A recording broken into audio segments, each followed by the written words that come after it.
Afternoon, everybody, and welcome to the early stages of main event day 1B. Sam's with us. How are you doing, Sam? Very good, thank you. Nice little break from Portsmouth and Edinburgh.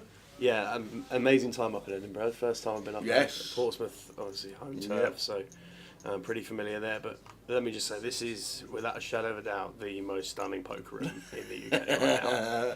Good refurb, isn't it? Oh, it's amazing. Yeah, and as someone who spent a fair bit of time up here over the years, getting up here now to see what it looks like now, I promise you, get yourself down here and check it out. It is incredible. Absolutely incredible. It is very nice indeed. Morning, everybody, and welcome to the live stream. They're the chip counts from yesterday. Rob got himself 340k. 340 is huge, by the way. Well, 100k more than second says it all, doesn't it? Huge. Yeah, says it all. Gary Fisher, the water closet in third. Jose Tom Clank, after busting out the high roller, went to play the main event. Some names on there as well. Yeah. Going down Jakey Bryant, Portsmouth lads, all round good fella. Yeah, Joe Hendry, Keith Littlewood, Cal, Seb. Some names on there as well. Keith busting out pretty early in the high roller, jumped into the main. So they're the 123 great numbers. And I know it's a steady start at the moment on the feature table, but players do come in thick and fast as always. 20k starting stack, 60-minute blinds, buy-ins all the way through the day, so you'll just be in on a regular basis. Players coming in when they sit, we'll let you know who they are. But short-handed at the moment on the feature. As always, level 1 just seems to be one of those levels where they just sit out the first few hands or just make their way into the casino, but it does start to fill very soon. So they're the chip counts from the rest of the day. From day 1A, good, great turnout, 123. Yeah, and we've heard rumours of thunderstorms and lightning and everything going on at some point later on today, but outside at the minute, it is beautiful. It's ever so warm. Yeah, very nice. Never so warm. Really nice. I think we might have found the new top of the list in terms of com spots. This is your own private room. Private room. Your own private aircon. Honestly, this is something to behold. This is. But yeah, just in general, I've already said it, and I've been listening to the stream over the last couple of days. Been an amazing watch. Obviously, had the PLO cash game on Wednesday evening, and then you guys covered day 2 of the high roller yesterday. Been a really good watch the whole way through, but it is a beautiful, beautiful fit out the guys have done here, and well worth the wait. Just a few bits finishing off around and about, but overall, such a nice place to come and play poker. Certainly is. A set feature table as well. Cardroom Directs, spending months and months and months refurbing this with the Grosvenor team. And this RFID table is here to stay in that corner, in the situ. Cameras around the ceilings and retracted in when we leave, and it's all class stuff. Sim Shah, seat number 7, saw him in Ireland. Won his first ever seniors tournament that he played. Really? In Dublin. Never played a seniors tournament. 1 for 1. Don't play too many events, to be fair. Yeah. Works quite a lot. It's I fancied Ireland. I came over to Ireland, played the seniors, won it. 1 for 1 in the seniors. And they says you'll see me a little bit more from now on in, because I'm enjoying the game again. Beautiful. Sim was good to talk to, and he got himself a trophy. And I said to him, when we see you more, do we see the car protector? So the trophy. He says, oh, I'll bring it around. So I saw him walking in. He says, how you doing, Tom? I said, that was him. So have you fetched it? He went, I knew he'd ask. So we make day 2. And just bring it in. Yeah. That's a nice little trophy from the Irish Open. He won the seniors. What's the seniors entry? Is it a 1K? Or is it 2.5. 2.5? Yeah, might be 300. Either 2.5 or 3. Not. Yeah. But there were like 600 runners. Oh, yeah, I'm not surprised So at huge. that 300 entry point. That's Yeah. amazing. Yeah. Yeah. Afternoon logs. JG already tuning in. Yeah. How are you, John? Good to see you, pal.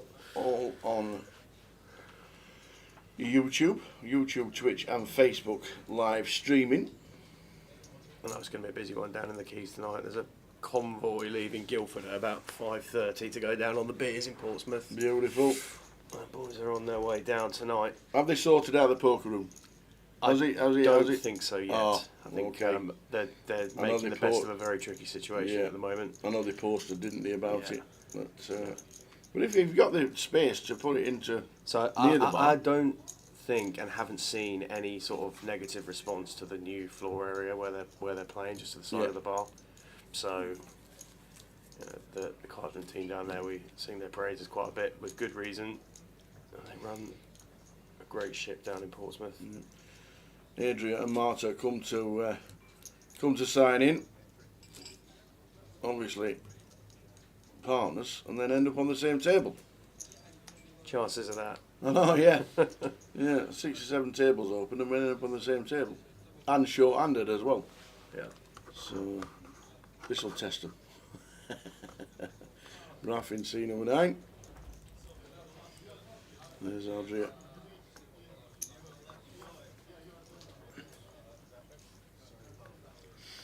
JG says it's much better out there, which is good.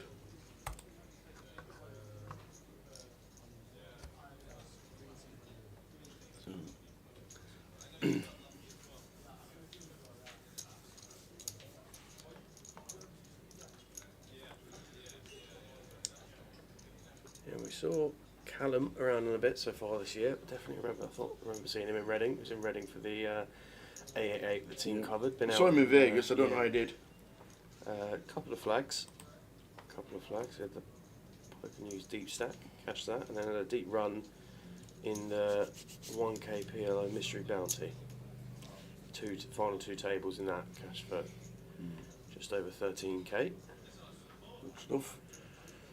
It's been a really cool year to see all of the Brits smashing it out of Yeah, Vegas. especially late on as well. Yeah, 100%. It felt like there was a great start, Yeah. then a bit quiet, and then to just finish the series so well. So to get the consistent representation of that kind of standard has been brilliant. So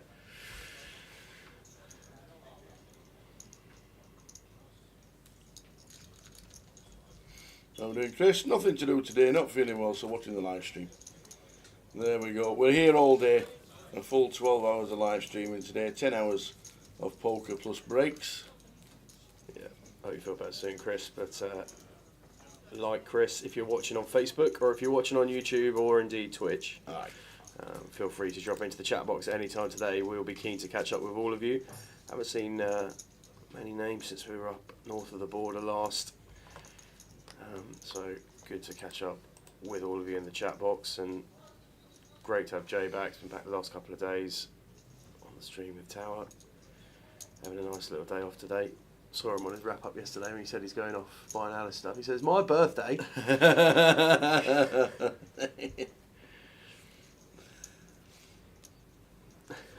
It was offered to buy him cake and everything.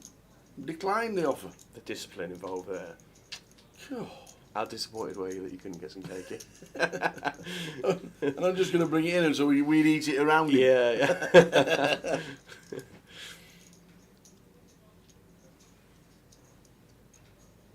Yeah, so action in the early exchanges here, guys, at 100, going to be usually relatively small pot poker, but Still some interesting strategy points to look over, which we'll keep an eye on over the course of the opening exchanges. We've got Marta and Adria, as Tower said, both at the table together. Callum at the table as well. We know Albert's due to be sat into seat 1. Yep. Surprised he's late, to be fair. Normally turns up on time, does Albert? Normally likes to play every pot in the first session. Yeah, 6 of diamonds on the turn here after Marta check called the flop.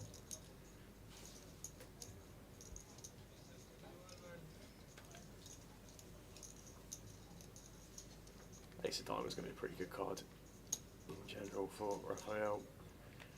C-bet, check, 6 of diamonds turn, ball's getting pretty straight and flushy, and wants to go for a bit of value, and gets met with a fold. So chip counts on the screen for you on your opening table. 20,000 starting stake. When are you coming back to Pompey, says Chris? When will we next be in Pompey? Well, I don't Live streaming will be next year. Yeah. But I don't know what events are on later in the year regarding Portsmouth or...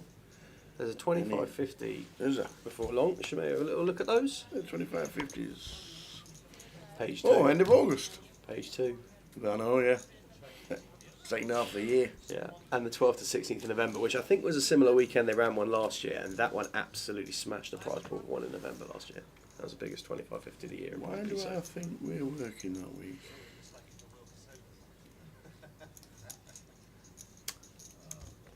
When's Blackpool? Why do I think we're working that week?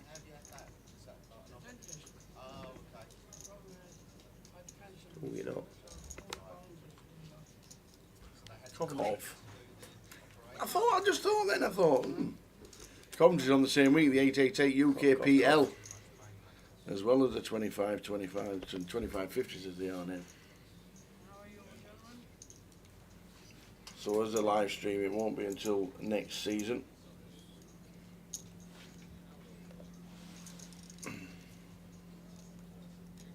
Albert and Dave occupying seats 1 and 2 now, so table filling up nicely. Dave McConaughey coming in. Yeah, Dave McConaughey in 2. Is it Bing Poker he's related to?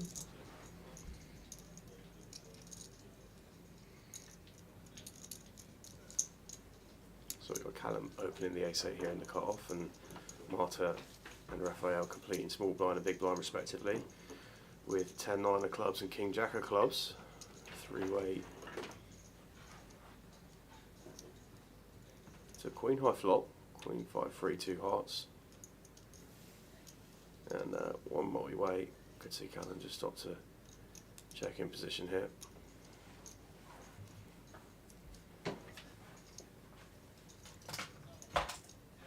Four hearts on the turn, and feels like a board now where the aggressor's going to take this down a lot. Raphael recognising that can certainly have some pair combos from the big blind, and looks like we're going to get 2 folds. So gets the best hands out of it and scoops up a little one there as Raphael. Early stages, London Day 1B. Afternoon, Richie on Twitch. How are we doing? Oh, Log says Goliath will get 12,500 entries. 12.5k. That'll be big. And That'll be big. huge. That'll be big. Albert coming to the table, C1. Yeah. It does feel like the infrastructure's in place though to take some additional entries this year. Obviously we've got the card buy-in, which I think will be a massive plus. You can now buy in via your debit card on the app. Yeah.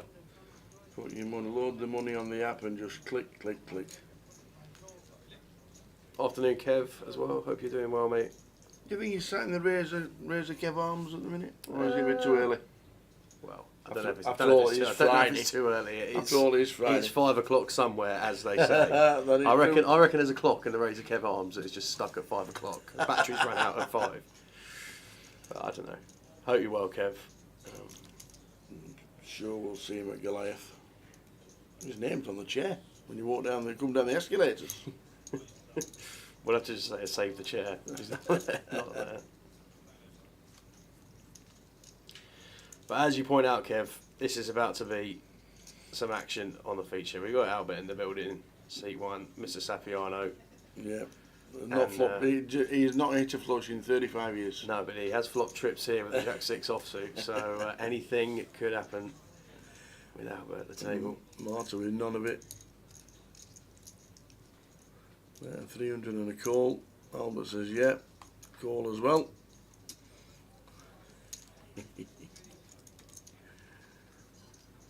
Yeah, 10 of clubs is an interesting one.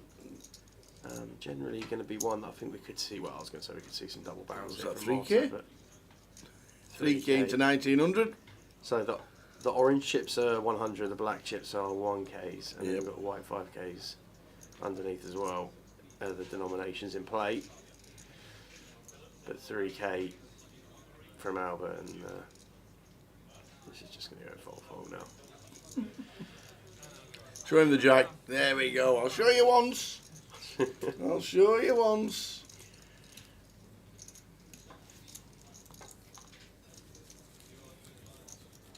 So as Tower said, 1 hour clock on day ones. Absolutely immense structure on the GUKPT mains.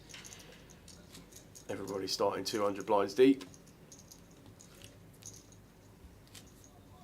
And we rolled on from there. It was quite a remarkable achievement for Rob to get almost 350k in a bag yesterday. I mean, that's some going. That really is some going. That'll take some doing. No, definitely not a misclick from Albert. That's just pretty standard. You'll see some 5x, 8x, 10x somewhere along the line today if Albert's on the table for a full session. Well, I don't think you can load up the money onto the app tower. I know you could when you got to Goliath last year. Yeah, so I think that voucher option is available again this year, but that's only when you get to Cov. But Richie, you are correct. If you're buying in now, you can just essentially follow what is a very straightforward system through the app to buy in directly with your debit card. There's other ways in which money can get onto the app somehow. People are trying to. Whenever there's a system in place, there's always a workaround, and I think people have managed to spend way too much time trying to work out how to get money onto the app. Where people talk about registering, I'm registering, and I'm registering again in Edinburgh. But all we know is it's incredibly simple to get your app out, register on your debit card, save yourself all the queues, just walk into the hall on day one and your name will be on the board, sit down, in you go. Nice and simple. Obviously there's going to be the conventional methods of being able to enter with cash at the casino, so there's no way that you can't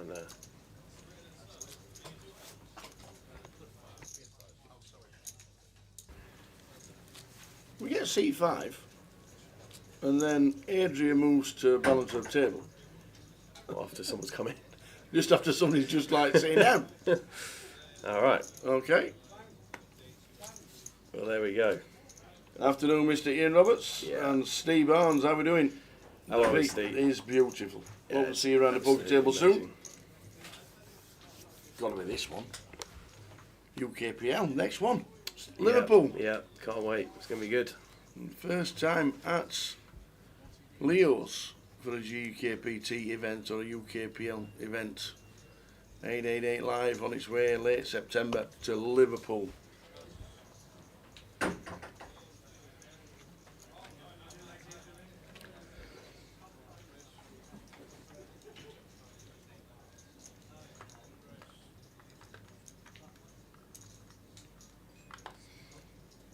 Sitting here getting action underway, coming in for a raise with the Queen Jack, and Raphael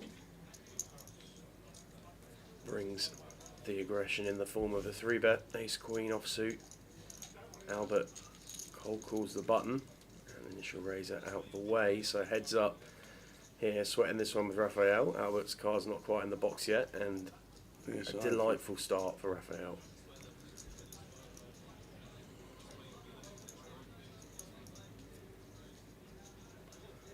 Let's go check.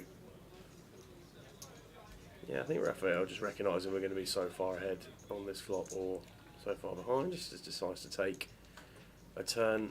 About 800. Out of position. Now we're going to hunt some value. And into the bin they go. Yeah. Or 1600. Yeah, 1600, yeah.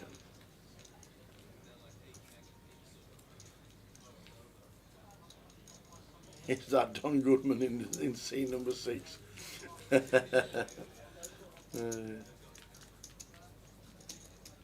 Great commentator, Don Goodman. Good footballer back in the day. Very good footballer. Very good commentator he's been for the Championship in the EFL.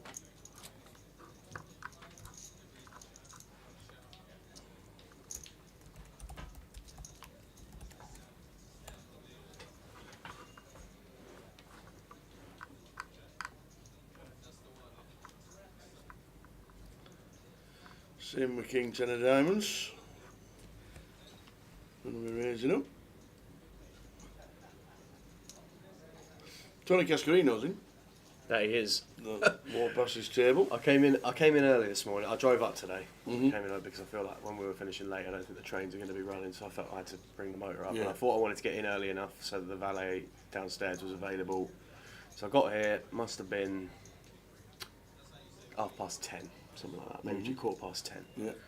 Come up here. There's 2 cash tables running. There's a PLO, 1-2 PLO game, and a 1-3 holding game. The 1-2 PLO game had stacks that you had never seen.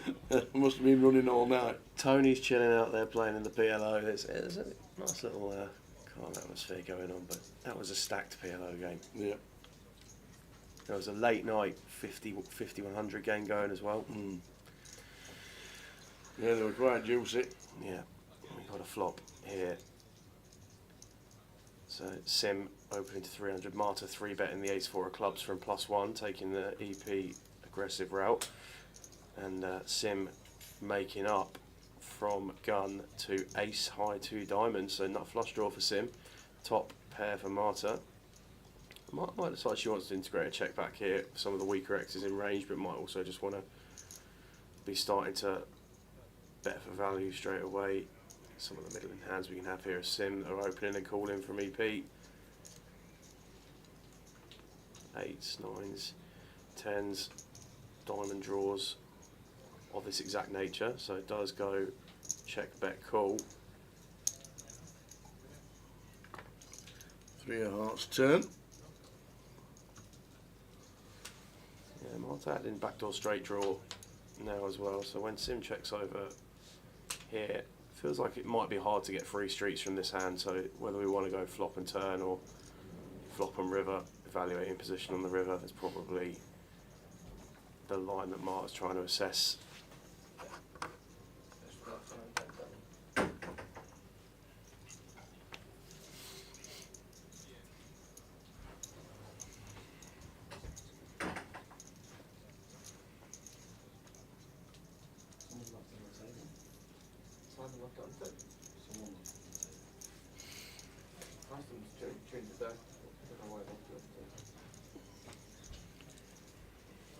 Yeah, Marta size into 2200 on the turn.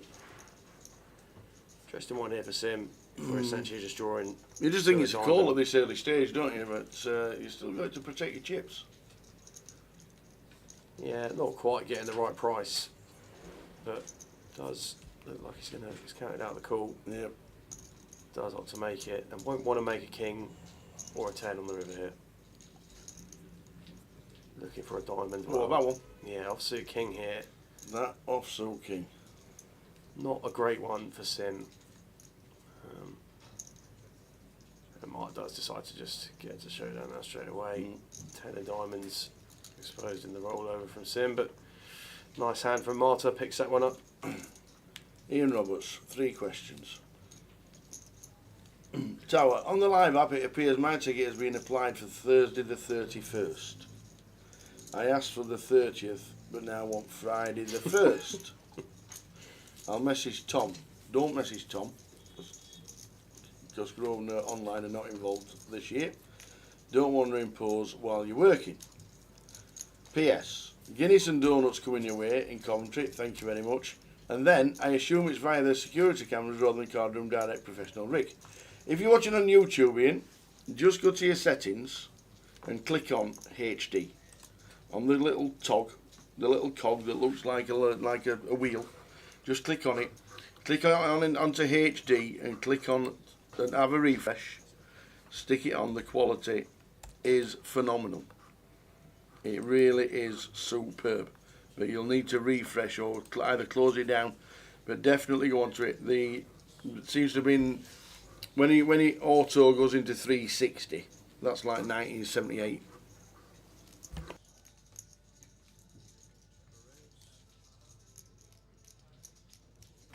But the rig, well, there is no rig because the Vic didn't want the rig around the feature table, which is why the cameras in the roof. But they're all 4K cameras. It's all brand new equipment. And if you look at the actual pictures on YouTube and Twitch, it is pretty phenomenal as always. What Cardroom Direct produce, but you do need to tog onto HD and either restart or give yourself a refresh, and the pictures will be pristine. Yeah, you could do what I've been doing for what feels like must have been the whole year and watching the whole thing in 360. So as soon as you put it into 1080, it's like having your eyes open. It's like taking a cataract off your eyes. Walking into August and ordering a 14-inch black and white telly. Yeah, literally. It's exactly what it is. I got a 14-inch black and white portable for Christmas one year, and I was absolutely over the moon. The one with a dial where you had to tune into ITV and B. We didn't even have 4 channels then. That's when I got my first TV. But no, it's obviously the Vic with the new refurb and the multi-millions that are spent on it. They didn't want the rig putting up every event. They wanted a live stream table in situ. This table is staying in the Vic. All the cameras, all the settings, everything around where we are in the comms is all staying in the Vic, and the rig will be around for the rest of the tour, just not the Vic. Yeah, there's been quite a evident consideration for how poker at the Vic now can expand across and get more live streams out and about, Yes. and no doubt the team will be involved with that over the course of the year. But yeah, even if they do that remoting in commentary at some point, absolutely, and like it opens up all the avenues. Yeah. So yeah, it's been. But regarding your ticket for Goliath, I'll ask PK what to do regarding you want to change a day, because I don't actually know how to do it. Yeah, it might be a time register. We can probably sort that. Yeah. Probably sort that. 250k guarantee on the main event. We are 25k off the guarantee. Yeah. It is going to be a big one Yes. in the main, that's for sure. Regarding your ticket, did you win it on Stars? Because I think you have to email Stars to change days, don't you? I think. Is that a thing? If you win a ticket on Stars, you have to email Stars if you want to change a day. Is that what you have to do? I don't know what to do.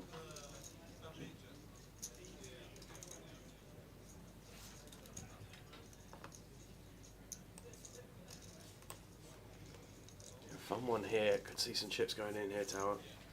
Albert with top pair with his Jack 10. Dave flopping nut flush draw. Marta in the big blind with a monster in the reeds. The deuce 3 flopping trips. So 3-way to a turn here, and not very often you see this go 3-way.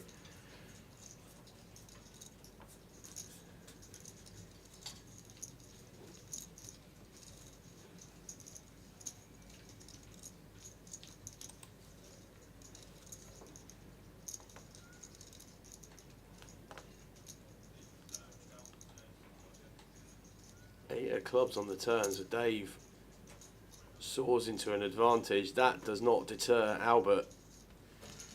Comes straight in for 2400 into 6300. What Dave makes of this, I expect a decent amount of time. We're gonna just call here.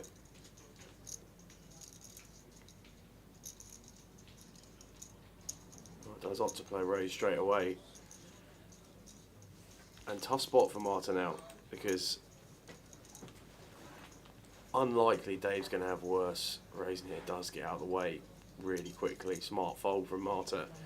Just really hard for Dave to have worse playing raise there. Albert says no problem, sir, let's go to a river. Draw into a 3 or a 10.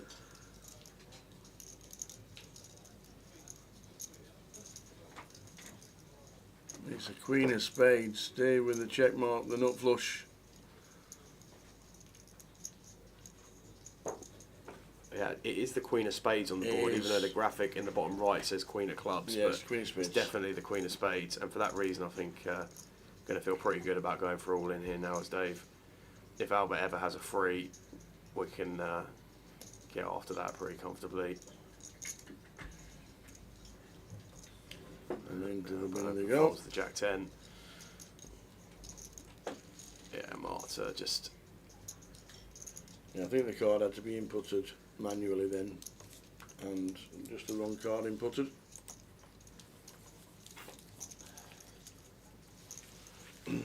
Ian Roberts is off to watch Everton in New Jersey and Chicago, back on the 31st. Very nice. Enjoy your 2-week break watching the Toffees.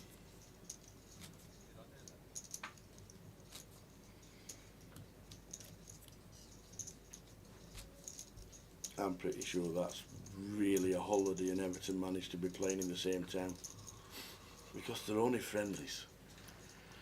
They'll be playing all the kids. Yeah, it's although it is amazing how much international presence now, the revenue that comes internationally into the Premier League clubs now is insane as well. You know, I know there's if you're not going international on a pre-season tour, you're almost not a Premier League club now. It's that wild. You see them everywhere around the world. No massive Premier League presence in Asia, Australasia, out in the East, obviously the Americas.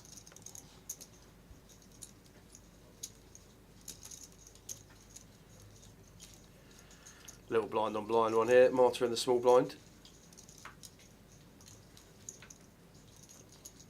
Checking her 100 small blind. Raphael finding raise with ace 3 of hearts. And Marta making it up. King 9, 6, 2 diamonds.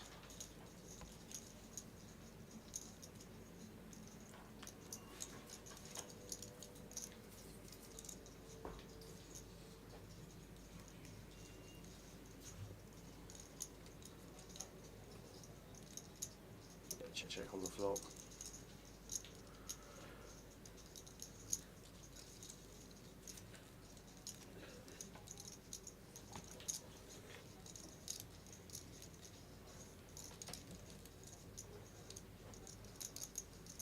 Queen of Spades on the turn.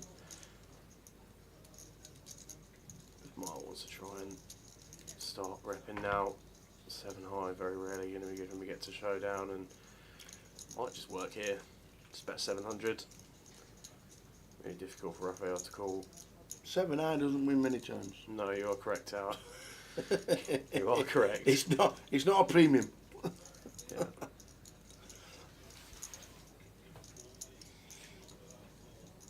This is pretty much just targeting this exact kind of hand combo of Raphael. We're not really going to be getting much sort of 10x, Jack X to fold. There's better non-pair hands than us. And if called, we can just river an 8.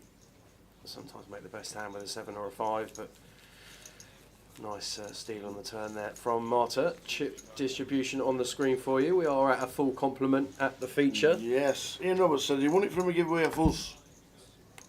When it automatically put him in the third. Well, that'll get sorted when you don't turn up. You get taken out of play, and then you come and play the day you want to play. So no worries, Ian. It will get sorted. You won't lose it. And I still can't reiterate enough about YouTube, just watching in HD, and Twitch watching in 1080.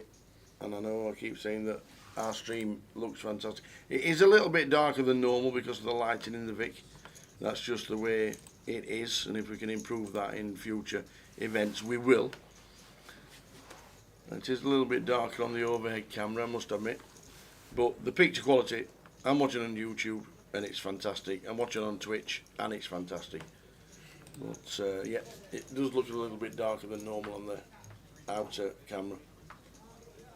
And we'll address these little issues on our next stream in London, which is in September.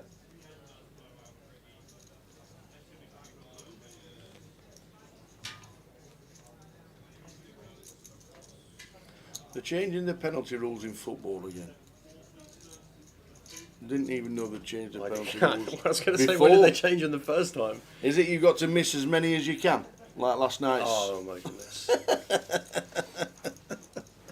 Like last night. I don't think I've ever been so tilted. I was watching that penalty shootout. with I've still Leanne. not seen it, I must admit. I was watching with Leanne, and she's a big advocate for women's football. Trying to, she was saying, "This is not good.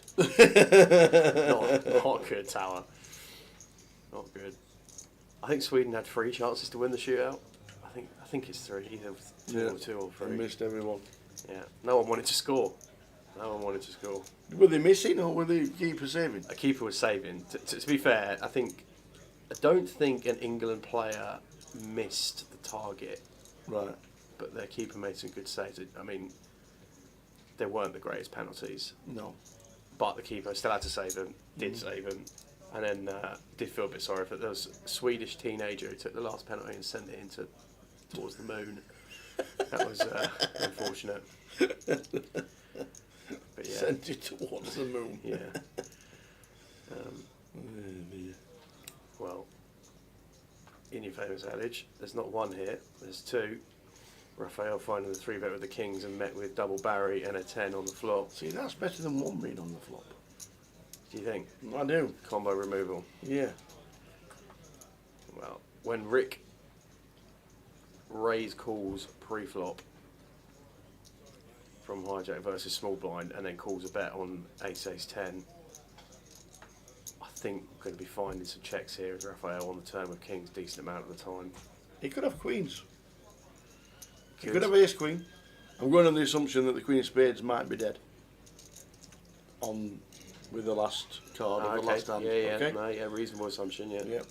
So it could be ace queen, it could be queens. If the assumption is correct.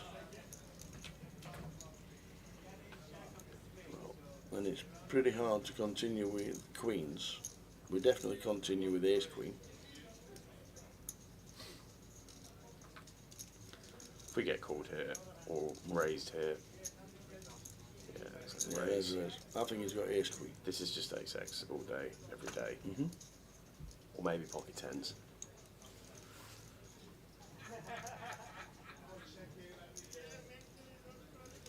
Raphael with a shake of the head. Not usually followed by a call.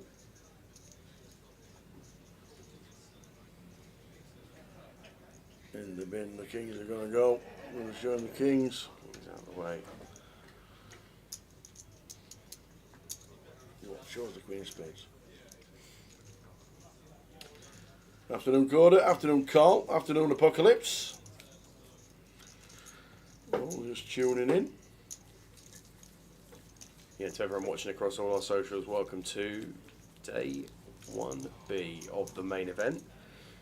250k guarantee, rolling out the red carpet and welcoming us back to the Victoria Casino on Edgware Road. Some refurb they've got going on here. Yes. And 17 players got their way into the main event from the cash out satellite last night. 17. In a 10-seat guaranteed cash out satty, 17 seats. Fabulous. Brilliant effort. Yeah. So, yeah, amazing effort from London rolling out there for the cash out satty. It is 179 in so far today. That'll nearly double by the end of the day. Still an entire another flight to go as well. Mm. Somebody reminded me this morning, we've got the turbo kicking around.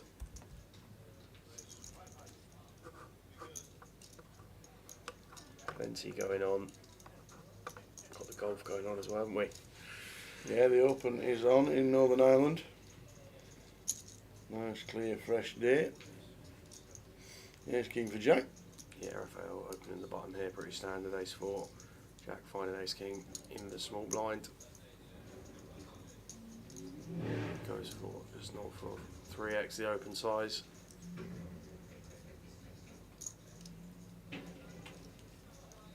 That doesn't sound good. No. It's, I've got to have a look at it.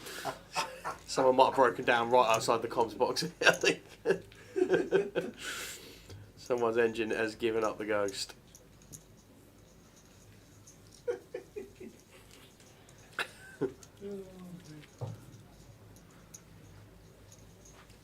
Tower's on street watch for us at the moment. It's great up here. You got your own room. You got overlooking Edgware Road. Yeah.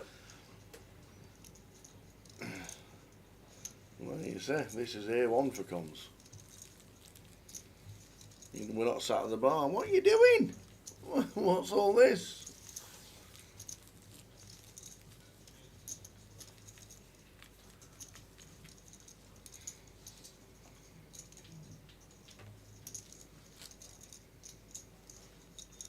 Afternoon, Robert, watching on YouTube.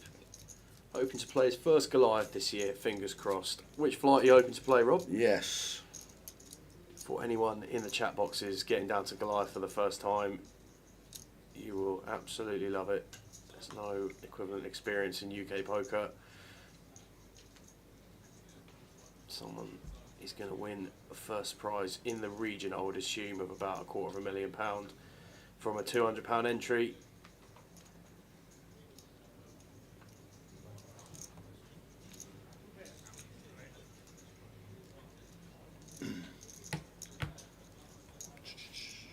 You seen the big announcement on Poker News this morning? No, I haven't actually been on. The Aussie Millions is back. Is it? Yes. At the Crown? Yeah. Wow. The Aussie Millions is back Awesome. next year. In But not in January. Okay. It's in end of April, I do believe. Right, okay. End of April. Big news on the Aussie Millions coming back. That is going to tilt the life out of my mate Blake. My best mate Blake moved to Australia. Oh, okay. Must have been about 10 years ago. Loves his poker. Yeah. Was gutted when he moved back out there. The Aussie Millions eventually sort of ground down. Yeah, got cancelled and everything. Coming back over to the UK in April next year. For No way! He's going to be seething. Bless him. He's going to be seething. But that's great news, though, isn't it? Like the Aussie Millions. The Aussie Millions will be back.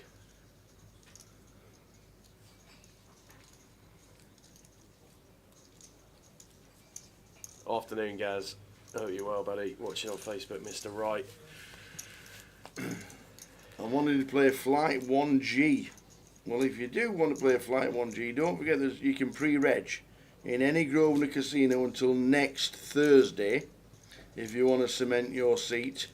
And day 1G next at the Goliath, which is the Friday, the buying day of the Friday, which is the flight that starts at 11 a.m. There's already 364 bought in. Okay. I don't know what the soft cap is this year. Probably be about 1,000. Yeah, I was going to say about one. There's a soft cap. Yeah. But there's 364 already bought into day 1G. So if you do want to cement a seat and get yourself bought in at any Grosvenor casino or via your debit card, and you can buy into day 1G. And if you want to change it, you will be able to. You'll not lose your money. Feels quite remarkable, so doesn't it? You have to go. You can go to any Grosvenor casino or go to your sofa and register. One of the two. Just get your phone out, register through the app. Yep. Or if you're going down for a local comp or something, no harm in flicking in on the night. Secure your spot. Yeah. That 1G flight every single year is an absolute madness in terms of runners. Madness. So get in. If you're planning to play 1G, get in now. If I were you, that would be the advice. And Rob says, I've been waiting. I'm wanting to play Flight 1G, then stay over until Sunday. I like that. Play to win. It sounds cheesy. It sounds cheesy, but I always wanted to meet you both. So we'll come and say hello if I see you. I'll give you a code word so you know it's me. Well, if you just walk up to us and say, "Hi, I'm Rob Reed" in the chat, we'll know exactly who you are. code word for Or Rick. wear a little name badge. Code word for Rick at the moment is Dreamland, facing a 4-bet and looking down at the boots. That is, unfortunately for Rick, there is nothing he can do here that doesn't look super strong. But I feel like in the early exchanges here, we're just going to be putting more money in at this stage. Yeah. Going to make this something like 7.5, 8k, which has gone for the lot. All of Gone it? for the lot. No. Why? Rick. What are you doing? Oh. Why? All the customers exit the shop immediately. As they should. That's Aces, if ever you've noticed. Pure pain. Sure, Callum's just like, yeah, that's Aces. Yeah, it's nothing else. That is wild. Well, Coda, if you get yourself back in after 10 years and you're wanting on the feature table, I think we can make it happen.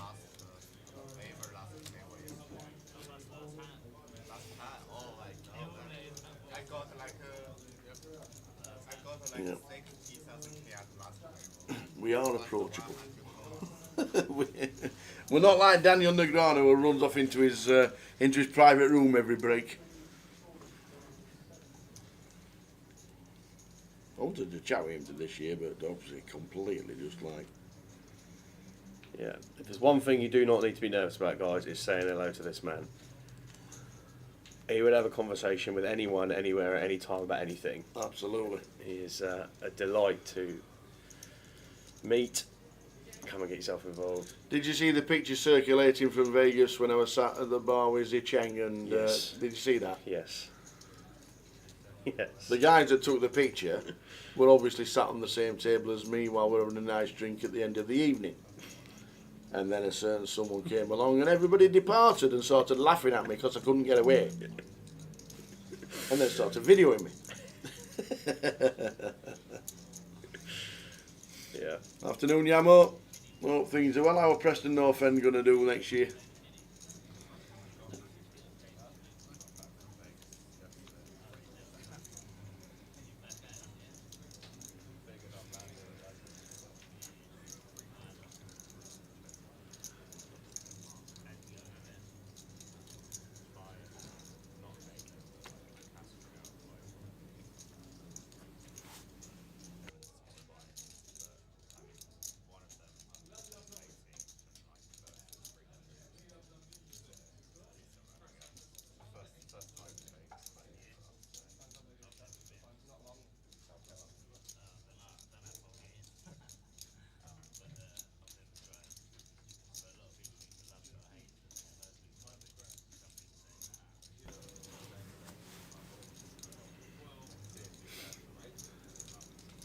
Big Johnny says Dean Eggs loves leaving people hanging so he can run back to his room and eat his vegan. I'll tell you one thing I did like about watching him lay down in his room. He had this square pillow.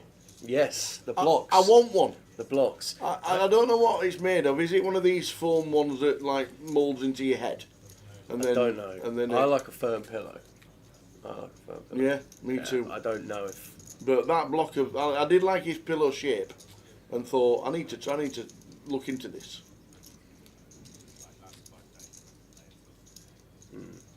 Why is it so hard to find the Goliath on the Grosvenor poker?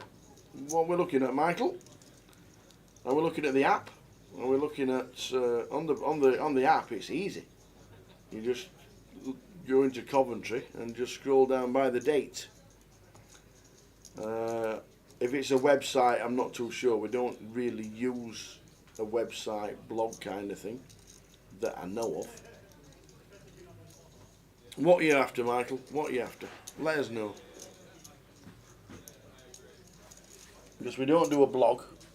We haven't done blogs for 5 years plus. Poker News will be at Goliath. They will be doing a blog, and we've obviously got the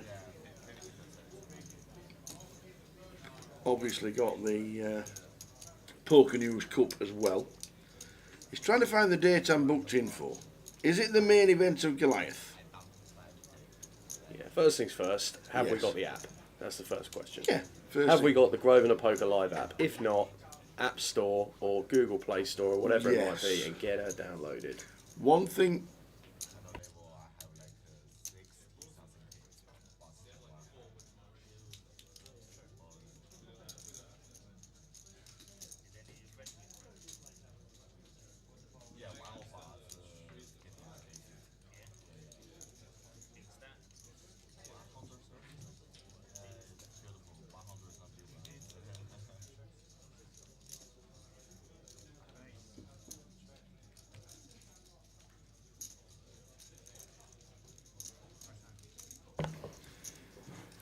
So yeah, if you haven't already got it, Yeah. Grosvenor Poker Live app, absolute must do. Michael's got the app. Right. What do we do now, Tal? What I would do is, if you go to Goliath Day 1A, which is Saturday,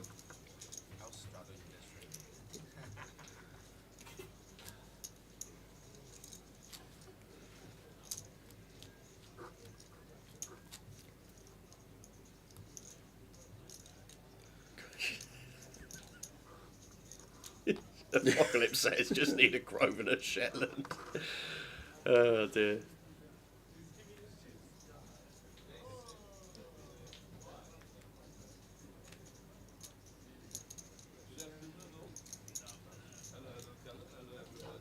Oh, here we go. here we go. Here we go. Look who's joined The us man in Turk's seat 2. Turk is in the building. Let's just get Michael Oakes out of the way. So we look on Goliath Day 1A. You look at the flights.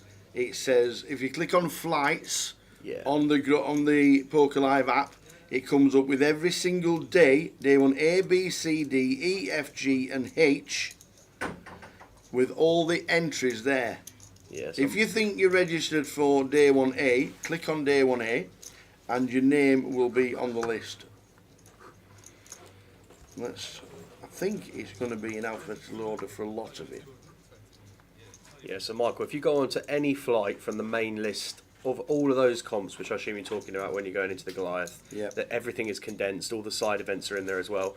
Click on any of the main event flights, Yeah. and then across the top you've got 3 options. I think it's details, structure and flights. Correct. And on the right hand side, click flights. It condenses all the flights for you down from flight 1A all the way through to flight 1F, and you get that whole list there. What day does he think he's playing? Really easy way of looking at them. When Michael says, are you playing the main event? Yes. What day do you think you are playing, Michael? Let us know. And good afternoon, Valerie. How are you doing, Val? Hope things are well. Yeah, hi Val. How are we? I've enjoyed Vegas.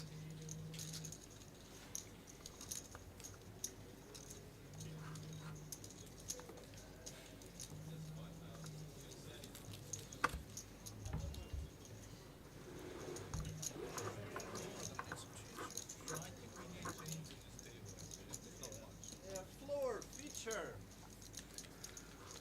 Today I don't feel like doing anything. Thursday or the Friday, last 2 days. He thinks he's in. Okay, Thursday. Off or you go Friday. then. Tower's There gonna go on a we go. Day 1F. archaeological Michael Oakes. Day 1F. dig in the turbo then. No, that's Thursday. Michael Oakes, you've got 25,000 starting stack. You are registered at this moment in time on day 1F. I found you. Valerie did win a tournament. The only one out of us lot that won one Val won. in Planet Hollywood. They had a great. I'll tell you what, Val, congratulations. That is perfect news for the booth. That is exactly what we needed for the rest of the day. Well done. On her way to winning, she knocked me out. Just when you thought the perfect news couldn't get any more perfect. Yeah. Yeah. It was. It's only just reopened the Planet Hollywood, Yeah. so they've got plenty of cash How was the going on. poker? I remember you saying before. It's not in the same area as what it was last year, Okay. or when it was there in Yeah, yeah. 2021. Yeah. It's a little bit more to the right, and it's a new room, but it's a nice room. One of the tables were a little bit cold because it was directly underneath the aircon, but Right, okay, apart from yeah. that, well run, Yeah. cash all the time. They have these tournaments, 4 o'clock, 7 o'clock, 10 o'clock. Okay. Basically, they want you in, they want you out. Yeah, yeah, So it's sure. an $100 tournament. Yeah, yeah. But they get 70 and 80 runners. Oh, hello. So like All right. 1,500 to the win. Yeah. And I mean, I got a 5th one day, and then I get knocked out by Val when Val wins one. I get knocked out by Val. But the blind structure. Okay. So you start with 20,000. Right. You start with 20,000 chips. Yeah. The blind starts at 122. Okay. That's. I genuinely thought you were going to say more than that. 122. It then goes 244, Yeah. 488. 366, 366, 488, 612, 12, 816, 1, 2. and a break. Yeah. Come after the break, 1, 2. Yeah. So you've got 10 bigs at the break. If you want to buy in at the break, 10 bigs. Yeah. And then it goes 1, 2, 2, 4.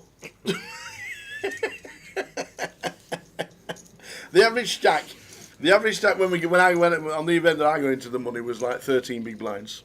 The average stack in the final table was 7.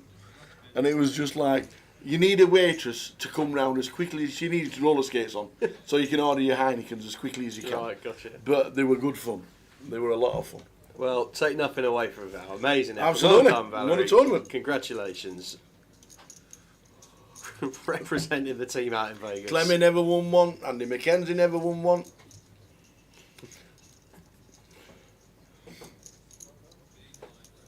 But no, it was good. It was a lot of fun.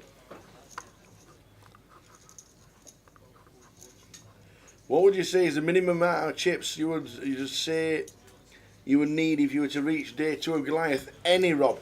Absolutely any bag you can find. If you can find 5 big blinds, don't worry about it. I would absolutely second that, because if your intention is to go there and cash the comp, which a lot of people will be their intention, and we're not firing multiple bullets trying to run up big stacks or anything. At the end of day 1 is really close to effectively being the bubble. So that bubble play starts at the end of day 1. Usually there's a really small amount of players that come back at the start of day 2 that don't make the money, and then everybody's in the money really quick. I mean, last year it was 5 hands, if that, and we were in the money. So towards the back end of the day of day 1, it's almost like the comp starts to enter a bubble phase anyway. So if you can get through, any bag is a good bag. Really good chance of making the money if you bag day 1. Don't worry about the size of your stack. Any bag for day 2 is a good bag. Didn't Florian Duta win it from day 1, get on $1 million? Yeah, he's the only person to be day 1 chip leader and day 2 chip leader and day 3 chip leader and win it. It was an insane run from Florian Duta. So don't worry about your chips, don't worry about any stack whatsoever. If you've got a bag, you have a good chance of making the money.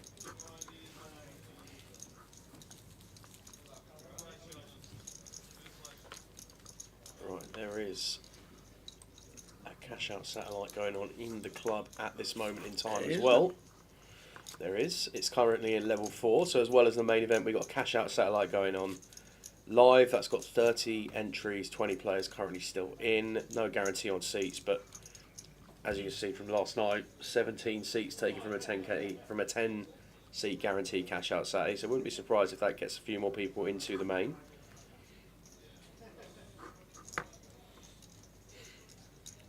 And then the turbo flight tonight in the club from 9 o'clock, your last chance to qualify for day 2 of this comp. Guaranteed £250,000, almost at the 250, with the remainder of this flight and another flight to go. What a welcome back to the Vic it has been.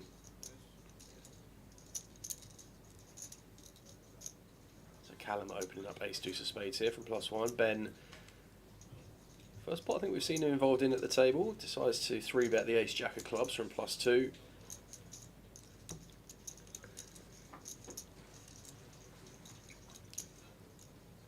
Raphael cold calling 10-8 of hearts here against BP open and 3-bet, a little bit wide here, but going to get the desired result, going 3 ways in position. King 7 10 2 spades. Callum flopping nut flush draw. Ben with gut shot backdoor clubs and an over that's clean. Raphael with middle pair. So a little bit of something for everybody on this flop. 2,700 chips in the pot. Probably one as Callum that we're pretty happy to check. Multi-way, who a heads up we might decide to play another line, but against a free bet, pretty standard to just check to the pre-flop aggressor. Ben decides to come in for a c-bet here.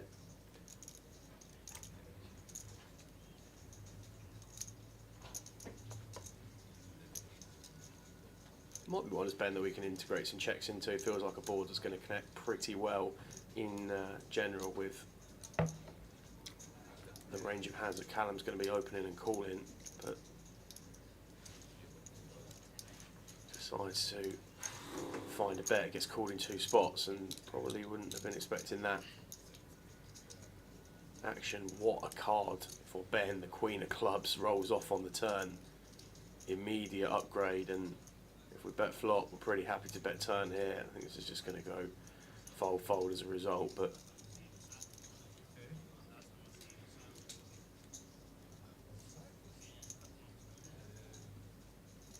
wonder if we ever see Ben check here. It doesn't feel like it, but it's the only way this hand's going to continue after this point. I think we're just going to see fold.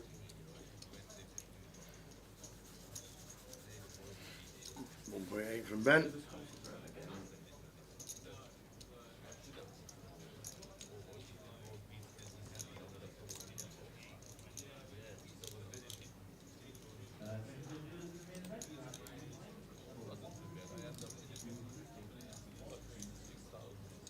Well, Callum is going to take a river, not a flush draw. We need to be a spade to get out of this one off suit 4 on the end.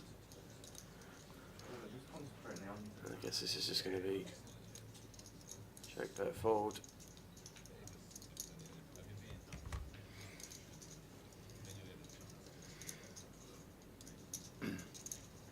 I'll think about it and then just any bet out of the way.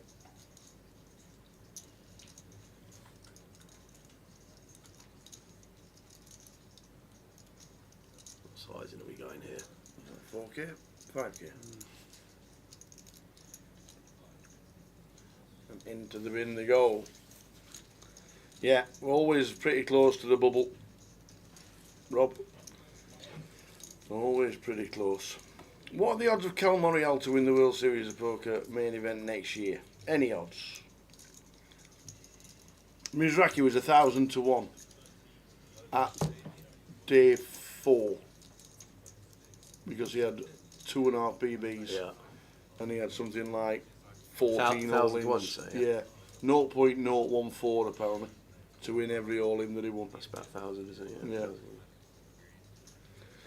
And it just showed you, if you're thinking about how many big blinds do you need to win a tournament, how many big blinds do I need to get down to? Michael Mizraki has just won the main event in Las Vegas for $10 million, and he had 2.5 big blinds on day 3. 2.5. Great to see Leo on the table as well. Mm. Congrats. Yeah, fantastic. Really good. Yeah.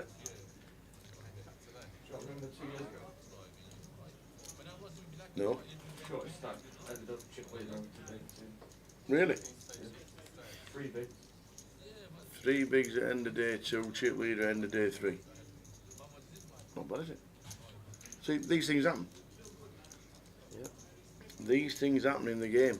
Don't ever think that I've only got this many, I've only got that many. If you've only got a certain amount, you're still in. Well, that's just it. Everyone's got a dream, and the dream is always alive as long as you've got chips in front of you.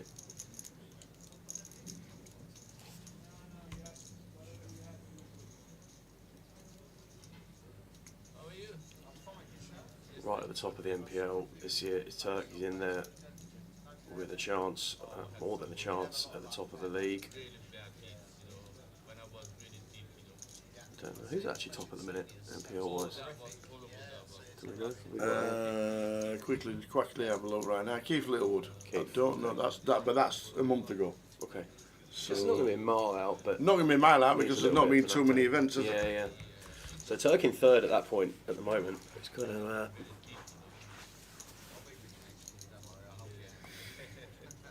just has a habit of running deep in these big field events. Does Turk? Good habit to have.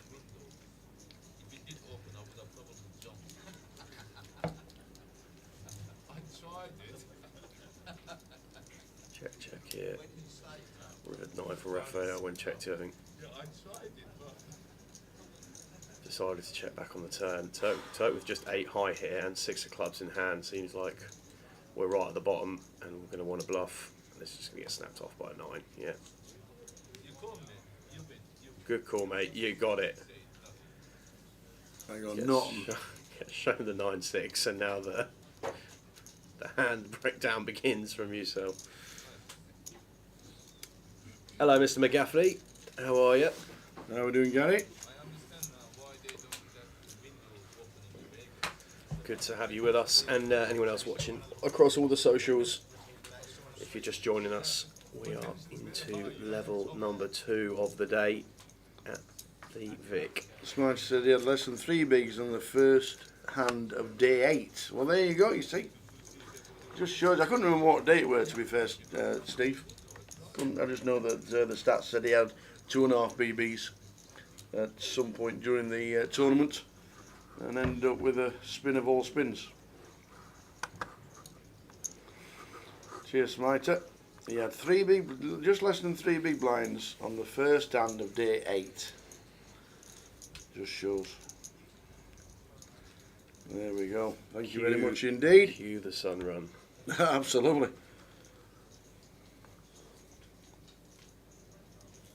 It just shows it can be done, like the ace on the river that they needed, and all these kinds of hands.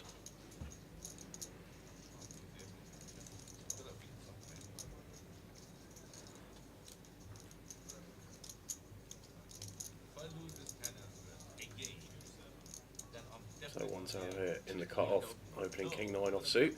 Turk calling ace deuce on the button. Callum in the small blind with King Queen of clubs. Might see this one come as a 3-bet here.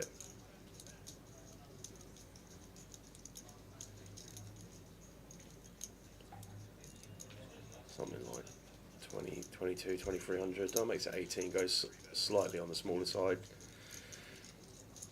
Going to get the job done. Either way, by the looks of it.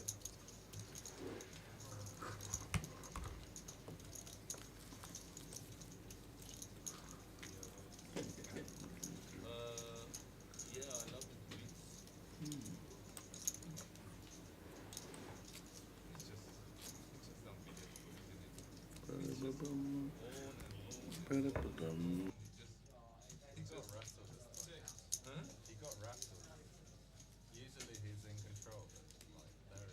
He was embarrassing. At the end, he was actually embarrassing. Mentally ill, mate. I don't know. I'm telling you now. Because not normal person. Afternoon, Mr. Gaz Wright, watching on Facebook down in La Pompey. Something is not right. Yeah. Friday nights in Pompey, party night. He could have done much better. He just played his game. £60 tonight.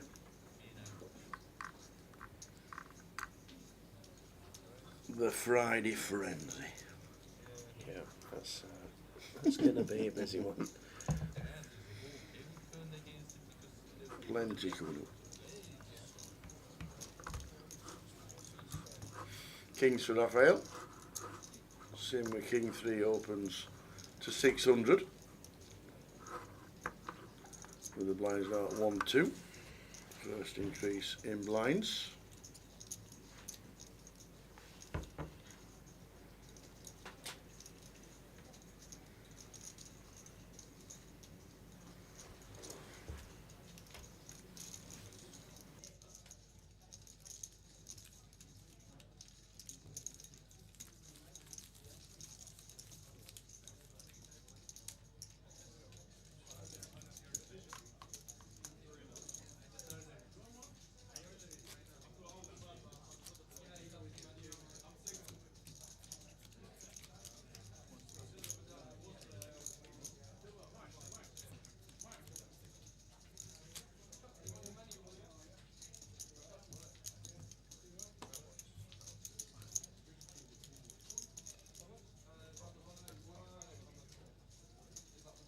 Cool.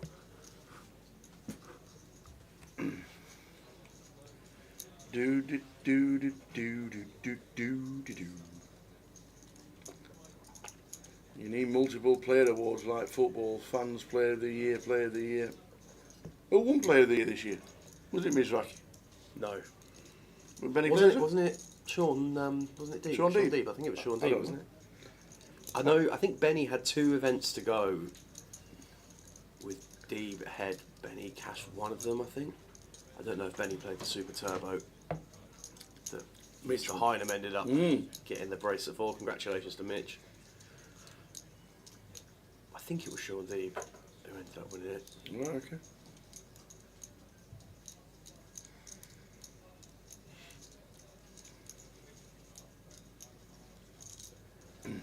So we've got, sure this is right here, Raphael coming in with a limp with the 5 deuce of hearts from +2. One tail raising up the ace-9. Turk 3-betting the ace-7. One tail just gets out of the way, so big there from Turk. Lines 1, 2. Start with 20,000.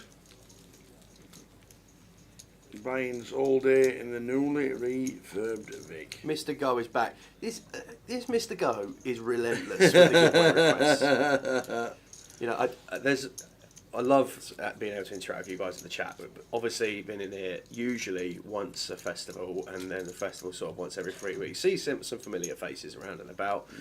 See the same sort of names, and really grateful for the support. Mr. Go is in here all the time, so fair play for the support. Loves a giveaway. Loves it. As soon as we get the nod for the giveaways, there'll we'll be let something you know. over the weekend, guys, I'm sure. Jay and Tower back tomorrow and Sunday to bring you day 2 and day 3 of the main. When the nod is given, they'll be cracking the can on the giveaways.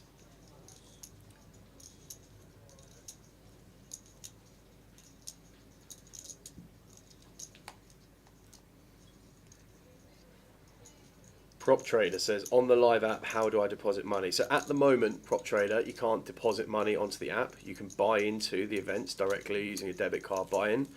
If you were to go to the Goliath Festival itself in Coventry, we understand that the voucher system from last year will also be in place this year. So that's when you can go and load money onto the app via voucher purchase, and then you can buy into selected events, which I think are all of the events on the Goliath schedule, plus your MPL events outside of that you can go from there. So at the moment you can't load money on and enter from there, but you can buy directly in via debit card. Jason asks, what is the streaming schedule for Goliath? I have no idea. Yeah, to be PK, Grosvenor, Jim, Andy will be working on that over the next week or so, and if we get any information regarding that, I am going to say without doubt do the main. we'll be starting day 1A of Goliath at midday on the live stream. The Saturday. Aye. Yeah, I would almost say, without doubt, the event that we'll be doing day 3 of the main. Mhm. Yeah, I think it's day. It's 3. a day 4, isn't it? Is it day 4 as well? I think it's a day 4. I'm pretty sure. Million guarantee. GUKPT to start Coventry off. Plenty of satellites in club. Plenty of satellites online. Get yourselves in there. Million guarantee for a GUKPT. You need to be in it. Yeah. But I have no idea on the streaming schedule. You seen that the Saturday in club on the Wednesday night at Cov for £50 entry? £20, 20 seats guaranteed. 20 seats guaranteed to Yeah. a 1K on a £50 entry. Yes, please. Yes. Yeah. So if you're in and around Coventry, get to the CBS on Wednesday evening and get involved in that satellite. That is Yeah. banging value. Smiter, if you're on YouTube, make sure that your toggle is set to HD and not 360 or auto, and then you will notice the difference.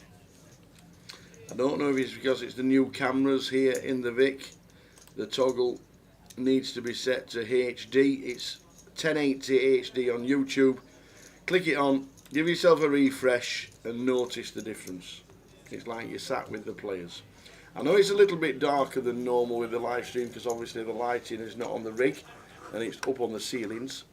The overview is a little bit darker, but apart from that, perfect quality.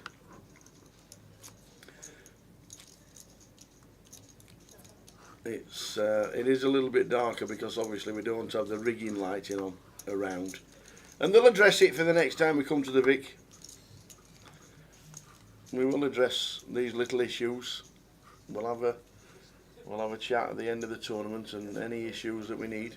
than we've seen, and yet the lighting may be a little bit darker than normal, but superb pictures yet again from Cardroom Direct, bringing the best live streaming here in the Vic.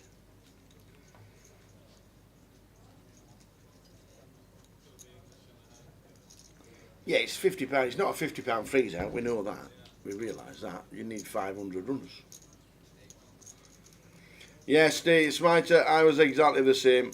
I had to ask PK what's a toggle. There's like a settings cog. Yes. And, if you're on YouTube and you're Looks watching like the the cog stream, of a wheel. you got the line which shows the line will probably be red, indicating you're watching live. Yeah. And then just offset to the right, or just offset to the right of the middle, Yeah. there is a settings cog. If you click on that, Yeah. and Go then to you click quality, and it goes to, you got a choice of HD, 1080 HD, and it's just there, and it works. Yeah. And I know the lighting's a little bit lower than what we're normally used to, but that is due to the Vic itself. Yeah, Well, well, Sim here finding the three. Sorry, Tower, but Sim finding the 3-bet of the 7-5 of clubs on the button. That is going to be application of image there. Takes one down. Simeon Sharp back north of 15k.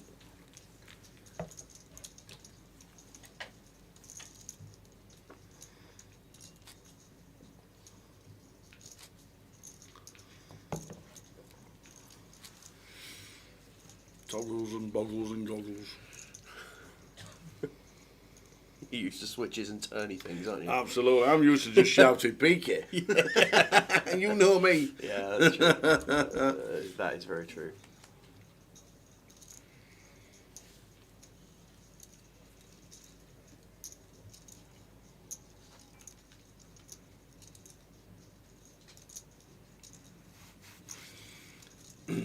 So every session is 2 hours long.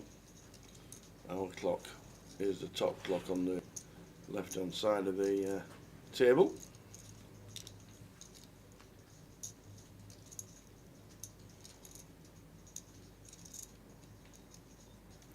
Have I seen the movie Mr. Brooks? No, I have not. He reckons Dane Cook looks like Jay. Well, I'll have to check it out. How old is that movie?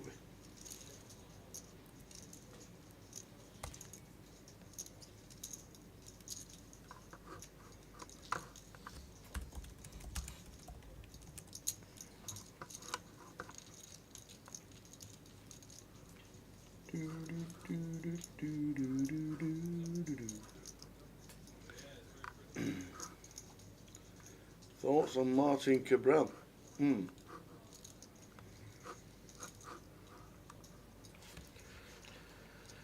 I think everyone's going to have their own opinion on Martin and whether or not it's good for poker or anything like that. There's plenty of stuff out there and everyone's entitled to form their own opinion. I would say that in general, anything that brings eyes to the game is generally going to be a good thing for poker. I'm not seeing it saying Martin does good for poker, but everyone's going to have their own opinions on it.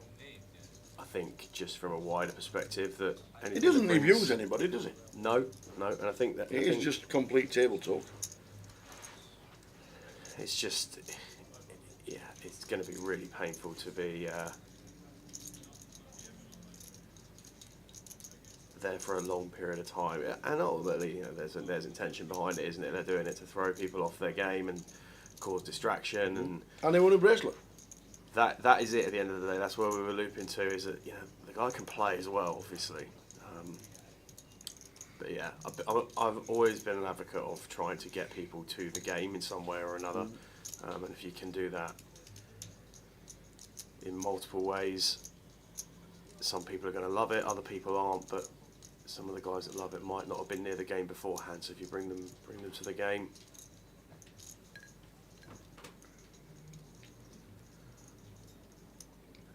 Bringing to the party is the 8 of hearts on the turn here. Sim making a pair. I'm gonna check back here after finding a raise on the flop.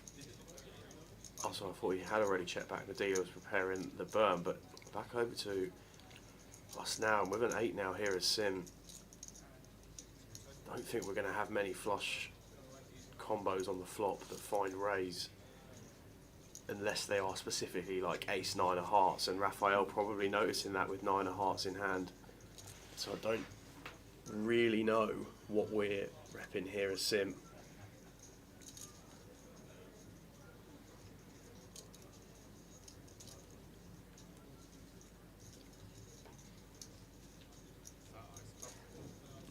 The 9 of hearts means he's calling all the Not, time. nine of hearts is a really power card to have here, Tower as Raphael, because some of the combos that we would be raised that were flush containing are going to be, well, a lot of them are going to be 9x of hearts.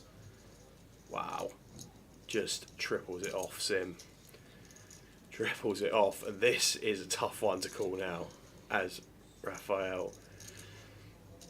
But I think when we break it down, we do beat a fair chunk of bluffs here that could just have ace of hearts, because the 9 of hearts is such a powerful card here in terms of removal to those flush draw combos that check raise flop, turn flushes. This is a really interesting spot.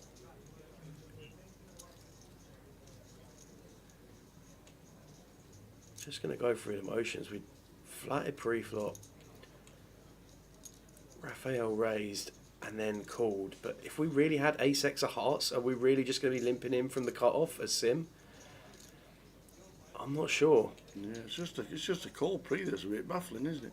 Yeah, because I feel like if we had ace nine of hearts, I mean, or ace bit of hearts, are we ever really just limping the cutoff as sim? If we're 3-betting the button with 7-5 of clubs, we're probably not limping the cutoff. So at that stage, when we really break it down, being in possession of this 9 of hearts, Raphael, also worth noting, has been involved in a few early exchanges at this table that have not gone his way. And I feel like sometimes players, when they're in those spots, have a tendency to just look things up a little bit lighter. It's 9.7k to call, getting 2 to 1. Interesting spot in the first session. I just don't really know what Sim's trying to sell the story that we have, other than 9x of hearts that he can't have, and we know that as Raphael because we have the 9 of hearts.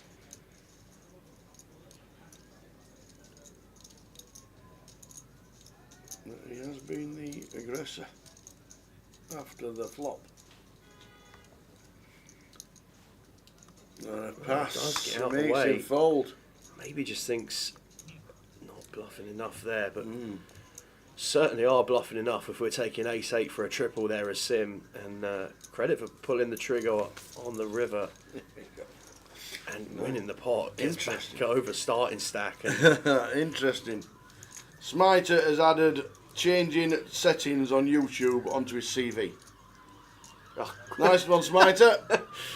Love it. Love it. that's my first experience of the alarms out there on the First emergency experience, service. or it won't be the last. Right, a live experience. I mean, Yeah. I was Oh, it won't be the I had last. you on the telly yesterday. It felt Absolutely. like it's sort of like that, you know, at the end of the level with Goliath, you get the gong. Yeah. This is like the end of level in the main event. You get the sirens outside. It's yeah. Felt like that's what Oh, it's brilliant. So, surely the Turk can't be cold in this room. It's delightful. The hood's up. Might be his new haircut. Might not like it. like.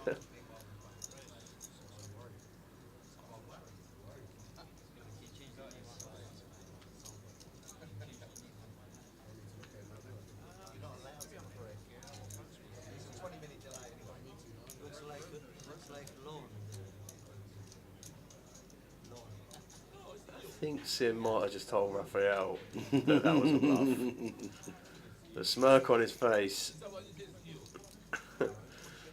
Raphael's been through the ringer so far in the opening exchanges. Just going to peel the button here. Jack 6 offsuit. This is a little wide. More than a little wide, it's just wide. Turk invited in the big blind, getting a upgraded price. Well, why wouldn't you flick it in? And you're going to flop top 2 here as Raphael.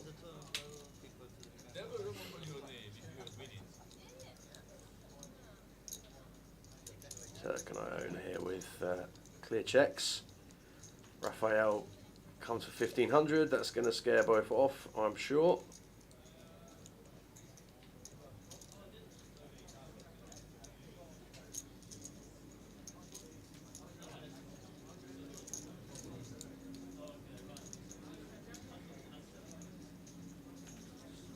Gets the job done. Peels a jack 6, flops 2 pair, comes in for a Nice and bet. active. And off we go. Rafael Arewa up to 108 lines, 21k, just north of starting. Rick, the chip lead at the table. Haven't seen him play a hand since we found the 5-bet all in with the aces earlier.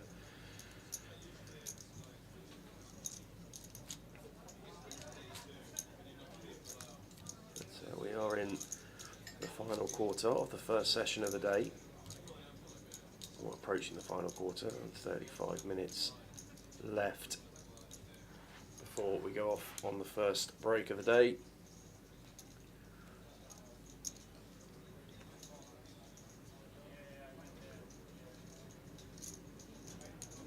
Payoan here with the queens +1, going to be coming in for a raise.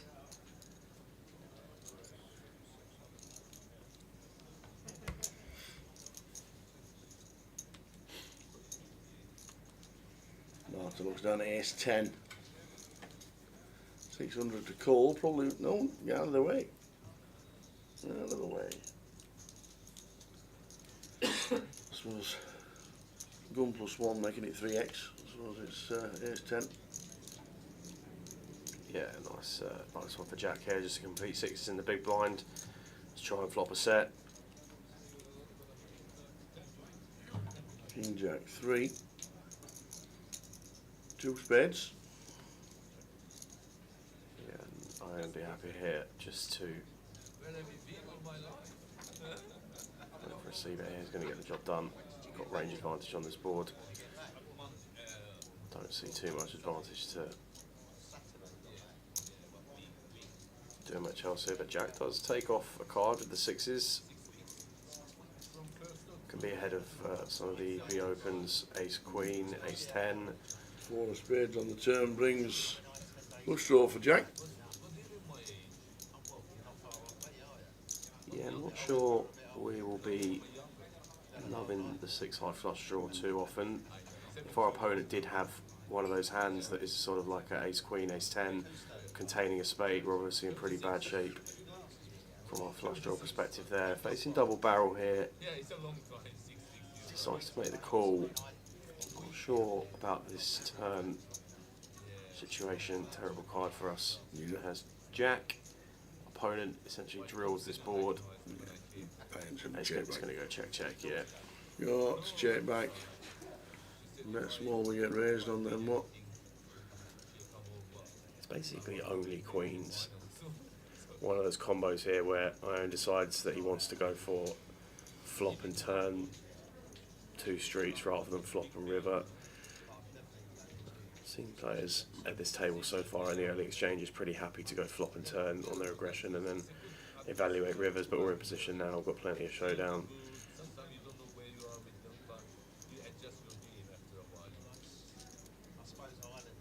Yeah, checks back. Yeah, check. Eventually checks back. Who's going to show? Yeah.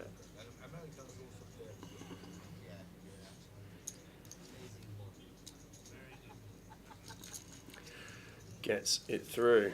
So we've had a pretty good start to the week as the team in London. You had your cash game on Wednesday evening. That was good fun. Yeah, it was a lot of fun. And then, Apparently, around about between 2 and 4 o'clock in the morning, it got juicy. all right. Yeah, it got big. Apparently. Is that the word on the street? is Yes, it? Yeah. apparently got big. Okay.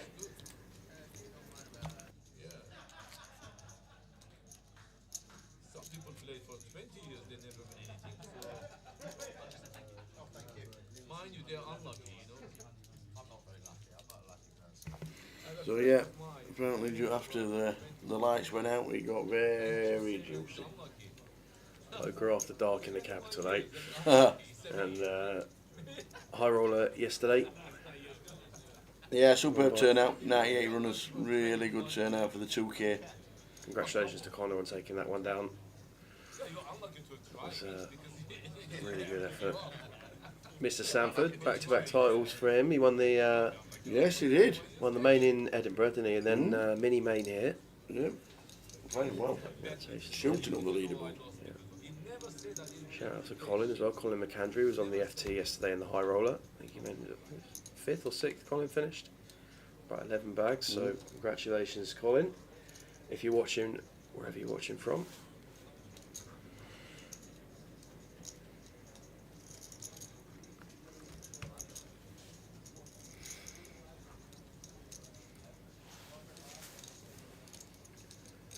So Raphael limped the 8-4 offsuit here from the hijack. Probably not too standard, but Turk deciding to elect for immediate aggression with the 8-6 of clubs on the button. Jack finds ace queen in the small, and Turk says, all right then, let's go. 8 high off to a flop in position. We're wrapped around the 7 of clubs as well on ace 7 deuce rainbow. Small c-bet here from Jack seems pretty standard. 1500, something along those lines. Got even smaller. Looks like we're going to go for a 20% over 1200. Turk going to take one off here, and already dealing with sub 1 SPR. Well, 3 of spades here. Not going to be doing much here, I think, as Jack, other than bet and fold from Turk, I'd imagine. Should be. That's what it shows. Checked. Oh, nice. Slip a check in here over to the Turk. He's trying to get Are some we value from inducing? Turk. Indeed, we are.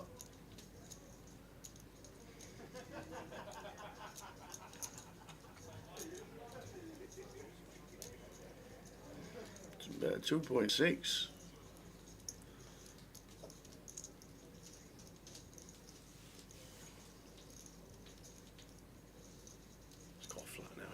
Jack with induced turn. We can almost certainly induce river. Yeah, I like it. No, it's 5.1 behind. Won't be too many chips to fold from Jack. If this is a check from Jack, It has to be a check. And Turk will probably think that we have way more 7, so it might be when he goes after, but does decide to give it up. down to 26 BBs, 5k.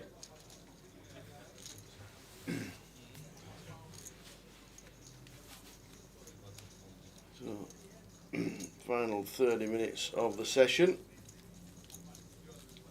15-minute breaks throughout.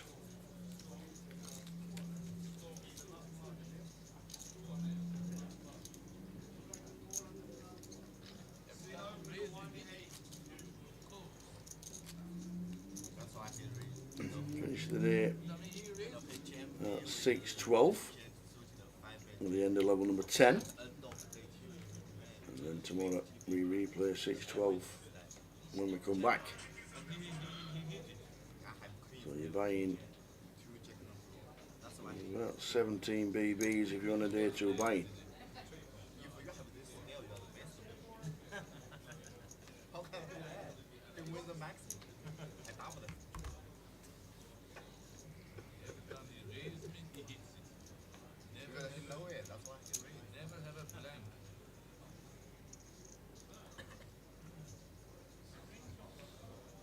Well, Raphael breaking trend from limping in line with the toppest of top aces from middle position. Opens to 900, gets called by one tail Mad Turk. Callum gets out of the way with the Queen Jack, and Iron Man here King 4 in the big blind gonna get out of the way as well. Don't defend the King 4, the right thing to do. So 3 ways to the flop. Won't be flopping a set. No, but we will be flopping no flush draw here as one tower tower. One tower, I look think at we're going to this. see this go in. I could just see this very, very easily go in. Mad Turk, second pair and a redraw. Nut flush draw for one tail. And the 2500, yeah. The aces. One tail might just be happy to play for it here, but does go for call. Turk. Got to bin them, haven't we? Yeah, I mean, well, No, we haven't. we're Leaving ourselves. Leaving ourselves not much behind.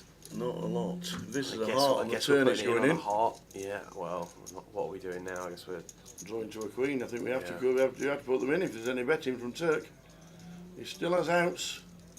Yeah, Raphael really won't like this card because Jack can complete a lot of two-pair combos. It can quite credibly be in there from the pre-flop action sequence here. King Jack, Jack 10, 8-9 suited might even be in there at low frequency from Turk in the cut-off. But I don't know if this one, I don't know, one's out. I was going to say, I wonder if it checks through, but just going to go for 6k here on the turn. Try and seize the day. I think the Turk has to put them in. Yeah, and actually quite a grim spot for the aces when it comes back round. I don't really know what Turk's waiting for here. I don't think we can fold. No. Leaving ourselves 1700 after calling flop for 2500, but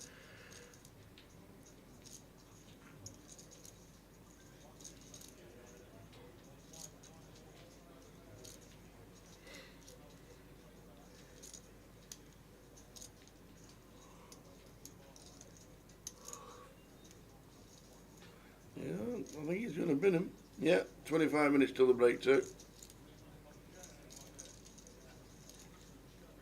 He has done. He's left himself 8 BBs. And a better spot.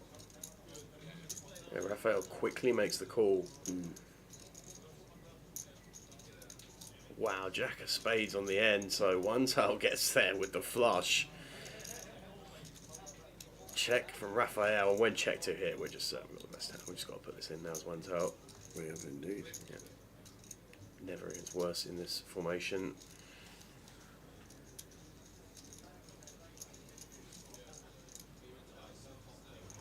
Don't think we're going to see Raphael fold. If we were calling that quick on the turn, snap, call it off, get shown the nut flush, aces cracked, kings cracked. It has been a rough first session for Raphael. Yeah, getting all the hands, but they're not holding up.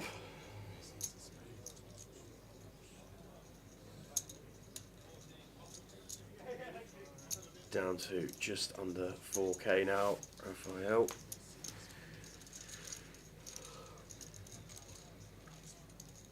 Good for 19 blinds. Still plenty to spin back in.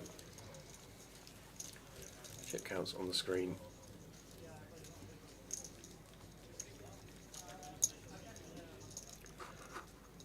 Let's see where we're at with going on in the club.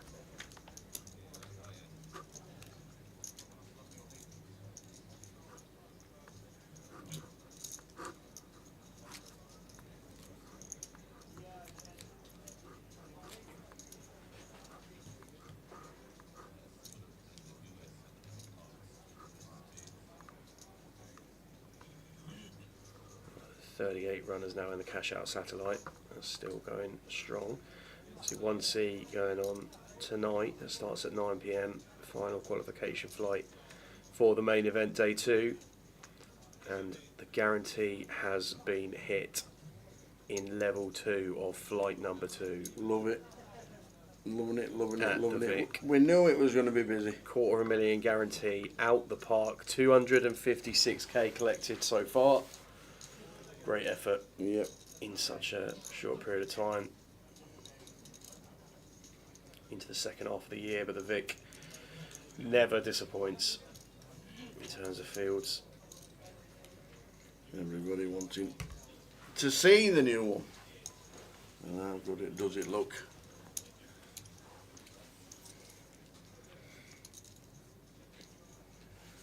The ones out here with the 10s, Raphael back to the limp strategy with the 6-3 offsuit. Bit of a weird one. From Yeah. +2 with a 6-3. Probably just wants to see every flop that he can when there's a short stack.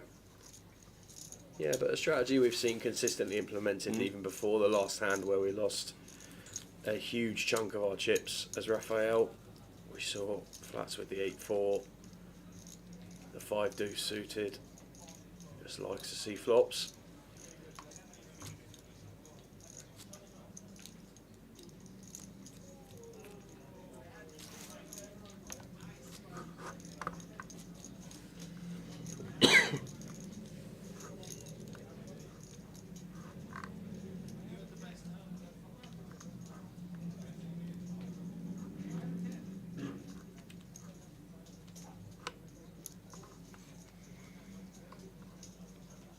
20 minutes of the session to go. As you see, top clock is ours, the blue one.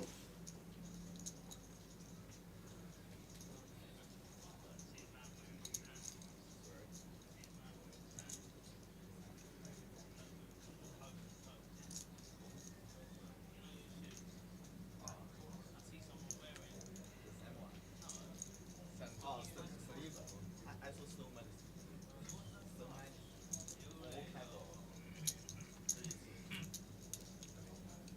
So 1 down, doubling his stack in the first session. And 20k. Apparently they done both already. Checked everyone. Just randomly picked.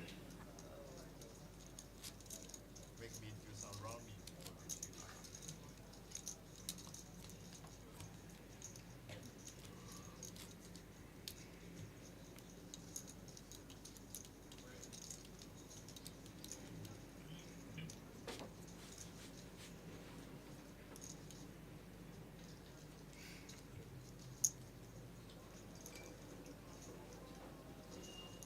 Is he opening again?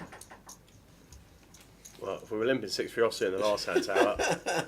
Oh, we found the raise this time. Oh dear. We found the raise. Well, opening from gun with 6-3. Most of them just bend them. And you've still got, what, 14 bigs?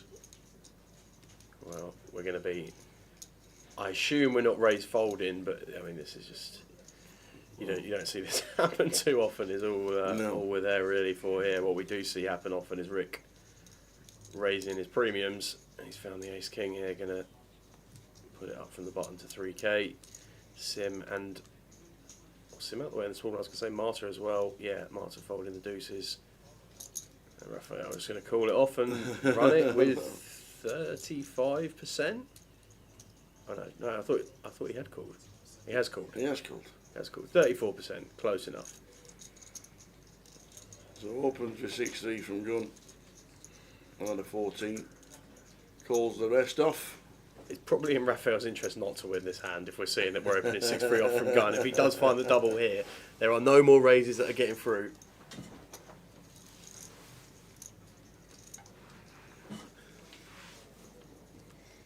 Six-3 versus the ace king of Rick. That's that is not a the pretty best flop. commanding start for Rick. Oh dear. Gonna need Two a diamond diamonds. or a wheel card. Well, dead on the turn. Just dead Yeah, on the just turn. overkill here from Rick. Dispatches the 6-3 out the door, and Raphael going to lose us. Never really sort of recovered after the losing the kings early on, and then had that big pot with the aces that didn't work out for him either. So, If you're going to lose in spectacular fashion. well, that's true. As if you're going to go down in flames and glory. Yeah. We've not seen Dew in the UK for a couple of months, I don't think. Maybe he's still in Vegas, if he's somewhere, or he might be on holiday, he might be taking a bit of time out, we're not too sure.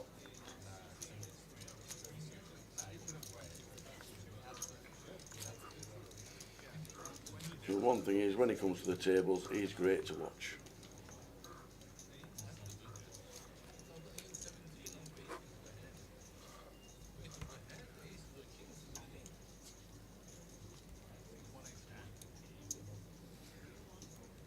.98 runners in so far.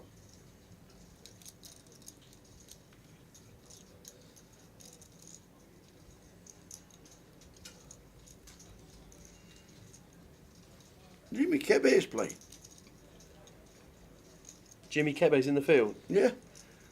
Jimmy Kebe was in the final three. Was he in the final three in Vegas? Go on, Jimmy Kebe. I'm pretty sure he final tabled in an event in Vegas. Did he? Pretty sure he did. Brilliant. We That's checked going the,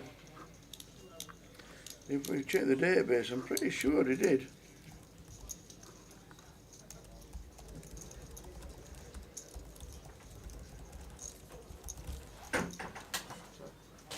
So Jimmy. All right, Jimmy.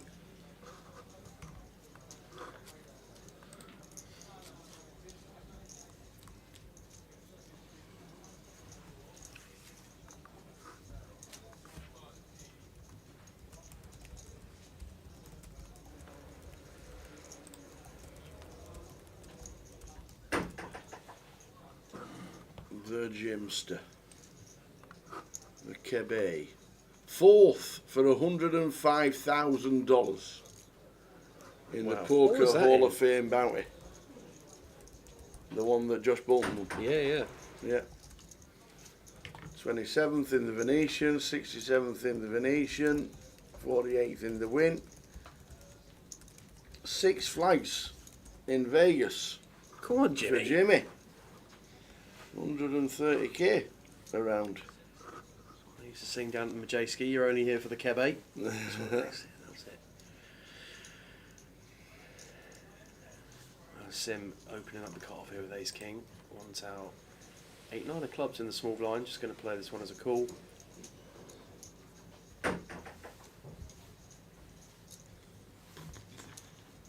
Afternoon, Cat. Watching in Edinburgh. Yeah, how you doing, Cat? How's the weather? That's a good start for Sim. Check that fold, I assume. Such a pretty hand, the 8-9 of clubs, but nothing going here for one turn in terms of connectivity. So going to be dropping that out there. Exclamation mark weather. It is at the moment glorious down here in London. It is. Couple of clouds in the sky, but beautiful, beautiful sunshine. 30 degrees, beautiful. Forecast thunderstorms from early morning Saturday, as in like 3 a.m. They're running home. Took my car to the car wash yesterday. Right, Okay. coming out the car wash and spits of rain start coming down, and I always think it wasn't forecast to rain. But I think it's such a waste. I don't know. It's just in my head. I feel like such a waste taking it to the car wash and then it rains, because otherwise you just get half job done for you by the weather, don't you? Mm-hmm.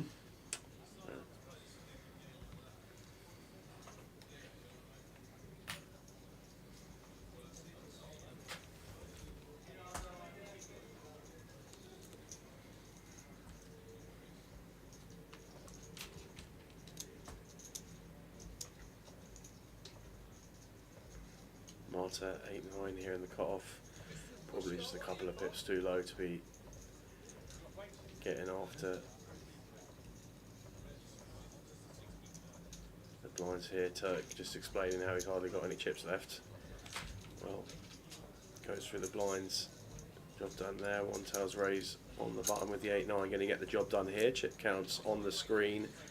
And one tail having won that big hand against Raphael with the ace-9 of spades. River in the nut flush. Top of the charts at the moment.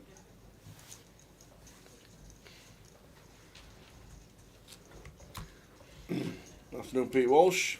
My tower, well done in Vegas. Thank you very much. We tried. Had a good run. Really enjoyed it.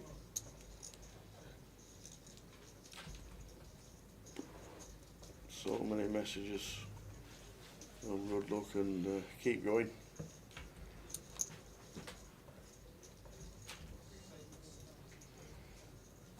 It was a great experience. It really was.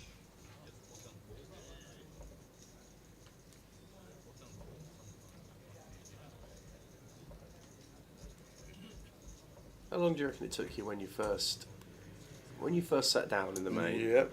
How long did it sort of take to sink in that you were playing the main?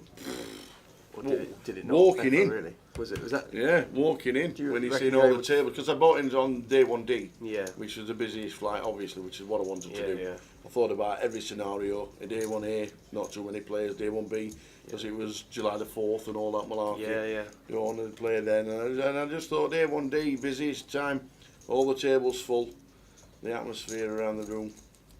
Yeah, I think walking through, I don't think you realise that it's $10,000. Once you paid in, I paid in like 4 or 5 days before, Yeah. and I don't think you realise once you got your ticket, you're just walking in and you're just playing a comp. And Yeah. I think that's the way you're supposed to approach it, isn't it? Not realise what the buying is and be too scared about the buying price. Definitely the way that we should be approaching comps for sure. But I think it's fair play to you if you've been able to get into that position quite so quick, to the point where you're just walking into the room, you feel comfortable in there already. That's Yeah, it was interesting. It was a very nice table actually. I think most of the day. I think we only lost 2. on day one. our table all Yeah. day. Yeah. Yeah, it's a nice table. No superstars on it. No, no wannabes or anything like that. It was just a nice table.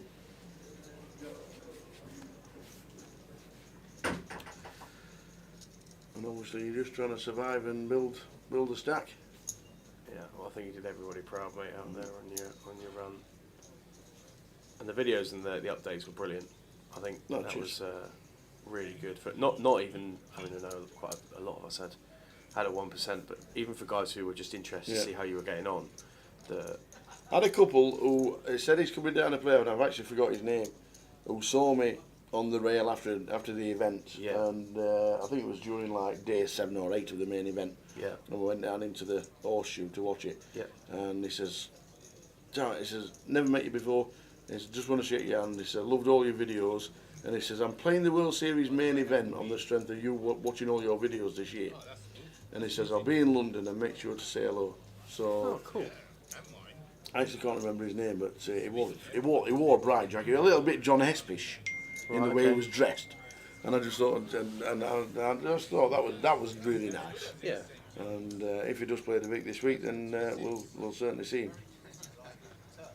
So yeah, things like that just really good. Well, Turk's going to take a spin here with the 9-10 of diamonds, the prettiest hand in the deck. Yes, And is it? flops best on 9-6-5. Backdoor diamonds as well. 2 overs and a backdoor flush draw for Marta with the ace jack. Turn is an 8, a diamonds, Robin Martyr of the diamonds. Yeah, just 4 outs. 1 cent for Marta. Otherwise, Turk's going to spin them up. There we go, 3.5k. 5 of hearts on the end for Turk. The spin is on. It is. We will be having a new feature table after the break, which we will update you on just before we go. We've got 8 minutes left of this session, so we'll give you the lineup for the feature table in a couple of minutes' time. For when we come back, you're not going to want to miss it. There's some good ones in there, that is for sure. Yep. Question of how many entries in this tournament so far? 231. Yeah, live for the day, we've just clicked past 100 entries. Yeah. Been 98 individual entries and 3 entries in this flight. 231 so far. Late reg open all day. Back into day 2. Turbo tonight at 9 o'clock. It's going to be busy. Easy get a 400. Could well do. Could well do.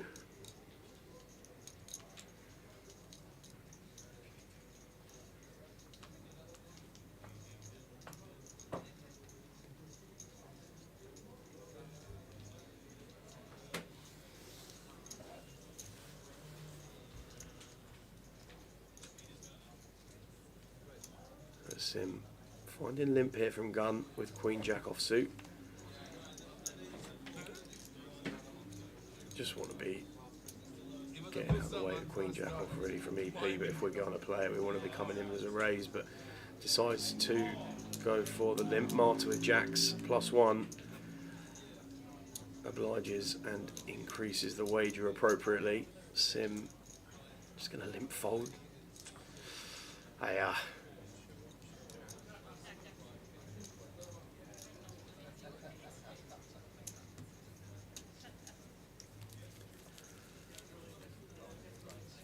Going to see some stuff in the early stages of these comps when we're so deep that it almost doesn't matter. Just one of those spots, but always good to get into good habits early stages of tournaments. Set your stall out.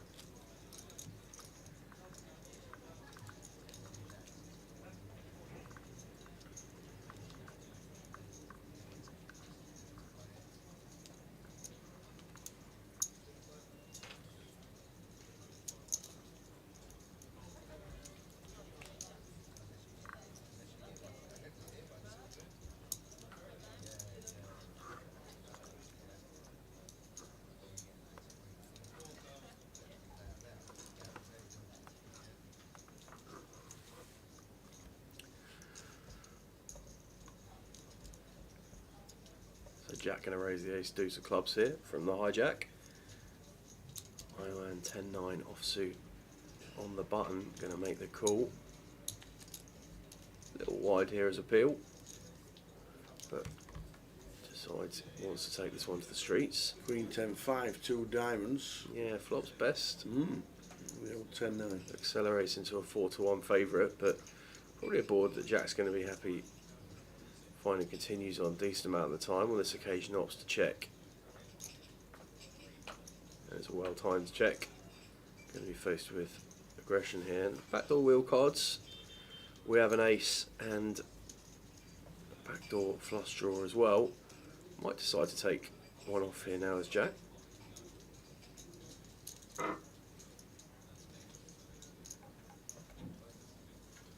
Wow, he's going to slip this into a check raise straight away, are we?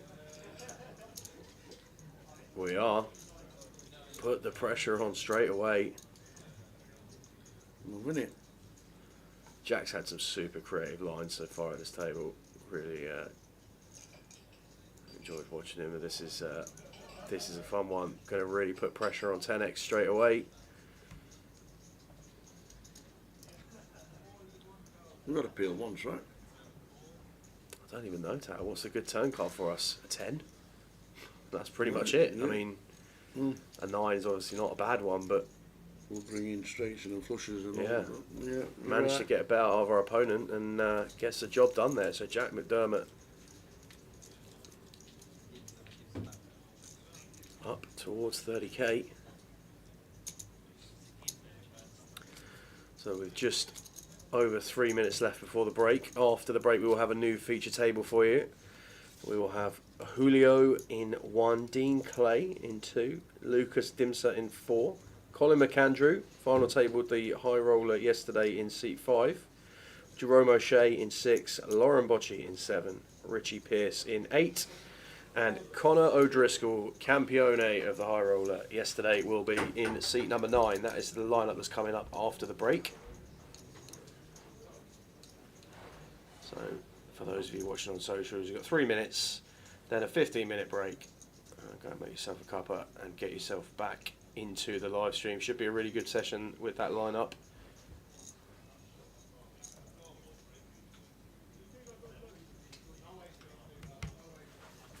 Alright, now this is an invitation that you do not want to ignore. Let me tell you that from Chef here in the chat. Afternoon, chaps. Tower, I need to know your absolute favourite chocolate bar and I'll whip something up for Goliath. Really? Oh yes, buddy. That's the greatest thing I've ever heard in my life. What's my favourite chocolate bar? If I've got the munchies, even though I don't do drugs, just saying. Thanks for clarifying. That's on the all- that's yeah, all right, cheers, that's all Sarah. right. Yeah, thanks. I really, do you know them, you know all these dairy milk bars have got little bits in? So you've got the Oreo As in dairy like milk dime- and then you've got dime the bar, yeah. the dime bar dairy milk. I'm not being funny. I'll tell you, It's that just is- that's absolute- in my it's- top it's- three. it's- That is in my top three It's in for the top. sure. It's in the top 10 for me because I eat a lot of chocolate, as you can tell by my structure. I think we can be dime reps for us too, can we? Yeah. Dime bar representatives here. But if I'd had a couple of beers and I fancied some chocolate, I would try and hunt down a dairy milk dime bar. Right, that is a shout. Oh, But no, my favourite chocolate of all time is a Toblerone.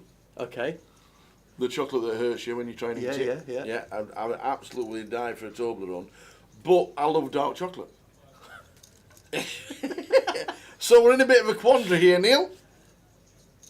The chef. Try and rock something up, Chef, with a dark chocolate Toblerone and dairy milk dime. Go for it.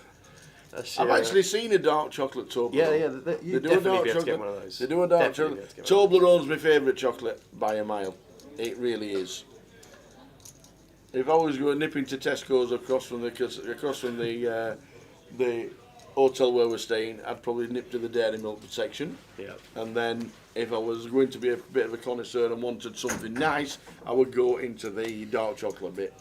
So I actually like the ball. Do you know what's really nice? Like dark chocolate with like shards of raspberry in it. Yeah. Dark chocolate and raspberry. Them That is- lint ones. That is a proper combo. Them That is lint dark ones. chocolate and raspberry. Dark Yeah. chocolate or dark chocolate and chili.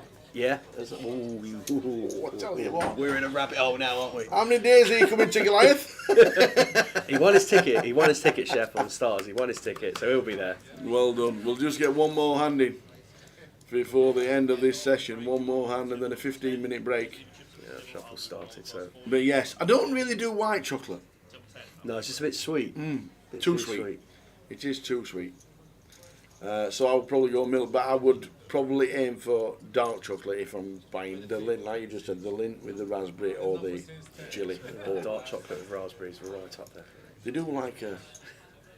Is it like dark chocolate and like orange in them Yeah. little segments? Yeah. It looks like it comes in a box, doesn't it? Yeah, I think. that's it. And they're in little segments across. Yeah, Yeah. those. Oh, you've just got me going now. You've just got me going. I'm off to the vending machine. Chef actually works for the vending machine, and he just pops in 2 minutes before the end of the break and says, "Right, I'm how off can to we, the vending machine. You got me all how excited. can we generate cash flow here?" There you go. Well, says he likes chili. Chili chocolate's great. It's a really good combination. It really is.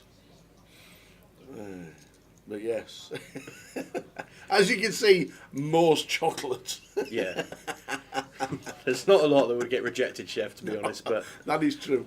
That that's is where we true. are. Well, in the last hand of the session here, Ioan opened the ace-3, and once I defended the big with the queen-10, checks over, and c-bet incoming. Not going to be folding to 1-bet here. Might even decide to slip in a check raise at some frequency with the queen-10. Got queen as an overcard. Getting the pressure on straight away, really put some of these hands into the blender like the ace highs, and does opt to mix in check raise here. Could be the end of. Should be the end of. We only have ace high. Should be on to the break, and we will return with more chocolates. Chocolate dilemmas on the way. It is interesting though here against this size, and Yeah. don't know how many. In the bin they go. We will see you back in 15 minutes with a new table. And I might have a list of chocolate bars. Go on, Ian. Off we go. Off to the break. There we go. Into the bin they go. We will see you in 15 minutes. Thanks then, for the good guys. first session.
good. You look like your seat's a bit lower than it was yesterday. Just lowered it. Just got, yeah, just about.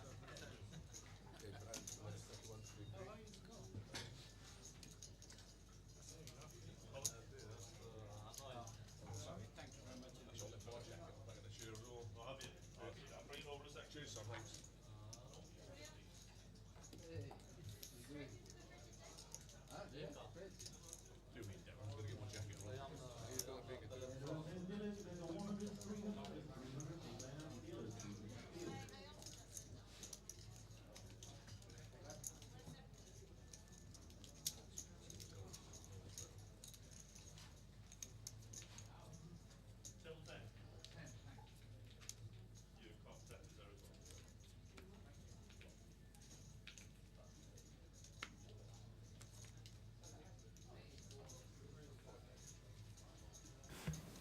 Back with the next session and a new table.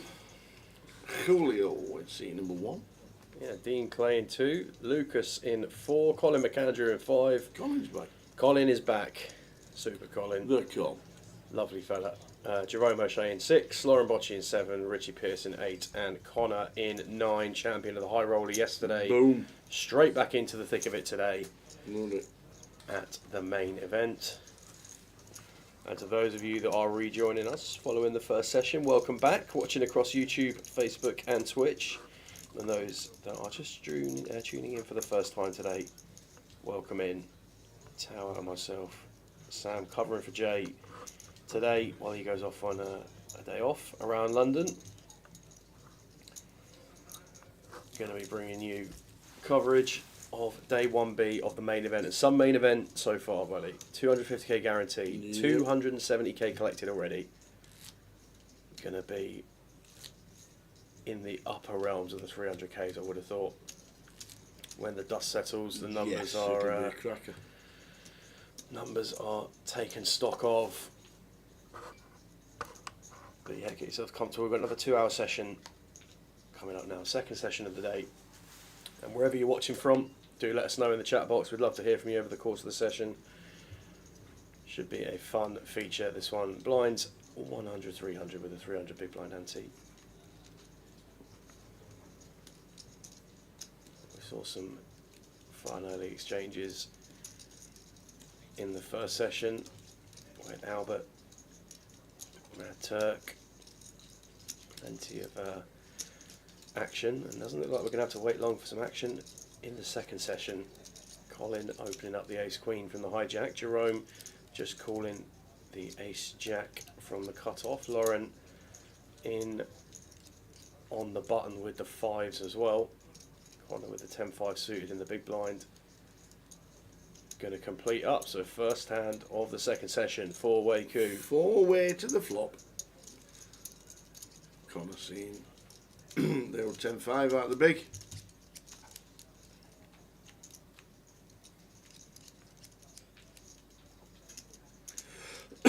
Queen 9-8. Top pair, top kicker for Colin.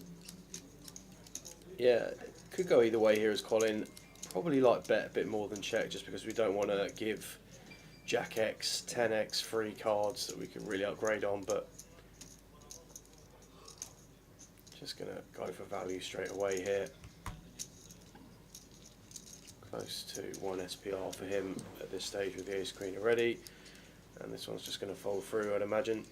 Looks super strong when we raise pre and then bet into 3 opponents. Top pair, top kick again, and get the job done for him. Very good. Chip distribution on the screen. 82 blinds, Connor. Yeah, with them the chip stacks, lead at the them table. stacks as have well. not hardly changed from we had a 40k on our table first session. We did. I think it's safe to say that there was swinging in the London jungle on the first session of the day, Tower. We had an active table. We did. We had the lot. We had the 5-bet rip with the aces, all the way back down to the limp with the 6-3. We saw the lot. But should see some action at our feature for the second session. Amazing effort from Connor taking down high roller yesterday. Really good watch.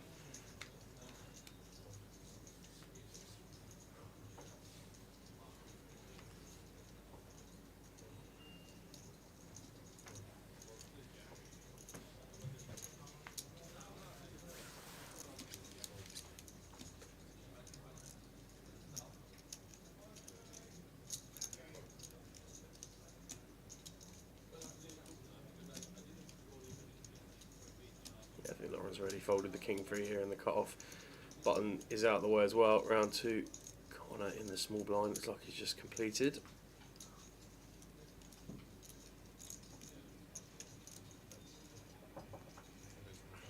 Completely, it's 5 here. Wow, this could get a little spicy now. He's 5 complete in the small blind as Connor. Julio finds ace-10 suited in the big blind, comes in for a raise, and wouldn't rule out 3-bet here from Connor from the small blind.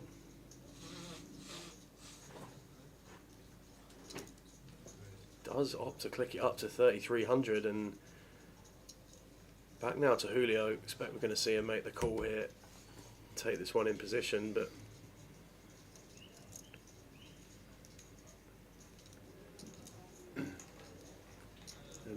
It does like to put the pressure on him, does Connor.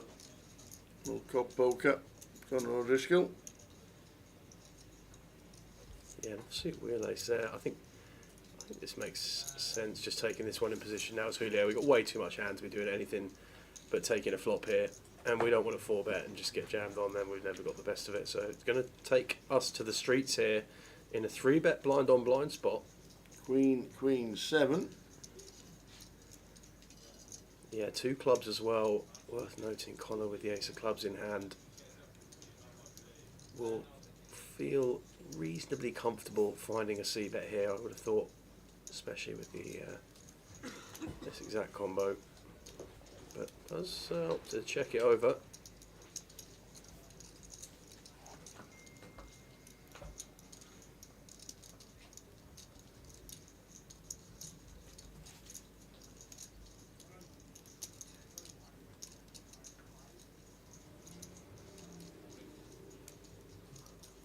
Julio opts to check back. He does the turn. So Brings the 4 of spades.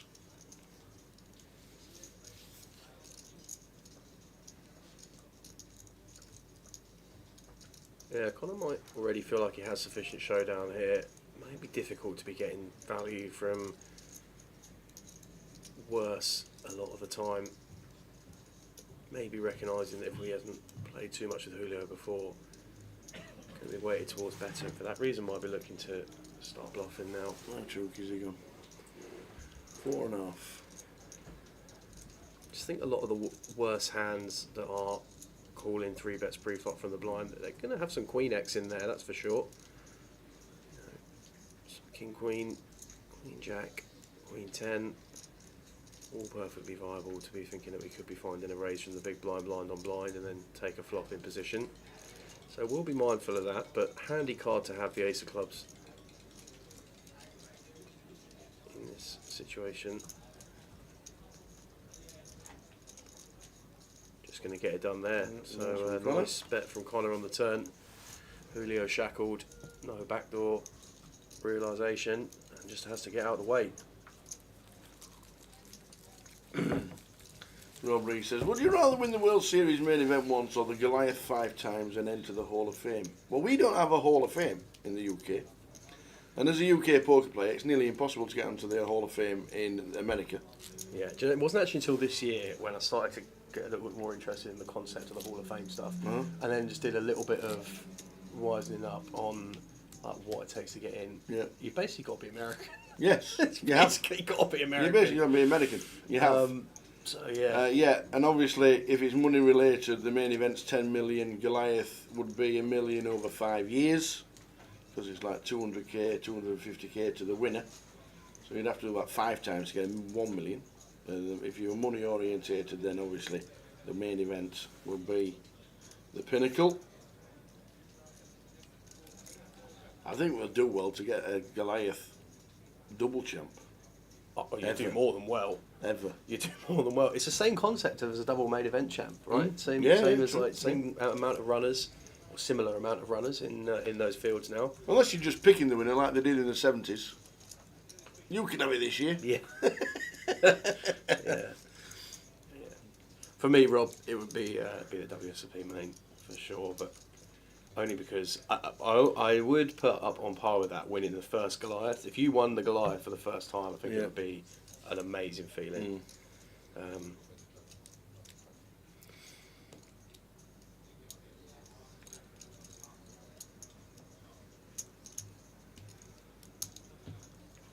Just thinking, what it 2010, 2011, first Goliath. I can't remember what year it was. Was it 2011? First Goliath. 12 or 13, I think. Yeah. When Lee Rawson won it, beating 1,700 runners, and you're like, my God, he's beat 1,700 runners. That's unbelievable. And now you're beating 10,000, 11,000 runners. What year was it Swifty FT'd? Swifty FT, about 2015, I think that 2016. was the first year I was there, yeah. Since then, we've got enough car protectors to decorate the bathroom.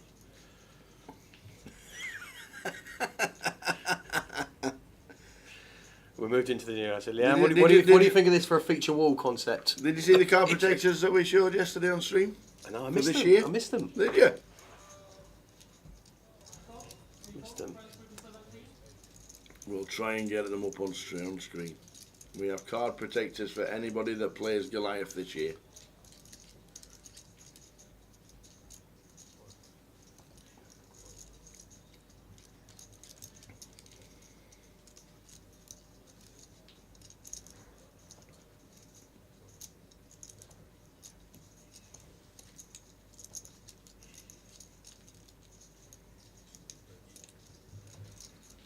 So Lauren here with the open with the Queen 10. Connor calling 8-7 of spades, and Ricky defending the big with the King 7 offsuit. 3 ways to Queen 5-4 rainbow. Lovely spot for Lauren with top pair. Decides to mix in a check. That's gonna get some chip out of Connor. Doesn't really feel much value in doing anything but playing cool at the minute. Got the best hand almost all the time here. Does opt to make the call.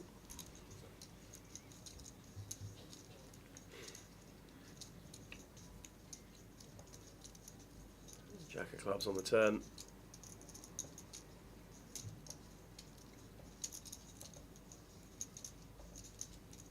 What if Lauren ever finds a lead here now? Jack of clubs feels like one that's going to get checked back a decent amount of the time. If we had 4x, 5x, as Connor might be trying to take a stab on the flop, flush out some equity, but been given the path to an optional free river should he decide to take it. Does decide to take it, so 2 6s remaining in the deck for Connor. 3 hearts on the river. Lauren Bocci with the check mark. Yeah, I'd love to see Lauren continue to play a flow here, play a check again.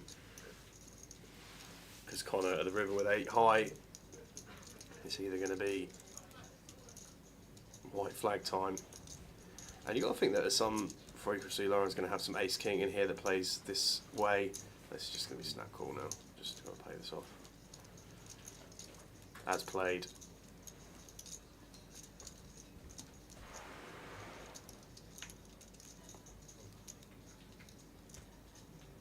Connor announces 8 high. No good, sir. Nicely played hand from Lauren Bocci.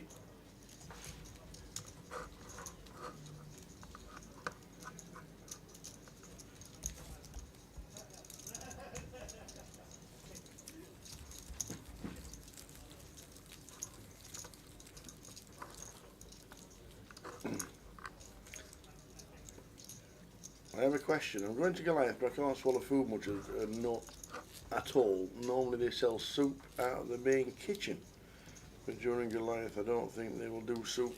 Will it still be available? That I don't actually know. I don't know what the food options are like and whether the soup option is available in the main restaurants. I don't actually know. So there is a restaurant menu that's available if you're playing cash. Ah, right. Okay. I know that for sure. Okay. It might be a reduced menu because of the Yeah. volume size of people Goliath. up there. Yeah. But I know if you're in the cash rooms, then there's a different. There is a menu available from the cash rooms, which will be generally some of the dishes from the main Grosvenor menu. As a side note, can you bring your own cup of soups? Because we have plenty of hot water. Well, you can. I wouldn't like to say for sure. This is not. You know, you could probably find some way of getting your cup of soup in. It's a good question though, Ash. We can try and find that out at some point. Well, there we go. Look at those. There yours. Your beauty. Did you not see them yesterday? Oh, We were you on there, said, "Hey, mine." That's like all the bullets. I That's reckon off on day You one. do get one per, Right, come one per on. bullet. Yeah. Yeah. You do get one per attempt. Yeah. They look good, don't they? They do look really nice. Really nice. The Goliath 2025 card protectors. And they're all the winners. Yeah. Oi, oi. Lee Rawson, top left, first one. The 1,765, I think it was. Wow. Amazing. And then we see Will Watkins in Vegas this year. He's looking forward to it again. And he was also asking, obviously the Wall of Fame, when you're walking in. Yeah, yeah. He says, what picture will they use this year of me? Well, no idea. Probably the same one they've used. For They the might not picture. even have it this year. Now we know you won one. But he says, yeah, but there were a load of pictures taken and there were a couple of rubbish ones. I said, well, we'll pick the baddest and worst and then we'll stick it on the wall. So I don't know if the Wall of Fame is there, but Will was like, I wonder what the picture they're going to use. That's a great picture, by the way, Which of one? Will, bottom right. Yeah, Will's is a good one. I think Florian's one is good as well. Yeah. I know, it's just like Yeah. absolute. It looks Arsenal about 2'3". I know. It's like there's like a scale going on. Florian isn't it? Duter looks like he's either stood in Walsall or Yeah. or he's sat about 8 foot away from the table. Yeah. He looks tiny. Oh dear. That's some great pictures there from the Goliath. And if you want to be number 13, well, it's starting next week with $1 million guarantee on Thursday. Plenty of satellites. There's going to be 20 seats guaranteed on Wednesday for the 1K. It's going to be so busy. Looking forward to it. Get the locals in, get them playing in their satellites, and the $1 million guarantee kicks off Goliath next Thursday. So it's going to be an absolute cracker. Really looking forward to going back to Coventry. Great pictures, aren't they? Yeah, some great memories in there. Aren't there? Yeah. Superb pictures. Yeah, Mika Toika. Whatever happened to Mika Toika? Middle left. Yeah, yeah. Whatever That was the. I happened. think That was Katie's That was year. Katie's year, wasn't it? Yeah. Yeah, yeah. Yeah, that was Katie's year. Yeah, and all the chips and yeah, you're right. And will we get a woman winning Goliath? We need a woman's winner. It would be great. It really would. I remember Elliot Moraes' final table was a great watch. That was a great watch that year. Yeah. Pretty sure I saw Vamshi in Vegas this year. Where did we see Vamshi? Relatively. I mean, it might have seen him in Portsmouth, I feel like. Yeah, we did. I think we did see him in Portsmouth, didn't we? We did. And Toddy. Yeah. Lee Reynolds. Only bought in at the final break. I know. The spin of all spins. Wasn't going to play The it. spin of all spins. There's your Was not your long going to shot, play guys. it. There's your Bottom long shot. left. He was not going to play it.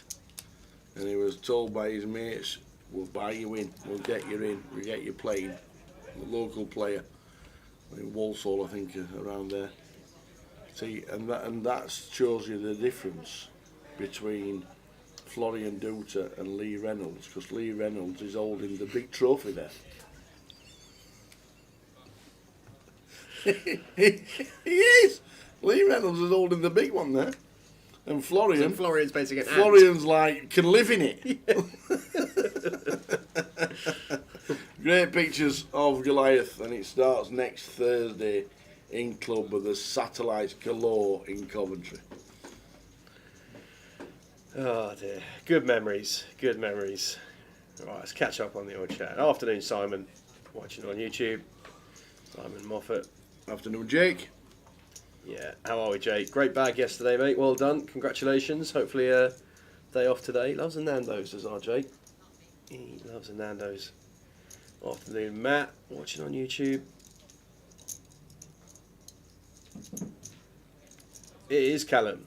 It is that GUKPT High Roller Champion Conor O'Driscoll. Straight into the main Yeah, event. no messing about. In he goes. Yeah, would certainly be a very popular winner, Rob, if Katie were to be able to find the trophy. Just be really good to have a woman down on the FT this year. That'd be really good. The amount of work Katie's put into women's poker, growing that side of the game for, well, it feels like not even that many years, but I know she's been working hard on it for a number of years, and the numbers are there in those events, and nothing to say we won't see the year this year where we get a female player on the Goliath FT. Who knows, one could go all the way. Someone's going to be crowned lucky number 13 this year in Goliath. Someone is going to enter that comp for 200 quid and win a prize in the region of $250,000, and that is just the story that poker needs.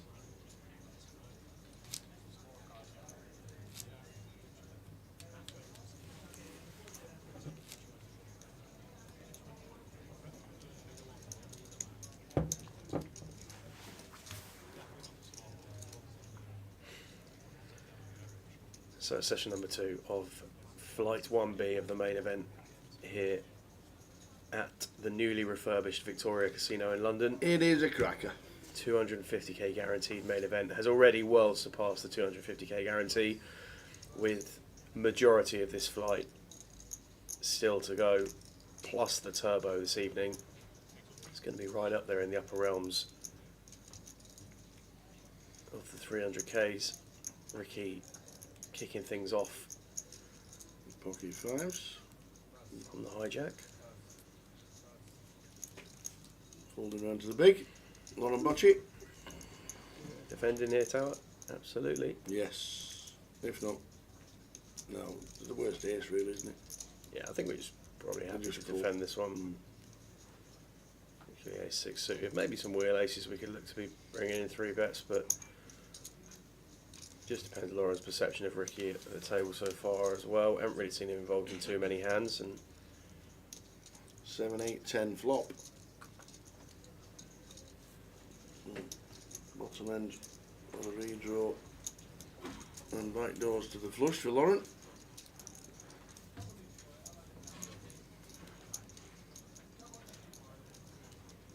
yeah, one of those boards Ricky could go either way on, could probably fall into recognising showdown value straight away and form a check back, but going to have some C bets.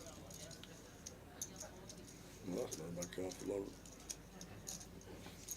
Yeah, but it could be a card we see check again on Tower. I mean, Ace X going to be hearts, yeah. forming a decent amount of the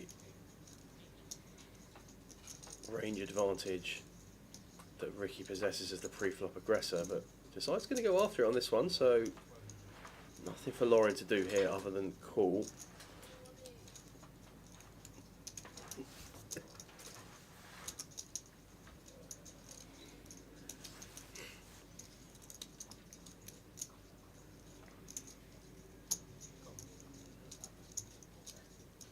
Yeah, no. Ricky will probably recognise here when called that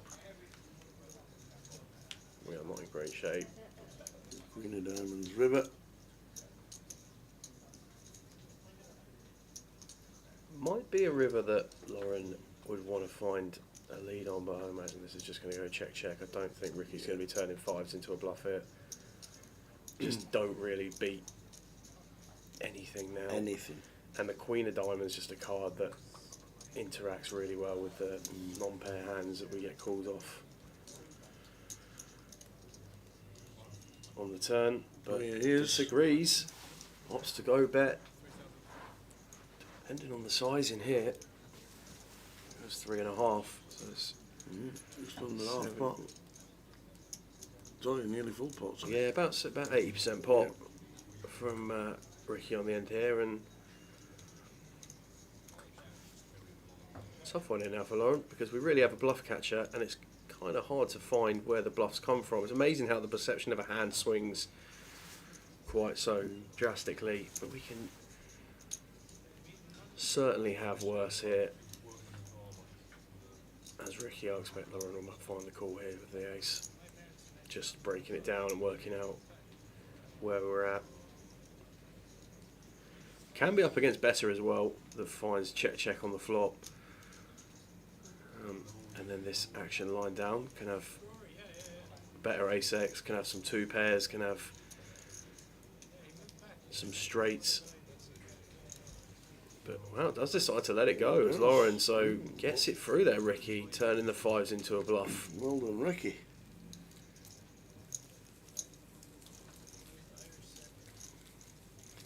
Well done indeed. Gets him back up over starting stack. Yeah, Ricky Murphy going for it there on the river with the fives. I'm surprised Lauren folded that river, to be honest, Howard. Has a really good feel for the game post-flop, Lauren. Really tough to play against in general, but thought he might sniff that one out.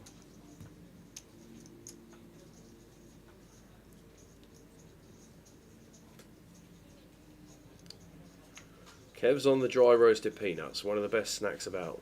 Dry roast. I do like nuts, I must admit. I do like a good cashew nut. Yeah, cashew nut, great shout. Pistachios, nice in a dessert. Monkey nuts, just a pain in the backside to eat. Just messy, right? Smash The them monkey in nuts the- are the ones that you get at Five Guys. Are they? I I don't know. don't think I've ever had a Five Guys. What? True. Tower. I might have somewhere along the line, but I can't recollect it.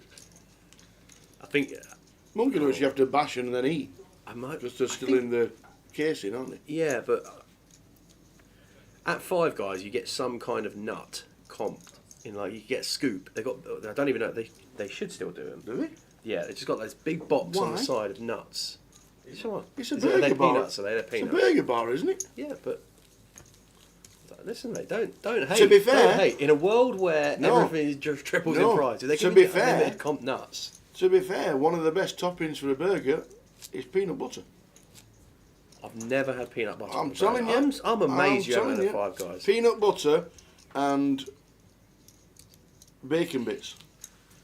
I'm telling you right now. Is that just because of like the salty element, or it just works? It just works. Okay. Telling you. All right. Telling you. All right. Top of a good Aberdeen Angus smash burger, peanut butter and bacon bits. All right. I tell you what. When we're down in Portsmouth next year, hopefully we get to go back down to Portsmouth next year at some point. That, if you haven't had a chance to have them before, then I'll get you Five Guys in Portsmouth. Okay, we're in it. We're on it.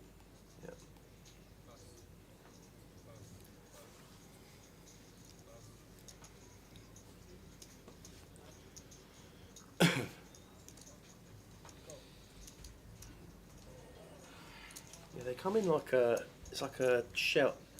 Like a shell. It's kind of like that shape. That's it. They're Yeah, monkey like that. nuts. Monkey nuts. They're yeah. monkey nuts. Yeah. And you like break, but they Yeah. are messy when you break them. Oh, Like absolutely, they- just- yeah, they. It feels like the nut's like 2 years old That's it. by the time Yeah, it that's brittles literally off. it. They're the ones. They're the ones.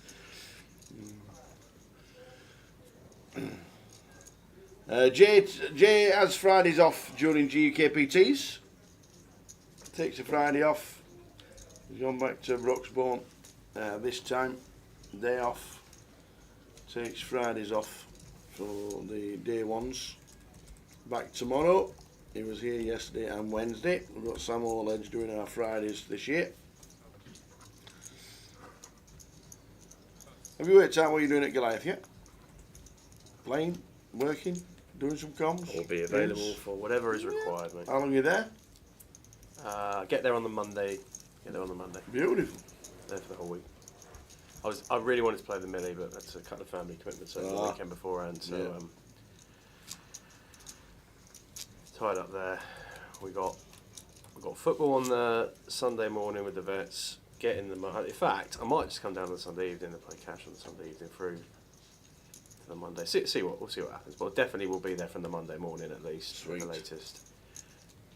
We'll, be around and about. Be nice to put some faces to names at the Goliath as well. Absolutely. Yeah. Tara and Jay have done an incredible job of keeping everyone entertained over all of the years, but been good to see some repeat names in the chat box. Feel free to pop up and say hello at the Goliath. Be nice to Absolutely. put some faces to names. You'll see us wandering about down in the bottom. Well, the comms room is usually out of action because it's miles into the Right in the belly. back end of the right in the belly. yep, the back end of the arena.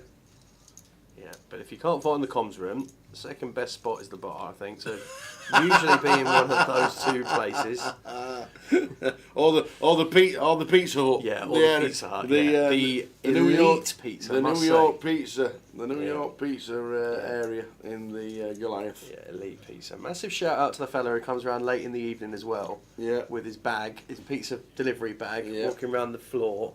love That it. is you know, get a sales pitch on. If the pizzas are normally a tenner, they're £8 from his bag, which is probably the only delivery service you'll find that's cheaper than going to the shop. Yes. So, well worth it. Very good. I tell you what, on the same kind of scale as that, Go on. Las Vegas Airport has to be the only airport in the world that I know that's cheaper than the actual town you're going to. So you're actually like, So pleased you to go get to the airport. For you once. go It's to like, Dublin and it's €12, €12 a pint. So you go to Manchester Airport, it's £8.50 a pint.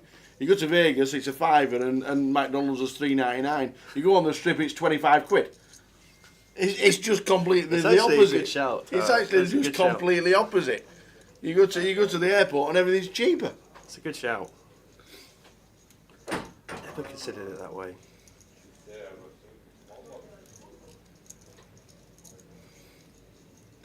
And then of course they put the slot machines in, and you have to spend all your fake money before you leave. Yeah. Masterclass. Absolute masterclass on that one. I've yeah. still got some Monopoly money here. Shall I spend it? Yeah, get it in slot machines. Yeah.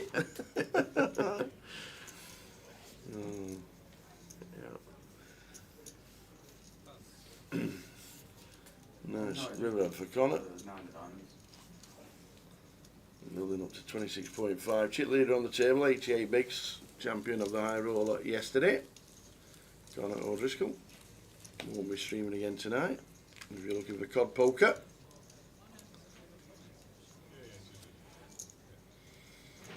Nice. I can't wait for a few days away in Coventry.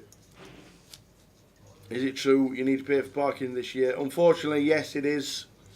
But it's a discounted price. Oh, heavily discounted price. Yeah, it's £5 a day. Should be 16, heavily reduced.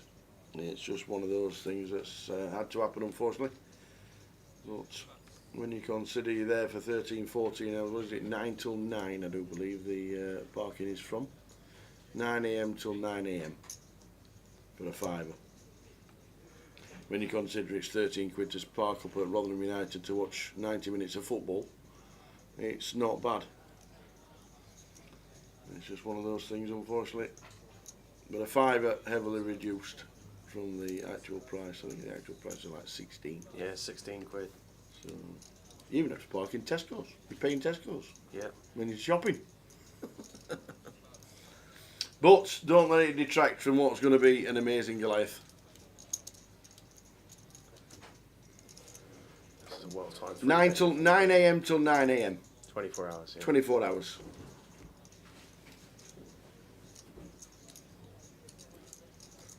Yeah, well timed free bet from Colin there. I'm just picking that one through. Picks up some chips with the King Queen.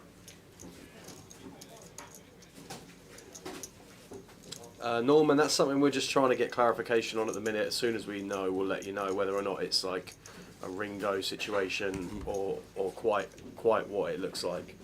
We'll let you know as soon as we know. But yeah,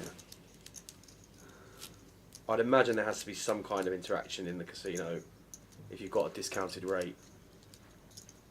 Yeah, I'm not quite sure how it's going to work out at the minute. We've asked the question. We'll let you know as soon as we know. But very reasonable question to ask. If they pay in the casino or on an app or something like that, we will we'll let you know.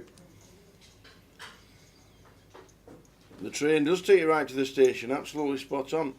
You just walk up the car park. Great service. Get into Coventry, get the train off Coventry station to the arena, and in 5 minutes you're there.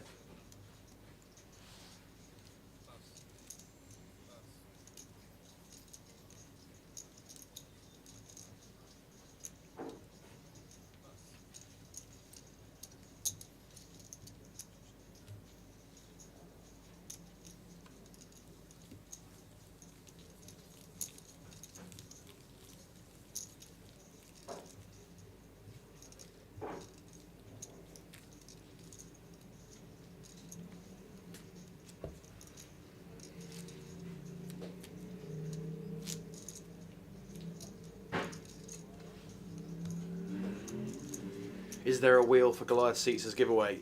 We are waiting for the nod, Kev, on the Yes. giveaways. And as soon as we find out Yeah. what's going on, See, then Tom gives us a message. We will we'll let you know. you know. We had a wheel in Pompey, where We you did. almost got kicked out of the casino, didn't you, for commentating on the wheel? What is he doing? And you tell him to shut up. The We're sweet trying to- irony, if we were spinning a wheel, the person on the electronic roulette now tower is never going to get a Christmas card from, that was absolutely seething about the excitement of giving know. away a Goliath seat while someone was betting the 10p roulette. Yeah. It was quite funny, I must say. Right, we've got Lauren here, who opened +2. Rich found the flat with the 5s from MP, and Connor 3-bet in the hijack with ace king. Lucas ace 5 offsuit in the big blind here. Doesn't really feel like the spot to be getting after it with the ace 5 on this occasion. Let's see how he opts to proceed. Does decide to fold. Maybe some ace 5 suited in there might be a slightly better candidate if we were looking to apply some pressure, but Connor just going to pick some chips up with the ace king here.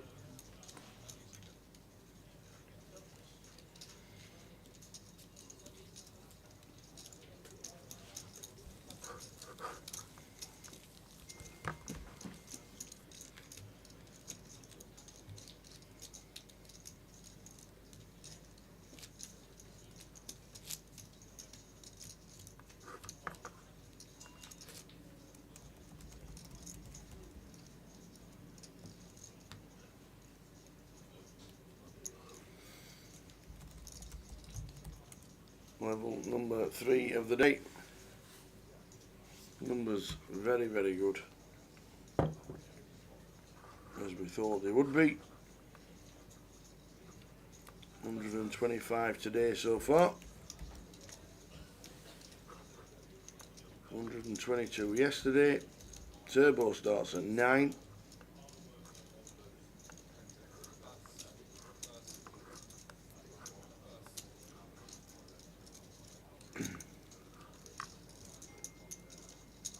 How many's in the cash out Starlight? Let's have a look.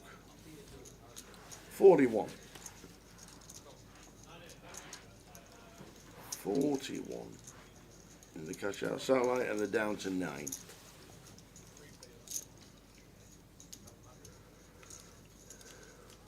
Collected £5,125.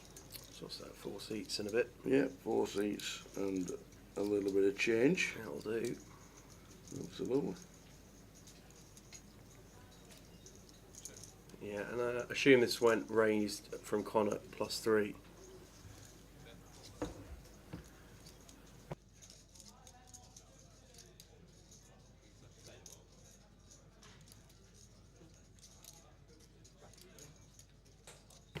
Yeah, I assume this went raised from Connor. Call small blind Lucas and call big blind from Colin. Probably one we can just let go as Colin here. 6-3 offsuit, no real. Are going to have to hit such a specific flop for connectivity.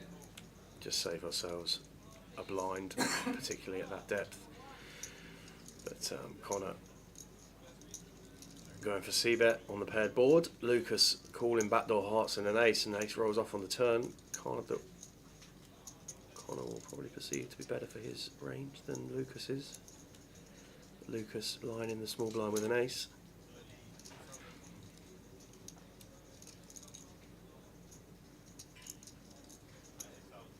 And expect Lucas just to find call here. No real reason to do anything else. Connor can of course have better ace-x in the range, but nothing we can do here really but call.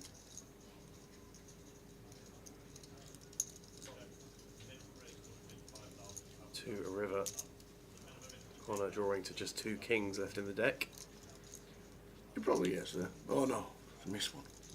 7 of hearts on the river. Lucas in 4.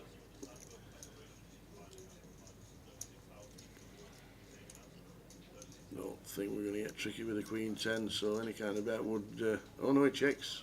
Yeah, I think Lucas is happy playing in flow here. Connor with Queen High. Probably one that recognises Lucas is going to be pretty showdown driven. Going to have some Jack X in there from the small blind. Going to be tough to get that to lay down, and certainly never going to get this one to fold. So Connor probably actually be pretty happy to see when the ace gets flicked over here that we didn't get after it, because that was never getting folded. But going to be showdown driven. Has played a lot of the time from the small blind on this line. Coda says, anyone else having issues logging in with the app? I'm trying to see my registered tournaments and it says customer not found. Yeah. No, in short, but might be worth just... I'm on the app now, and it's because I'm on the Grosvenor Poker Live app for London. Yeah. Let me have a look. See if I just change to Coventry. Yeah, I'm in. Are you in? I'm in. Might be worth just going for a sign out and sign in again. You can definitely get your card number, well, get your membership number off the back of your card. Code, if you've got that in your wallet or something, then your membership number's on your card. You can use that to log in on the app. Yep, I'm in the app. But yeah, all good. Got the app here. Seems to be working okay. Almost 285k in the main now. Just accelerating up in the blinds. That will almost certainly be at Coda. If you had a replacement card, which will have a different number on it, then you're going to want to get that card used as you log in. I would have thought, well, maybe with the Grosvenor 1 concept of it all linked in, it's linked. I'm not sure, but that could well be it. Yeah. So give that one a go. Listen to this. Coventry tonight. Yeah. No tournaments. Okay. I'll have a cash night or something. £5,650 cash game hourly high-hand giveaway. Amazing. 2 Goliath seats every hour given away. Yeah. Plus a £1,250 GUKPT seat via a random draw starting at 6 o'clock. Amazing. Cash game giveaway of nearly £6,000 in Coventry tonight. That is quite remarkable. And being sat in the Vic, where you don't really get cash poker better than the Vic in the UK, it's probably fair to say. Very difficult to find that. Coventry, That's making brilliant. a late charge. That is so good. Over £5,500 in giveaways. 2 Goliath seats every hour, and a 1250 GUKPT seat via random draw. Brilliant stuff from Cov.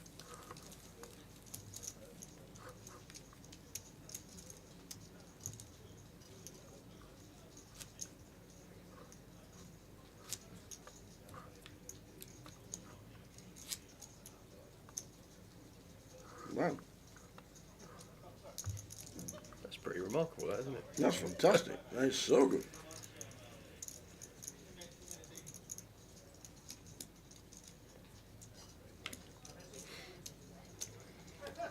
Yeah, £100 comp in Reading tonight. That's got a Goliath seat awarded for the winner in that as well. Friday nights in Reading usually pretty busy. Very nice indeed.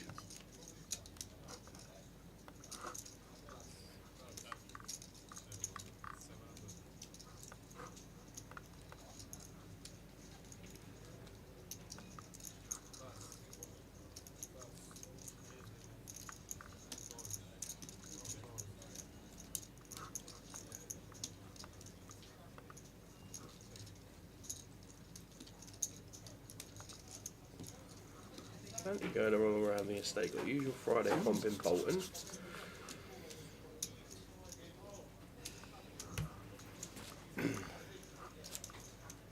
See what's going on at the Maybury. Any comp at the Maybury? Yeah, Maybury's got a comp tonight. £90, 6k guaranteed at the Maybury. Yeah, so if you are in the Coventry area, that is phenomenal. £5,650 cash game hourly high-end giveaway. 2 Goliath seats every hour and a 1250 GUKPT seat via a random draw from 6 o'clock. Very nice indeed. Yeah, fantastic stuff. Well done, Cov. Coventry. And then all the satellites. Sunday 10 seats guaranteed for the Goliath main event satellite. £20 plus £10 rebuys with an add-on. 5 seats on Monday, 5 seats on Tuesday, and then 20 seats on Wednesday. £50 rebuys and an add-on. Fantastic. Well done, Coventry.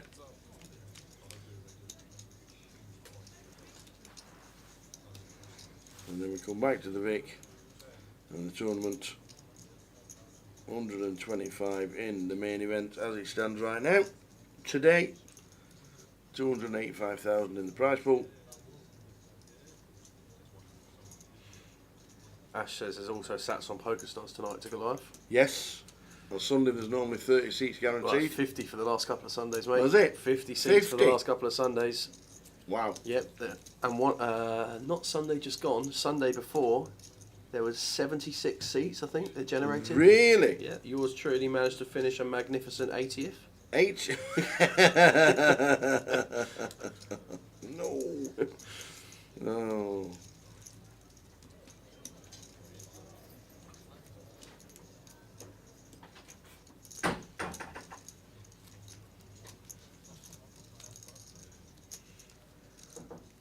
So yeah, there is plenty of opportunity up and down the country to be getting your seats into Goliath tonight.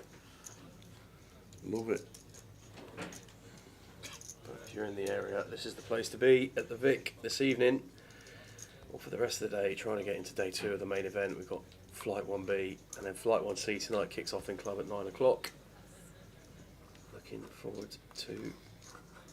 Afternoon, Mike Leonard. Good luck, Richard, Connor, and Colin on the feature.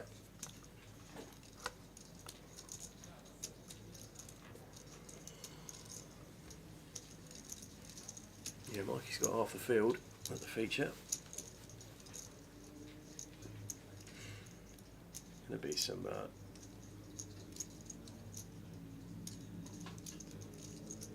popular names about.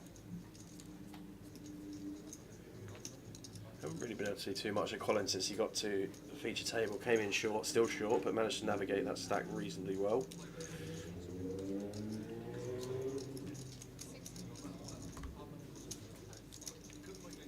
Three direct outs here for Julio should he decide to proceed, but elects to fold.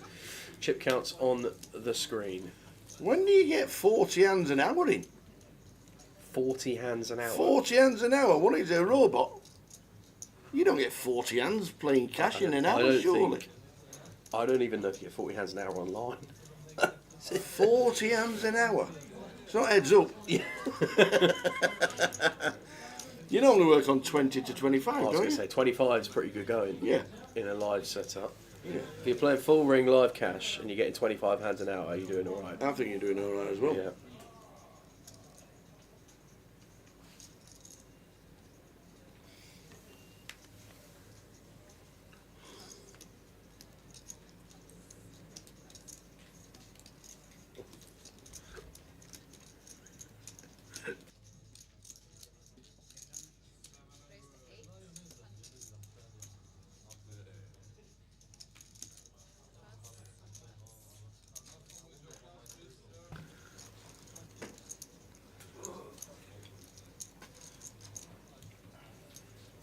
Do do do do do do do do do. Lines 100, 300. 10 minutes left of this level, and then a change in blinds. Even with an auto shuffle, I understand what you're saying. You're obviously going to get more hands in with an auto shuffle than we are manually shuffling, but even with an auto shuffle, 40 hands an hour, that is a lot of hand.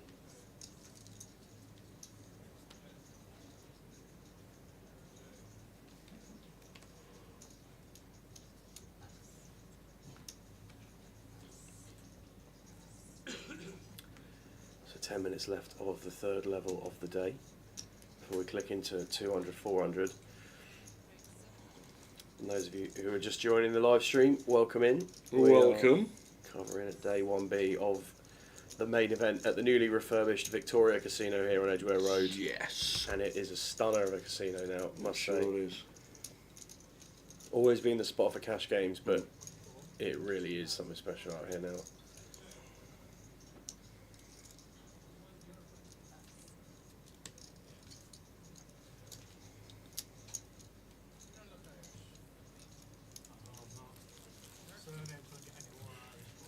feel like Ricky's found a real spring in his step ever since he got that one through against Lauren earlier with the fives. Just found really well-timed aggression. And it's amazing how that can just happen in live games in particular. One hand goes your way and all of a sudden you've got wind in your sails. You know, I know you always talk about poker being a form game and a momentum game, but it can happen from session to session within tournaments as well. Yeah, right. Just have a couple of hands that go your way and all of a sudden you're fueled and you're smiling and laughing at the table and you're having a good time.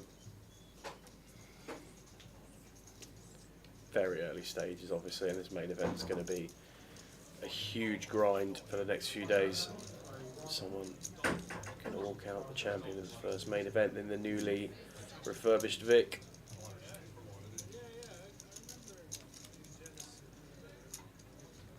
Dean coming in for an open here with the ace queen from the button, and Lucas in the big blind king 9 offsuit. This is going to get defended.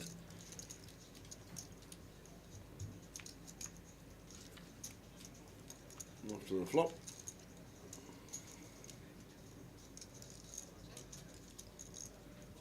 Yeah, Lucas has already checked this one over. See how Dean wants to proceed. Right, Lucas out flopping. Yeah, nice check back from Dean. Just aware that this is probably going to be a board that our opponent is going to intimately well on. There's going to be plenty of turn cards that we get the opportunity to either form delayed c-bet strategy on or just start to navigate our way to showdown without doing unnecessary chips into this, and then we could just get there on the river like this. So, Of course. yeah, It's the way to do it. I think there's sometimes Tower where we can just fall on button with a hand like ace queen like this. We feel like we're mandatory c-bet this kind of flop. It's not always necessary, and now we're just going to go for value. Sticking a 1k chip. And really, Lucas has just got to be thinking now, is Dean the kind of player that is just going to find 1k here with king queen or king jack, because that's all we really beat at this stage. We blocked both of those hands with the king of hearts, so Oh, he's raised it up to 5k. wow. Or 4.5.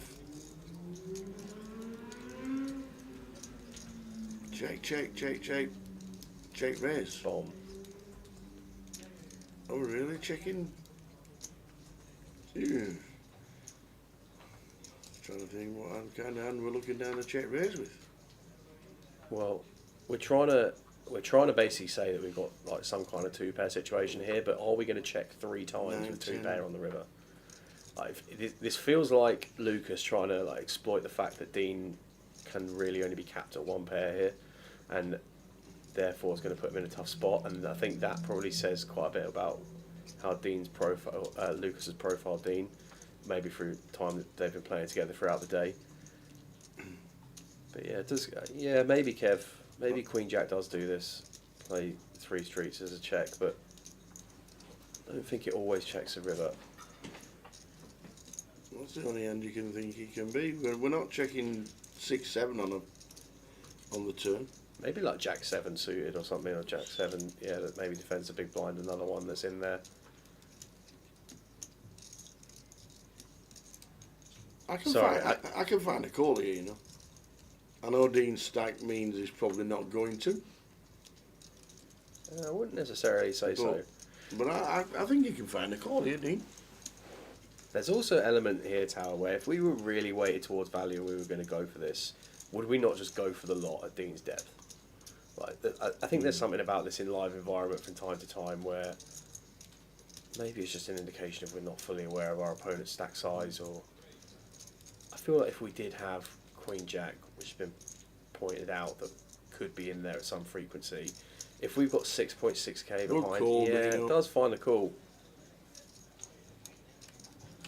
Good call.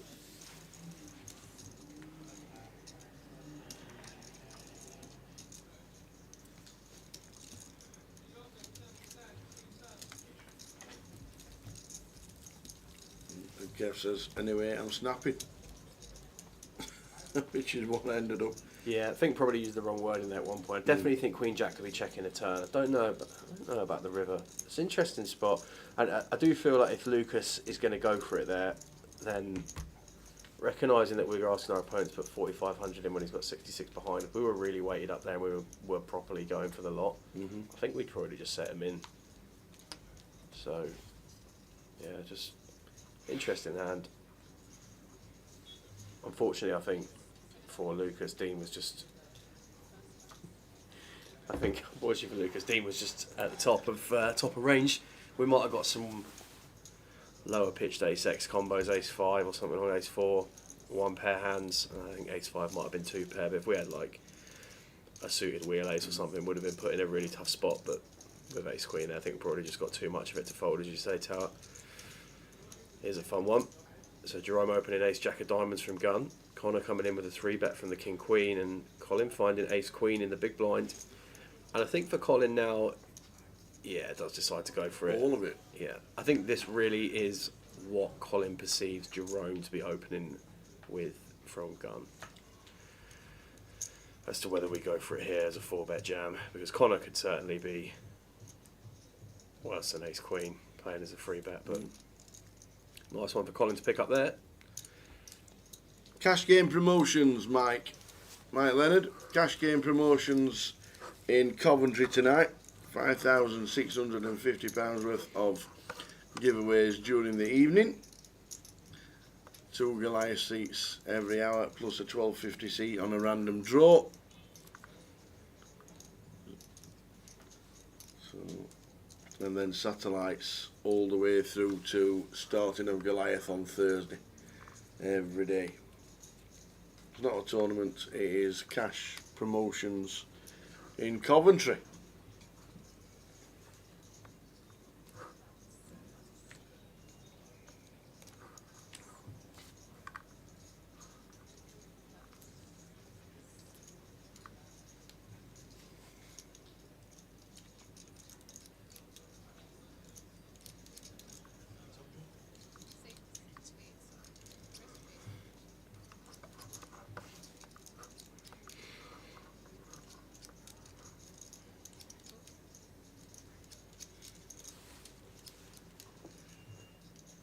Well, another one here for Colin. Ricky opening this one with the ace-deuce from the cut-off. Lucas flat in the button. Colin, ace-10 of clubs in the small blind. Could have maybe seen a squeeze there. But as it is, calls and invites Jerome in for a 4-way flop. What a flop for Colin. Absolutely nails it. But Ricky with top and bottom pair. We're going to be juicy this one. Could get more than a bit juicy, Tower. Ricky is the pre-flop aggressor here. Almost certainly going to be finding a c-bet, and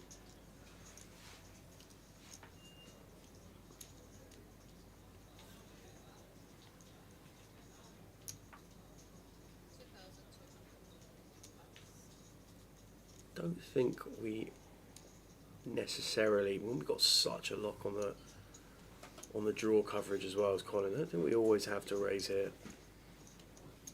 But it does feel like raise is certainly a valid option. When we're in the small blind, we're just going to play for it all now, are we? Yeah. Going to call it off and flip it off. Oh, I was going to say, we could viably call, I think.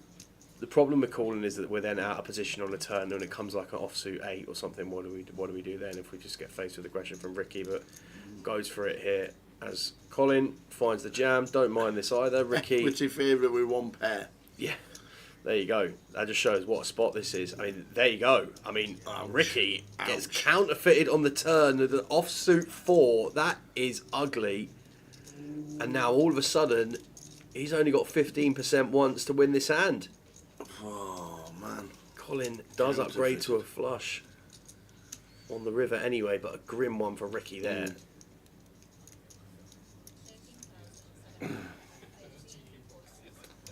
Ouch. I agree, Mike. I think that's definitely the spot we find there.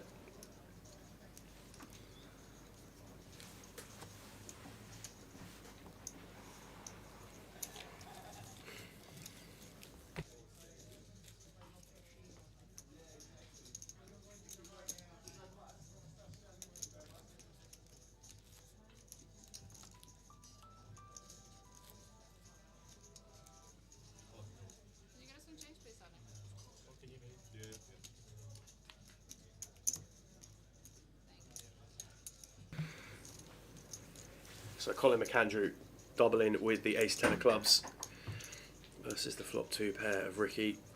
Pretty unfortunate one for Ricky. See how he re-establishes himself after taking a pretty significant hit to his stack. Towers just stepped out of the booth on a drinks run.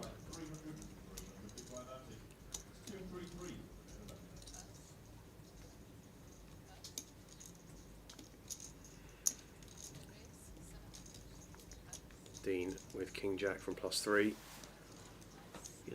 Coming for a raise here. Colin on the button, Jack 9 of spades, going to find the call.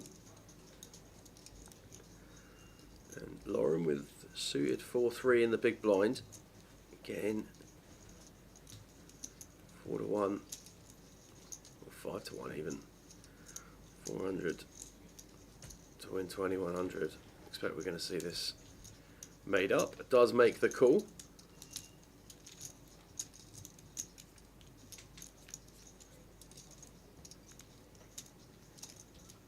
Wow, nails some more flops, Colin. Lauren checks it over. Dean with the superior up and down draw. Colin up and down as well with backdoor spades. And probably one now in position. The big transition in this hand from Colin versus his absolute annihilation of the previous flop. That we're just happy to take in position and play our draw in that manner. Deuce of diamonds on the turn, massive brick.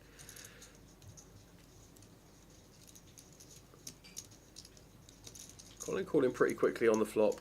Wouldn't have been surprised to see Dean slow down, but I don't think we can fold here as Colin to this 2k bet either. Just got too many outs.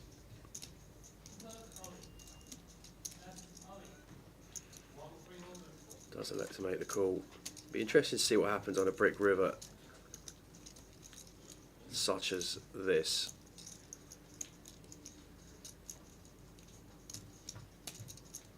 It's going to be pretty scary as Dean. We've been called twice when betting 2 on the flop. We bet into 2 opponents on the flop. Find double barrel on the turn. King Jack offsuit here. We're really going to go for it again. He is going to go for it again. Dean finds the triple. And just going to get out of the way as Colin. Dean picks it up with King High. Not really much Colin could have done there, but if check 2, I'd have liked to have seen Colin find a bet there. Don't think our opponent would have been able to call too much.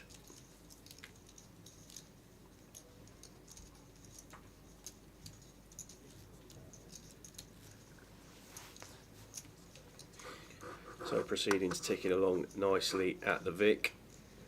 Flight 1B has had a huge attendance so far, only going to get bigger as the day progresses. Day 1C will dawn upon us after sunset today at 9 o'clock.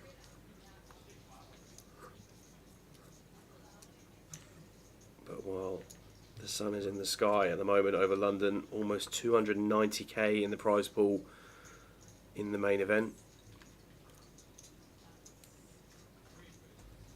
Had 131 entries into this flight so far. 261 entries into the main overall. 1 hour clock for the remainder of the day. Just clicked into level 4.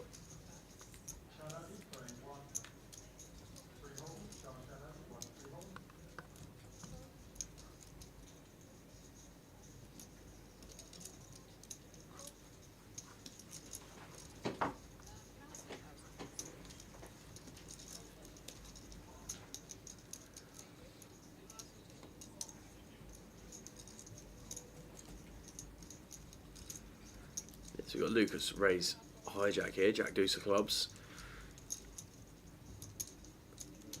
And Lauren in the small blind completing Ace Deuce of hearts. Richard completed King 3 in the big. And we're going to be going 3-way to the flop.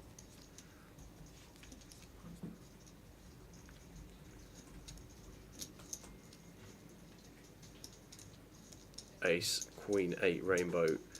I'd imagine with Jack Deuce, we're just going to get after it straight away, try and play this range advantage, 2-hour advantage, as Lucas does elect to bet. Lauren not folding top pair.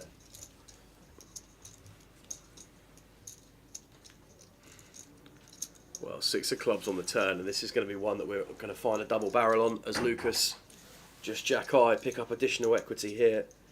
try and get the job done with a double barrel.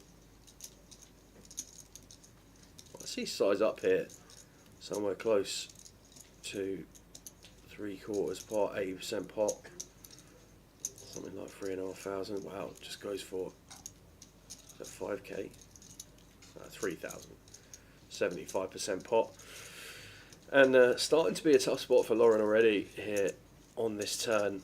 We've already seen him in a position where we called down from the big blind with an ace on not dissimilar texture board earlier on in proceedings, and then fold the river to the triple barrel, which from what we've seen from Lucas so far I think is inevitable were we to completely miss. But as with the hand earlier we saw Lauren in, I don't think we can see a fold just yet.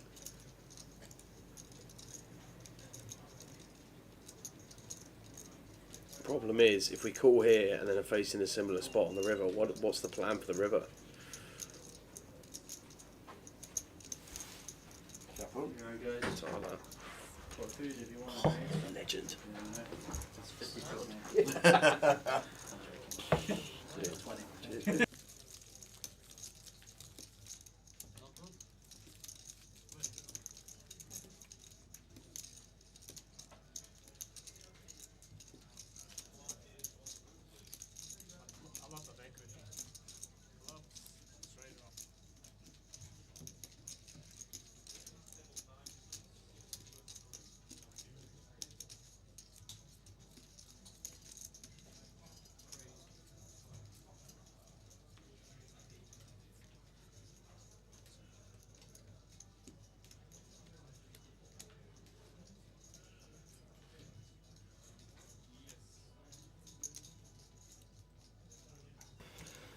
Oh, da da da da. Pictures are awful. Pesky, what are you doing? What's happening? Grosvenor have finally restarted poker in Great Yarmouth. I like it.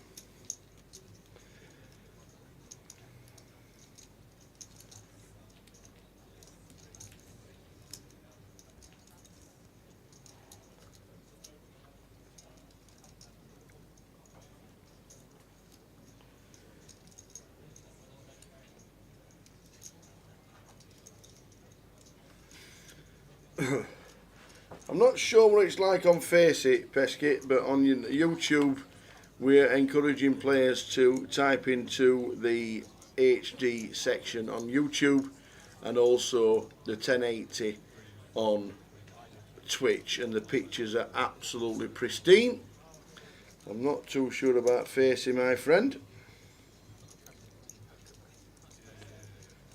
But if you can get to watch it on one of those, I don't think they're bad. Let me just get my old readers on, have a look for you. I don't think it's bad. Maybe it's your Nokia 2810, Pesky. We know it's slightly darker as we come back to the table.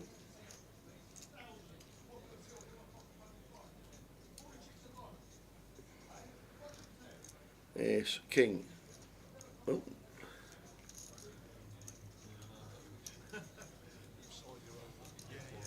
Something just happened in the background there. I don't know what happened there, but I think a ruling went against somebody.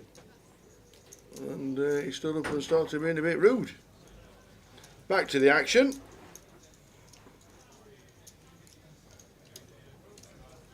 Doesn't look too bad on mine. And I've got a brand new Samsung. So pictures look pretty good, Pesky. Try YouTube, honestly. When you go to the settings, when you press the red button for live on YouTube, scroll right and it says there's a cog there for the settings.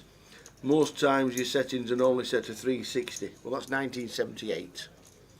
So click on HD. Sam knows. He's been watching his 14-inch renter TV. The HD quality on YouTube is superb. So is Twitch in 1080, and there's nothing. Honestly, there's nothing wrong with it. But we know in seats 1 to 5 a little bit darker than normal because of the two TVs that's in the corner. All things will be noted for the next one.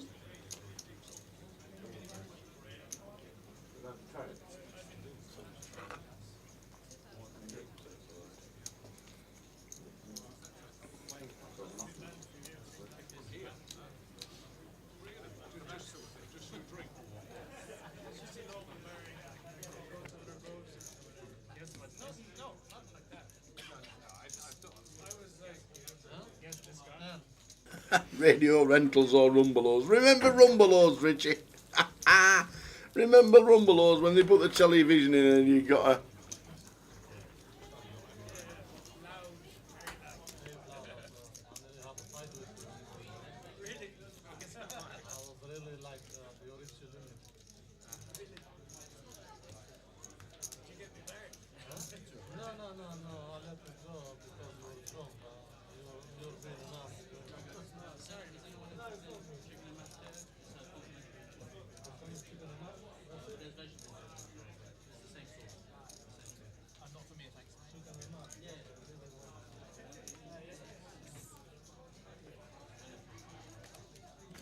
Only feedback, says DJ Scotty. I would like, as you say, mentioned a little bit of light and a little bit dark, but other than that, it's solid. Thank you very much. Yeah, I thought it was a little bit darker than normal, so it's things that obviously the first time back at the Vic. The team will be writing it down and tweaking things for the next time we are back in September. Yeah, 50p box on the back of the TV. I remember my mate back in the 80s. We'd literally just left school. 84 we left school. They got a telly from Rumbelows and he had a dial on the wall, A to G for the channels of new satellite TV. And he was one of the first. They were one of the first ones to get it. So it was after Live Aid. So Live Aid was 85. So 40 years. Did you watch it? Did you watch Live Aid? Celebrating 40 years of Live Aid last week. It was after 85, so it might have been 87, 88. He got this new TV with his dial on it, and he got these new satellite TVs and channels that nobody else had got. And that's when we started watching WCW wrestling and all that, where you get Hulk Hogan and the American Dream, and the likes of. And they had it on a three month rental. And after 3 months, they were supposed to give it away. He had it on 2.5 years before they turned it off. 2.5 years, and they had it on a trial for 3 months, and he had it 2.5 years. And the old telly with the old dials in the back for the channels that nobody else had got. It was amazing.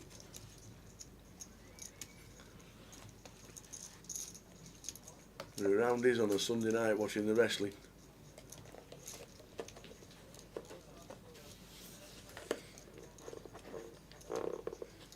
Yeah, that's when it all started.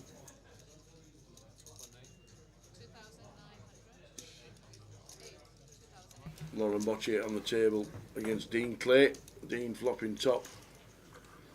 We check calls, and the turn is an absolute beaut for Lauren Bocce. That it is.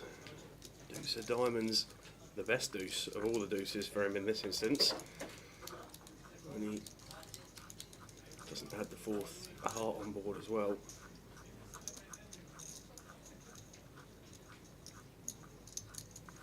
Dean could be in a spot of bother here. Incredible turn for Lauren. Well, 9 pairs on the river. The greatest card for Dean to see. Obviously we lose to 9x, it was in there before, but difficult to see too much 9x. A singular 9x betting flop and betting turn after raising pre-flop. Maybe something specific like ace-9 of hearts, or ace-9 with the ace of hearts or something.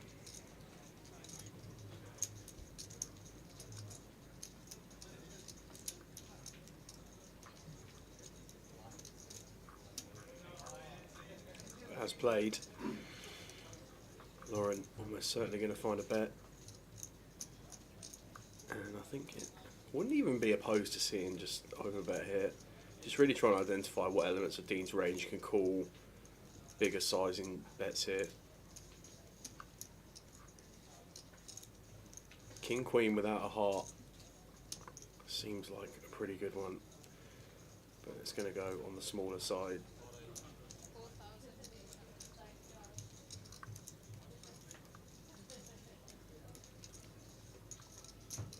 Well, Dean faced with 4,800 here, and a tough decision for Dean. Lauren's certainly capable, and I think we'll probably see this get paid off.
Dean deep in the tank here.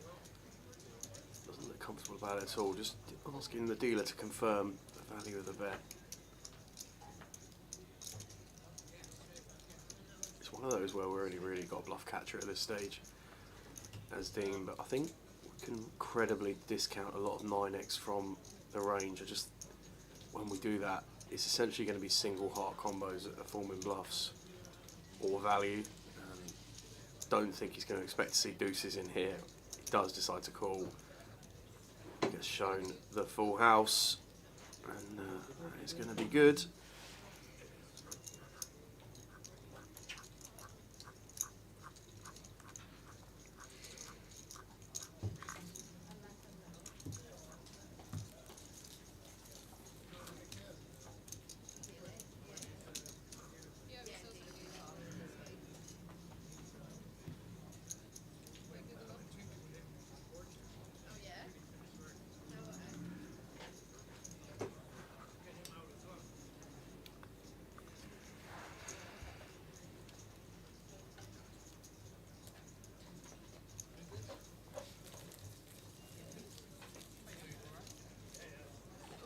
Afternoon of CFO, watching on YouTube. Hope you're well. Looked like you're having a lot of fun and games in Manchester, CFO, a few weeks back. I hope things are all well in your world. Will we be seeing you at the Goliath? I assume we'll be seeing you at the Goliath at some point. Speaking of rest. Did he go to Wimbledon? Did he go to Wimbledon? Is that you? That's me. Oh, we've got to get that on stream. Oh, send that picture to PK. That was with me, mate. Marcus's stag do, and there was a blonde wig that came with it. Okay. I went to put it on like that, and literally just put my head straight through it. It's awful, but yeah.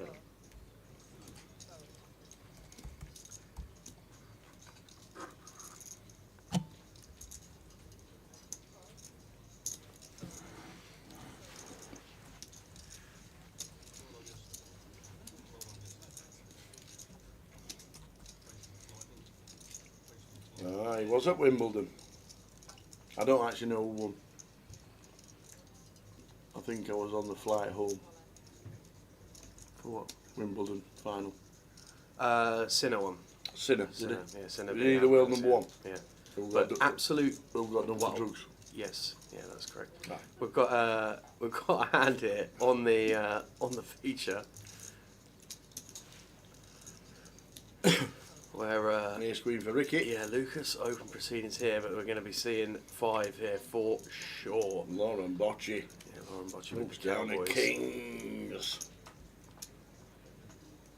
Yeah, unfortunately, not anything we can do here. Doesn't look super strong, but does elect to just make the call. Shows the Kings and Ricky, who we saw on the wrong side of hand against Colin not too long ago is now a 3-1 dog for his tournament life. No, flop 9-5 deuce.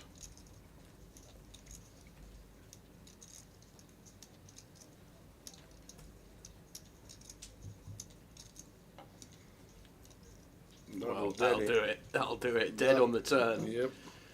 Dead on the turn.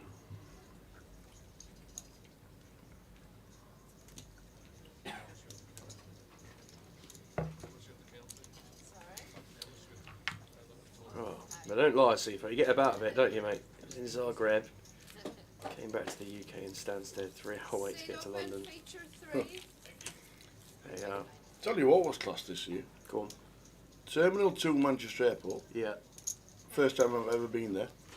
To Manchester Airport in Because I've general? been I flew out with KLM. Mm-hmm. KLM flight. I did Amsterdam, then Vegas. Mm-hmm. 40-minute stopover from. Oh, did you landing. make it? I had to run. I mean, I was last on the plane, Wait. apart from 2 people who were behind me on the same flight that were going to Vegas. did you get like a I was groan or like, a cheer or something? no, but literally there was no queue and they were shouting final call. I'd hate to have been late, 10 minutes late coming out of Manchester. But the KLM flight was fantastic. So much legroom, it was unbelievable. It's like you paid for it, but you didn't. Brilliant. Straight through. But Terminal 2, Manchester, what a superb terminal that is. Very, very up to date. All the new scanners don't have to take anything out of your bags anymore. Yeah. Scan it straight through. Don't take your belt off your way. There you go. Yeah, yeah. Fantastic. Really good. Nice. The KLM flight. But then getting to Vegas, 10 minutes through customs, straight in. Whoosh. See you later. Really? Yeah. Do you know, Very actually, good. I've only got, a significantly smaller sample size than you. I've only been to Vegas twice, but I've got completely contrasting experiences from that queue at Vegas. I had one, exactly as you say there, Yeah. where you're through in a heartbeat, Yeah. and another where you stood there for hours. Yeah. And it is... Well, they've now taken away the second security in Vegas. Where, okay. So that wasn't the thing anymore. There was a guy stood there, but it was on his Facebook. The security guard. It was just on his Facebook, and it was like, because obviously when you're going through security, then you got your case, and then you had to show your passport again from 50 yards away. I'm like, why? Anyway, they got So rid they of got that. rid of that now, So yeah. he was straight through. It Okay. was really good.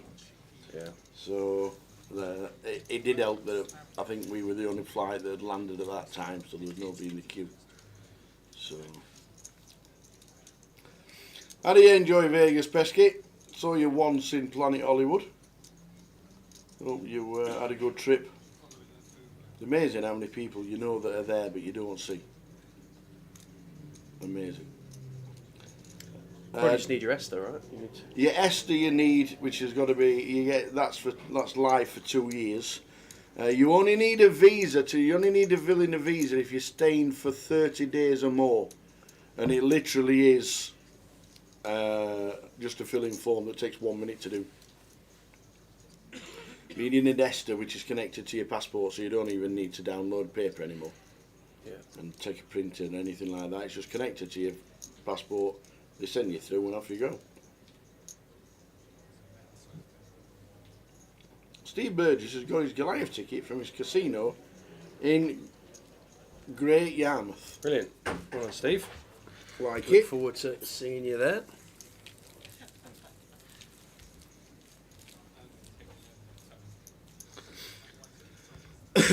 So quickly talking about wrestling. That was a couple of years back. Which one's you? Yeah.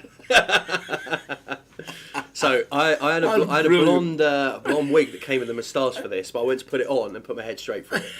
So unfortunately we had to settle for the rest of it. This was a good mate of mine, Stag. Oh, that's brilliant. So yeah, that was good fun. Did the moustache stay on? It did. Did it? Actually, yeah. I woke up with it on the next morning. Glue. That's when you know we've had a pretty good night. So yeah, that was good Oh, fun. brilliant. Yeah, That is so good. yeah. Good shout.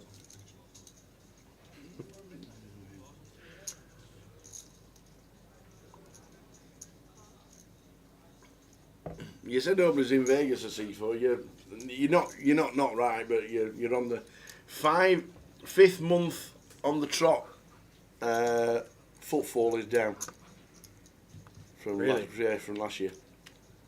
Yeah, I think now even the locals are realising that it's getting very expensive and everything about it is just. I think it's a resort fee. I really do. $55 now, and then just like it's all to do with it. But even the locals are saying it. Yeah.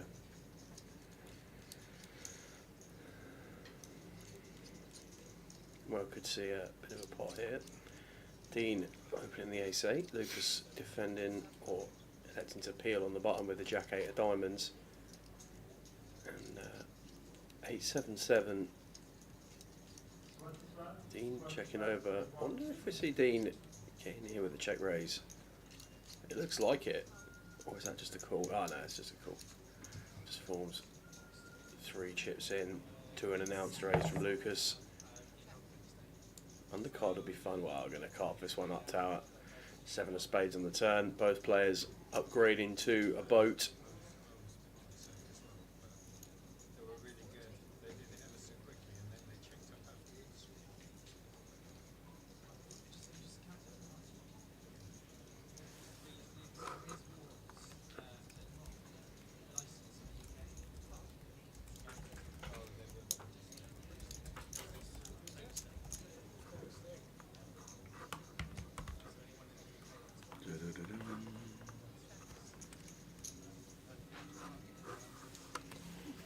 Three of spades on the river. Can we really get 3 streets from worse here as Lucas? That's the question. Don't think we can.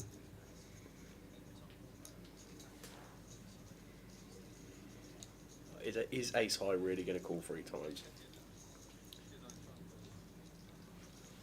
But maybe it's just one of those where we've got a good hand, we're going to put some chips in.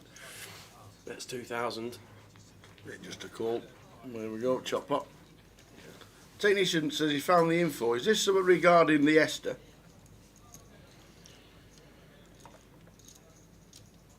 Yeah, something about visas. Because there's an app. There's actually an Esther app as well. You can download. Is there? Yeah, I've got it on my phone somewhere. There is an Esther app you can update and check your I imagine it's very comparable. details. I had a very easy one when we went to Australia.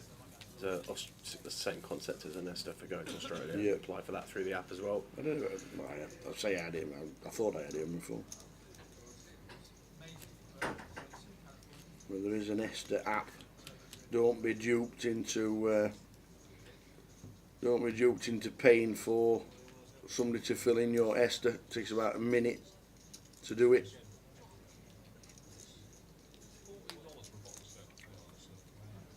Saying I had it on my phone. I thought I had it on my phone. I might have deleted it because I don't need it anymore. That would be very efficient of you, because you've only been back how long? There you go. That's probably me. Yeah, there you go. Let's look at the players. Esther.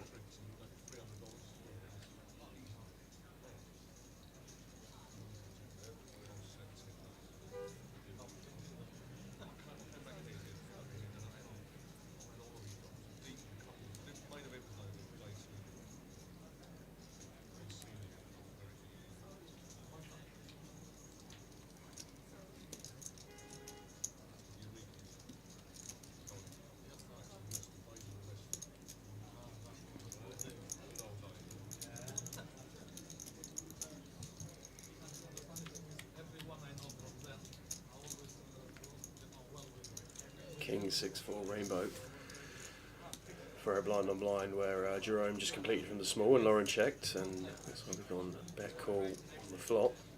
Jack of clubs arrives on the turn, and expect to see. Wow, Jerome checks over here. Interesting. Check on the river as well. I feel like there's a street been missed there from Jerome. Definitely feel like there's a street miss there.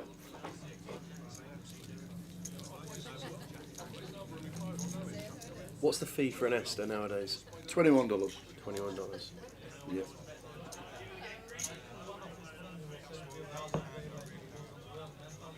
And mine expires on May the 21st, 2026. So for next year, I will need another new Esther.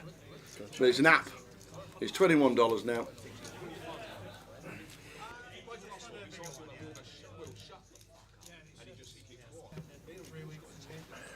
but there is an app, the Esther app. I've got it on my phone. So, Yeah, I've got it. all I good. did think it was. Yeah, I thought it was ambitious. You know, knowing you as long as I have now, I Yeah. thought it was ambitious. At 10 days, not even 10 days. When did you get back? I got back on Monday.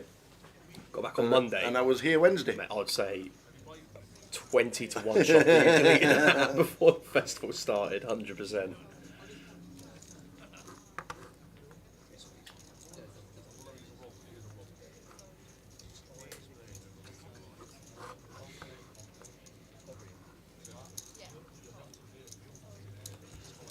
Did I have? No, I did not have a McDonald's meal. I must admit, I didn't go in Mackey's, but I did see the advertisements, and the Mackey's meal was about $12.99. Fun one here. So Dean raising Queen Jack from middle position. Jerome on the button peeling Jack 10 offsuit, and Queen at 9-3 rainbow. So up and down for Jerome, top pair for Dean. Jerome not going to be folding to this, that's for sure. Well, an 8 would be a grim one, but 3 of clubs. Pretty safe one for Dean to hunt some more value, I think. Not too much to be scared of on this board. I mean, there are some straight draw combos at our hand that we can be up against in our opponent's range here, but happy to go for value again. He's going to feel like we're going to hear from majority of superior queens pre-flop. Off to the river, the 2 of clubs. Yeah, might see a check here from Dean now and evaluate it against action. Kind of seems hard to get paid on this exact run out by a worse hand on 3 streets.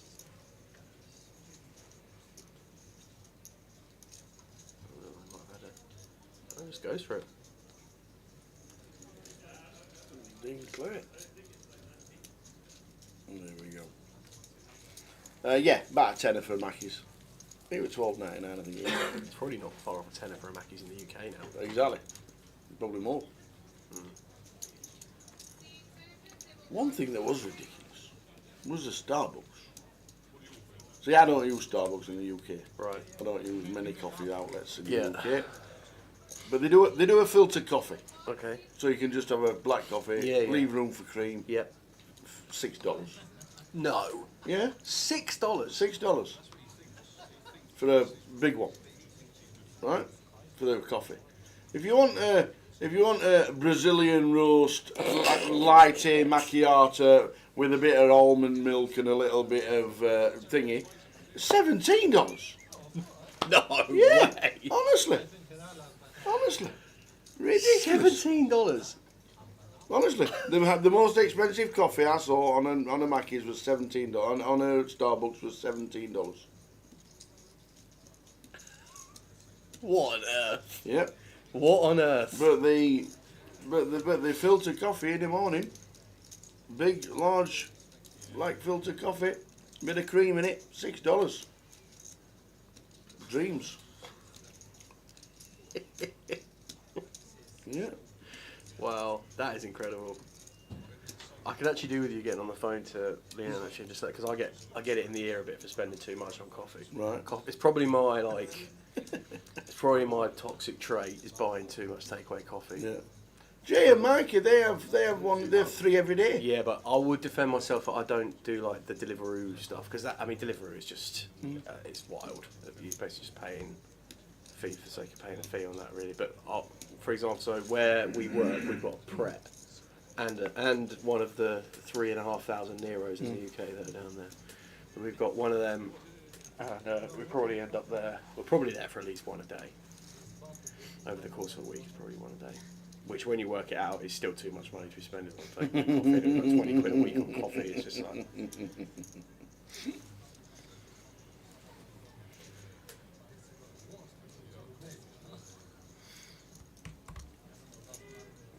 There you go. Bob's Burger and Fries, $27. Bob's Burgers are nice. Oh, Bobby's Burgers. Little franchise in Vegas. Yeah. Yeah, very nice. the chicken, and the bacon and cheese fries were nice. But they were like $9. Well, it doesn't seem so bad when a coffee's $17 or Yeah, whatever. honestly, It's like, $17 was yeah, the yeah. most No, expensive I believe you. I I saw at believe you. Starbucks. I believe you. With the filtered coffee that's already made, because you don't have to wait for it either. You don't have to be, none of that. Yeah. Just a and done. Yeah, well, in Pret you can get filter coffee for £1. £1? It's there like so. I mean, if I'm stepping out of line here in terms of advertisement or anything, please just don't. No, at all. Carry on. There used to be Yeah. the most ridiculous value membership you could get from Pret. Okay. So it was for brace yourself for this. For £30 a month, Right. you could have 5 coffees a day free Really? from Pret, and that was definitely pre-COVID and sort of, I think, just after COVID, and then they realised that they were basically losing so much money on that. I can deal. imagine. They then refined the membership, and it became like you paid £10, and then you got half price or something. It still worked out if you were Yeah. buying a lot. It still worked out good, but before it was absolutely amazing. When they knocked that off, that sort of deal, that membership deal, Yeah. their new USP was you could get a filter coffee for £1, and they're stuck with that. So that was. But yeah, that's where the sort of take home coffee thing went, because we used to go down as we were never getting 5 a day, but we'd carve up a membership. Yeah. People walk around with the QR code, and we'd probably get 4 of us in the ops team. We'd be getting 4 free coffees a day, really, at that point. So yeah.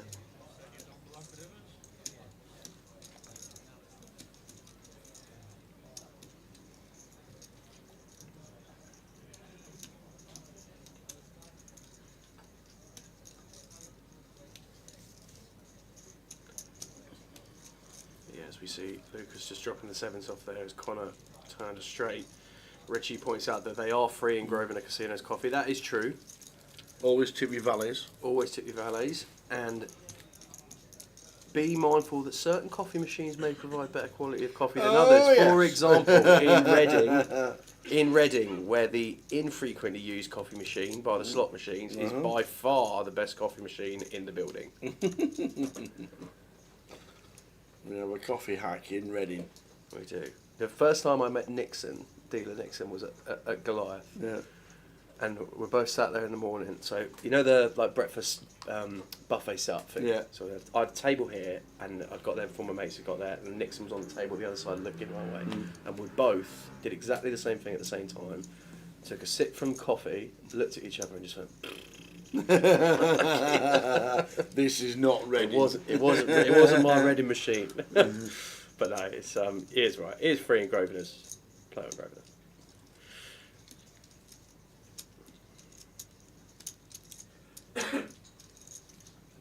And that concludes the coffee section of today's stream. My name is Sam, and I have an addiction to coffee. I definitely cut back on the amount of coffee I drink, but it is just my snobby thing. Fair enough. Rich in seat number 8 with the glasses. Says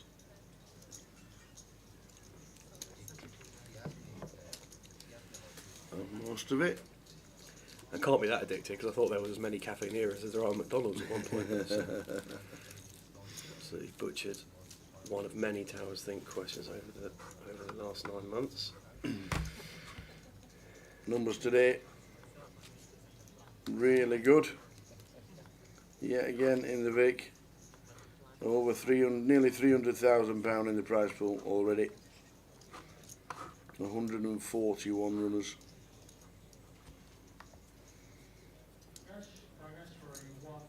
Turbo at 9 o'clock. There's a satellite at 6, and there's day 2 buy-ins to go.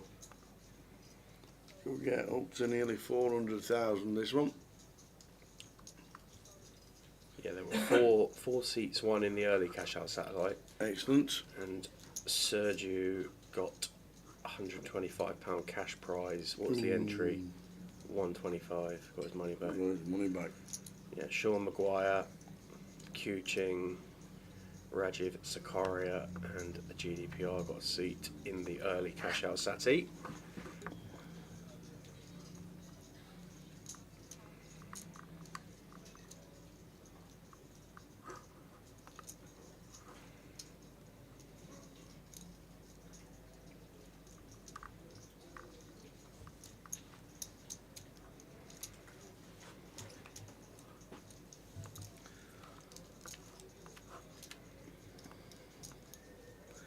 So 4 to a flop. Ace 10 deuce. 20 minutes of the session to go.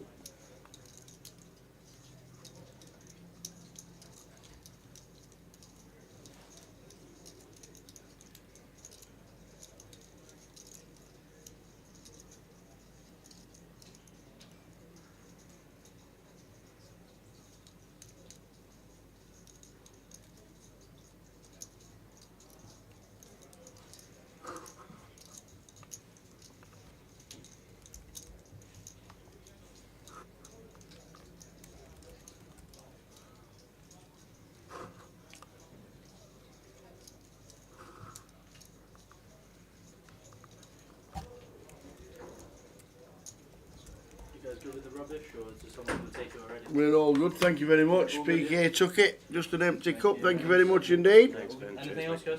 We're all good, thank you. Good. Thank you, mate. Thank Appreciate you. it. Cheers. Look at that. Service with a smile. We do get looked after very well around the country, wherever we go.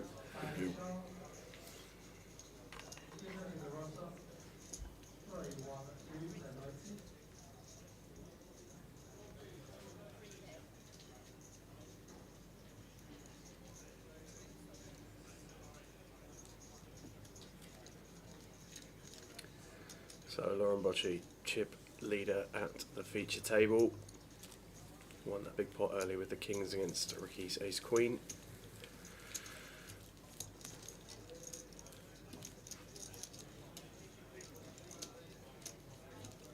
Minutes of this session to go, and there is a 15-minute break. Yeah, well, we will have a new feature table for you after after the break. PK will be back soon with the lineup for that one.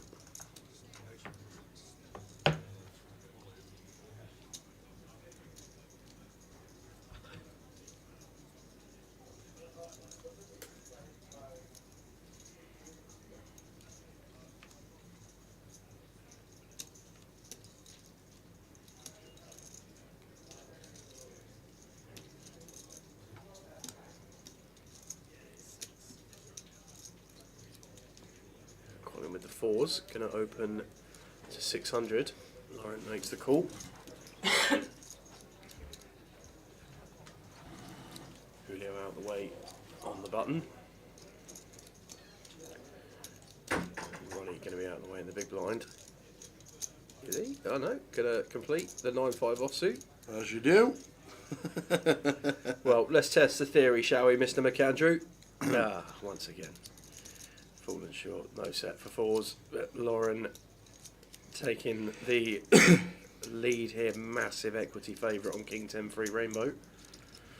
Colin going to play range bet here with a bet of 1,000. Don't expect we're going to see Lauren do anything but call.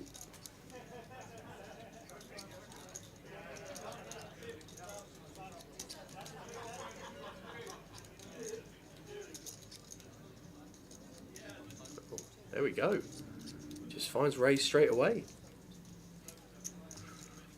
Okay, Good enough, yeah. that'll do it. My favourite hand, 10 jack of clubs. I feel like a lot of people's favourite hands fall in that like Don't know why. jack down 8. Didn't win region. anything specific with it in Vegas, didn't win anything big with it or anything like that, but yeah, 10 jack of clubs always looks nice, doesn't it? 9-10 of hearts for me. 9-10 of hearts.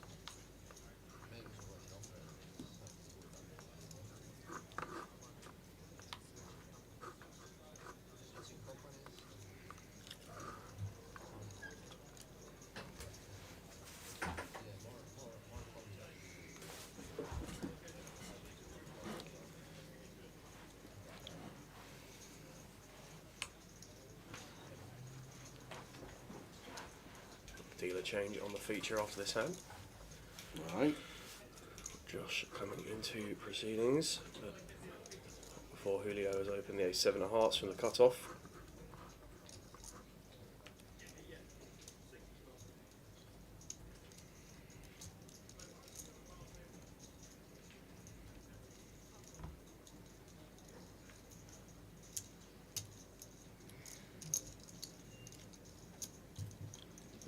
flop.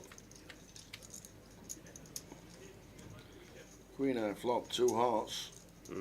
Queen 3 6.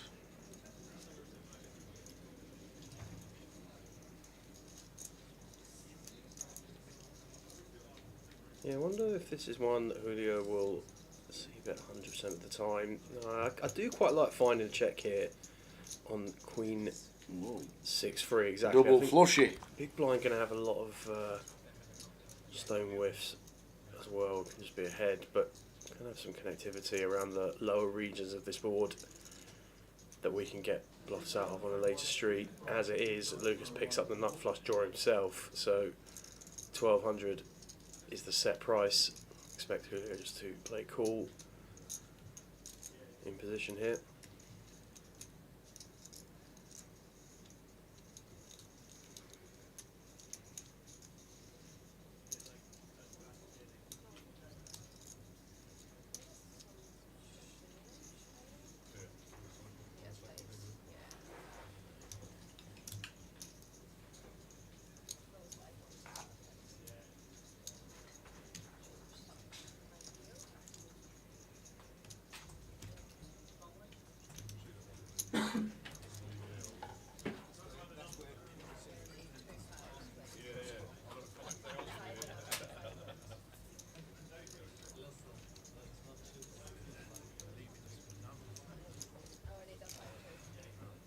So it looks like we're going off to a river once the change has been sorted out here. Well, backs into it as Lucas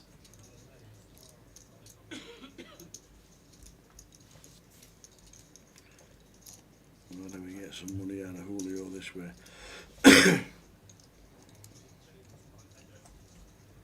Yeah, and I think I like a big sizing here from Lucas. Because if we ever got here with something like 7-5 of hearts or some kind of heart draw and we were looking to, I mean, we don't know our opponent's got a 7 of hearts, but if we had some quite credible bluffs that were taking stabs on the turn and we wanted to follow through here on river, I think we're going to think our opponent's going to see bet a lot of Queen X. For that reason,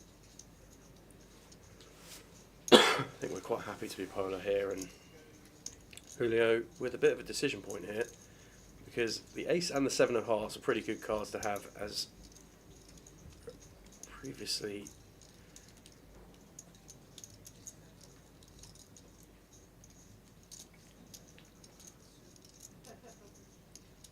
stated. They're going to form a lot of the bluff combos that our opponent has. For that reason, I think just going to be weighted more towards value here is Lucas, but I like the size up from Lucas. Tough to call this one. Yeah, I agree. Tough to call.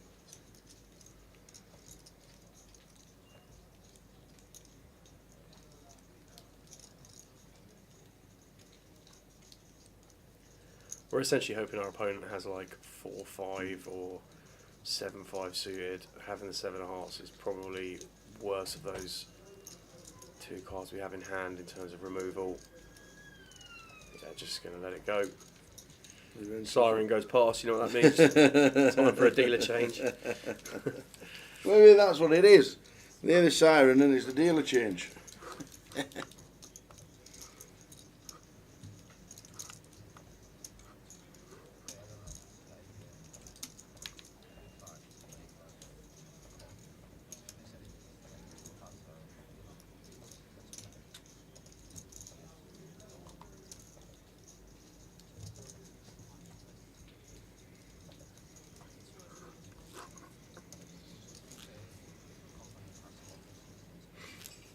Ten minutes to go until the end of this session, then a 15-minute break.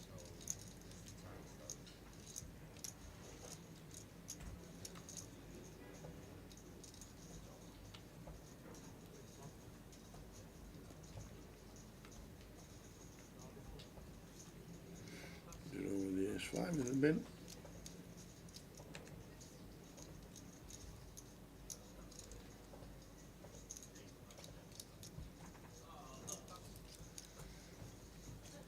Folding round in turn, moving the bun, no run it out. Don't do anything with that. small blind here is Lucas with the Queen 4.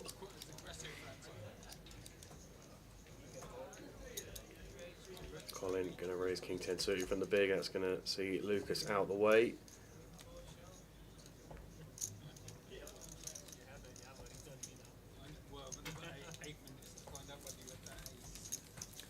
So proceedings ticking over towards the end of level 4 and the end of the second session.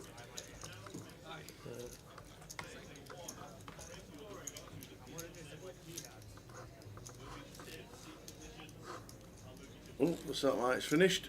Clock's now a big un.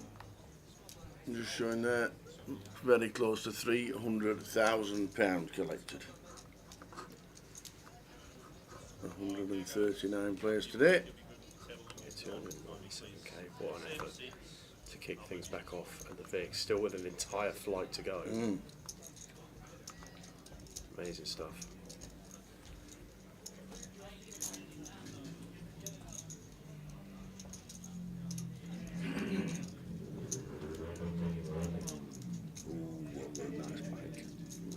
Yeah, the engine works on that one. Well, Lauren with the black cowboys Kings again. Raising it up to 600. Lucas Jack 9 offsuit. Not going to peel the button versus gun. Colin Queen 6 suited in the small blind. And Jerome Queen 9 offsuit in the big blind. Well, Queen Eye flop would be a pretty grim one here, but as is 7-7 deuce. Don't think we're going to see anyone doing any more chips here. Nope, not at all. And we check, Small bet. and unfortunately, no action for the Cowboys.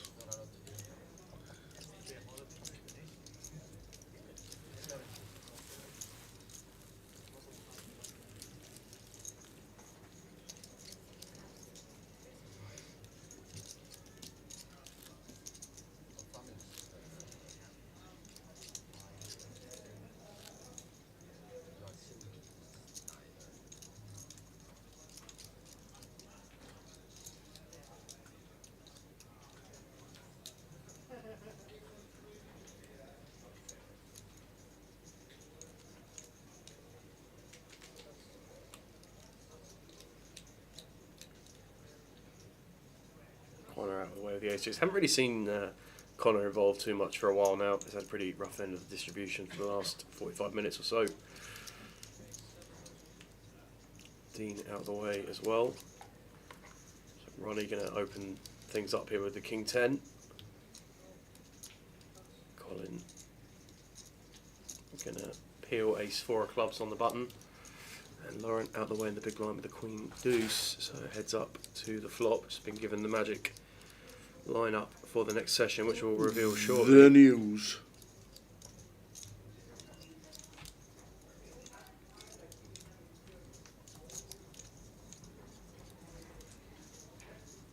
There's a flop out there. Yeah, and there's one that Ronnie seems content to see bet. 5 Jack Deuce. So hearts in hand. Got a shot for Colin here. Don't think we're going to see him fold 2-1 bet. No. That's where Oh, goes for raise. Raising it up instead. There's the action. Mr. McAndrew on the button.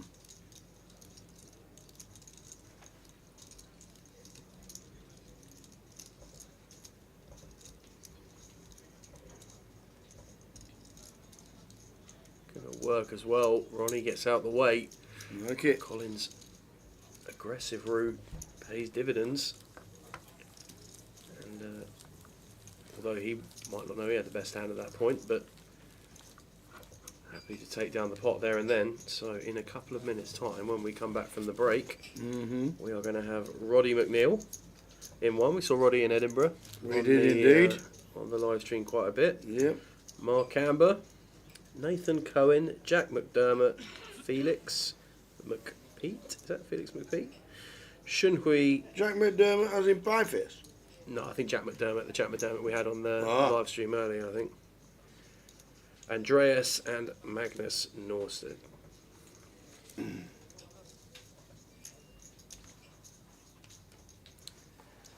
I don't think it's pie face, but who knows?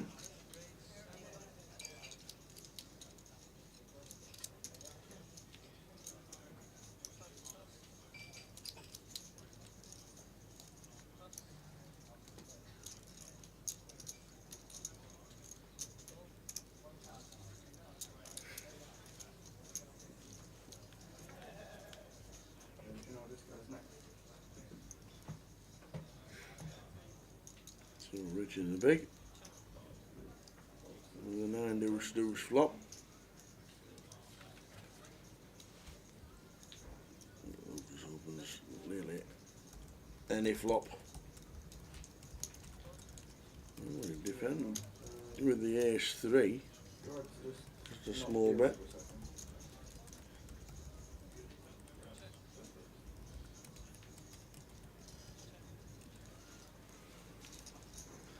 And the ace river for Rich in C number 8. We don't know Lucas's holdings. He was the aggressor. And now we'll be surprised if he does have an ace in his hand, to be fair. Right, 9, 10, 9 jack, queen 9. Yeah. Could just be like sevens or something like that, but I imagine no pair. I think most pairs would have been looking up, but Rich gets one through there. Richard Pearce. I've really not seen much of him at this table. Just a couple of minutes to go until the end of session break, the second session of the day. Second or 5. Going to Indeed. the middle stint next session.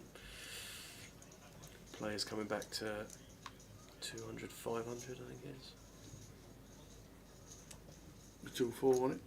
Sorry, yeah, 2-4. 2-4. Oh yeah, you go 1-3 and 2-3. It's honestly just such a good structure that you just think you're going a click higher than you are majority of the time, but not quite your Your comp 2-hour structure. clock. Your final 15-minute hyper turbo. Your final level of day 1 at the World Series is 300, 600. Oh yeah, but I mean it's the complete other end of the scale Oh, to your absolutely. comp you and Val were playing, wasn't it? Jeez. So your Level number 7 and it's 1,200. 1200 blinded, yeah. 10 BBs. Yeah. Yeah. They were great. They were good little comps. Have a couple of drinks and just enjoy Yeah, it of and have a course, good yeah. laugh. And Yeah. if you manage to make money, then all good.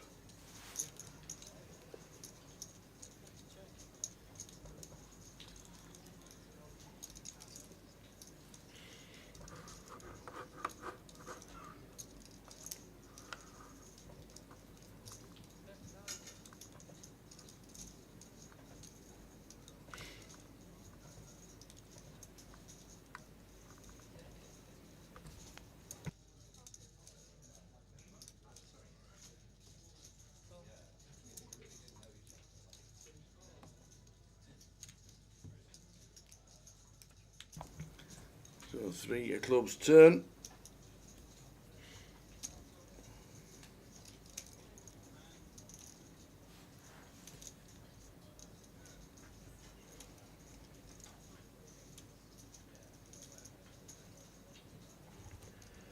Yeah, I'm actually kind of surprised that Ronnie elected to go for C-bet here. It seems like a flop that we're going to have reasonable connectivity with as Connor in the big blind, but hopefully Ronnie finds a check here on the turn. Yes, he does. Last hand of the session. It's got worse and worse and worse. You can easily see. If I just maybe stick 1200 in.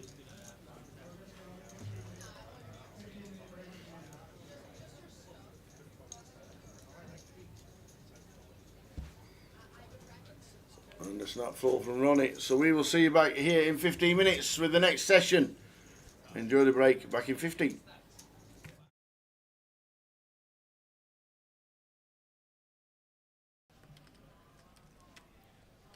It's actually nice to have John the feature as well, Ty, because funnily enough, every year the way he busts out of this tournament is just cruel, and no one ever seems to see it. But he always says, "Oh, this happened. I got aces in against kings, king on the river.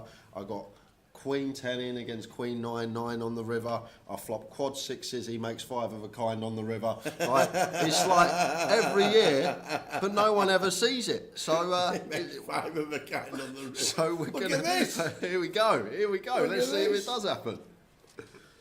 Couple of kings.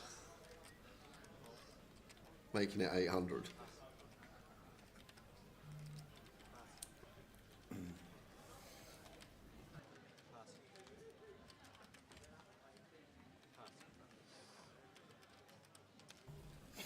So Jack 10 for Ollie who calls.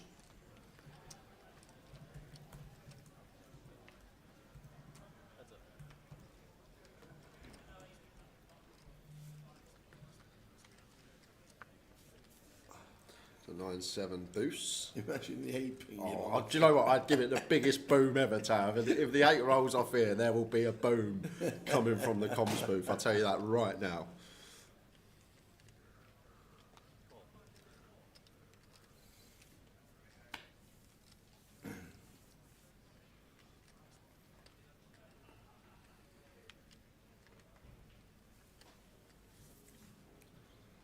Better 1K. Oh, so a queen on the turn.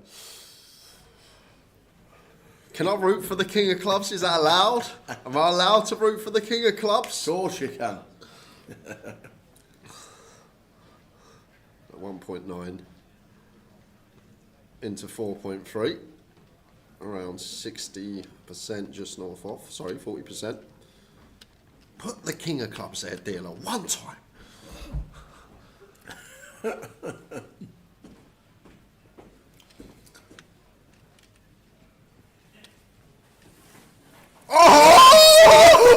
Yes!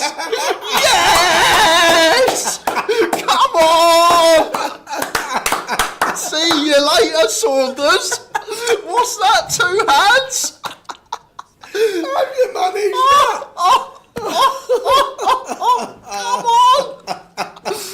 Come on! Have you managed that? Oh, this is brilliant. This is just gold. Poor lad sits there, rivers are set. He's nailed it. He's called it in. One time dealer, he says, king of clubs. Oh my word! Oh dear. That goes for the raise, the all in. You got Jack 10. Yes, he has. What else has he got? He's free bet the river. Of course he's got Jack 10. You got Jack 10. Oh yes, of course he's got Jack 10. See you later, Joe. Back to the. See you later. 2 hands he lasted, and believe it or not, that's actually his record run in the Goliath Tower. Level 3 for Saunders. Well played, sir. We will see you on your second bullet. You owe that dealer.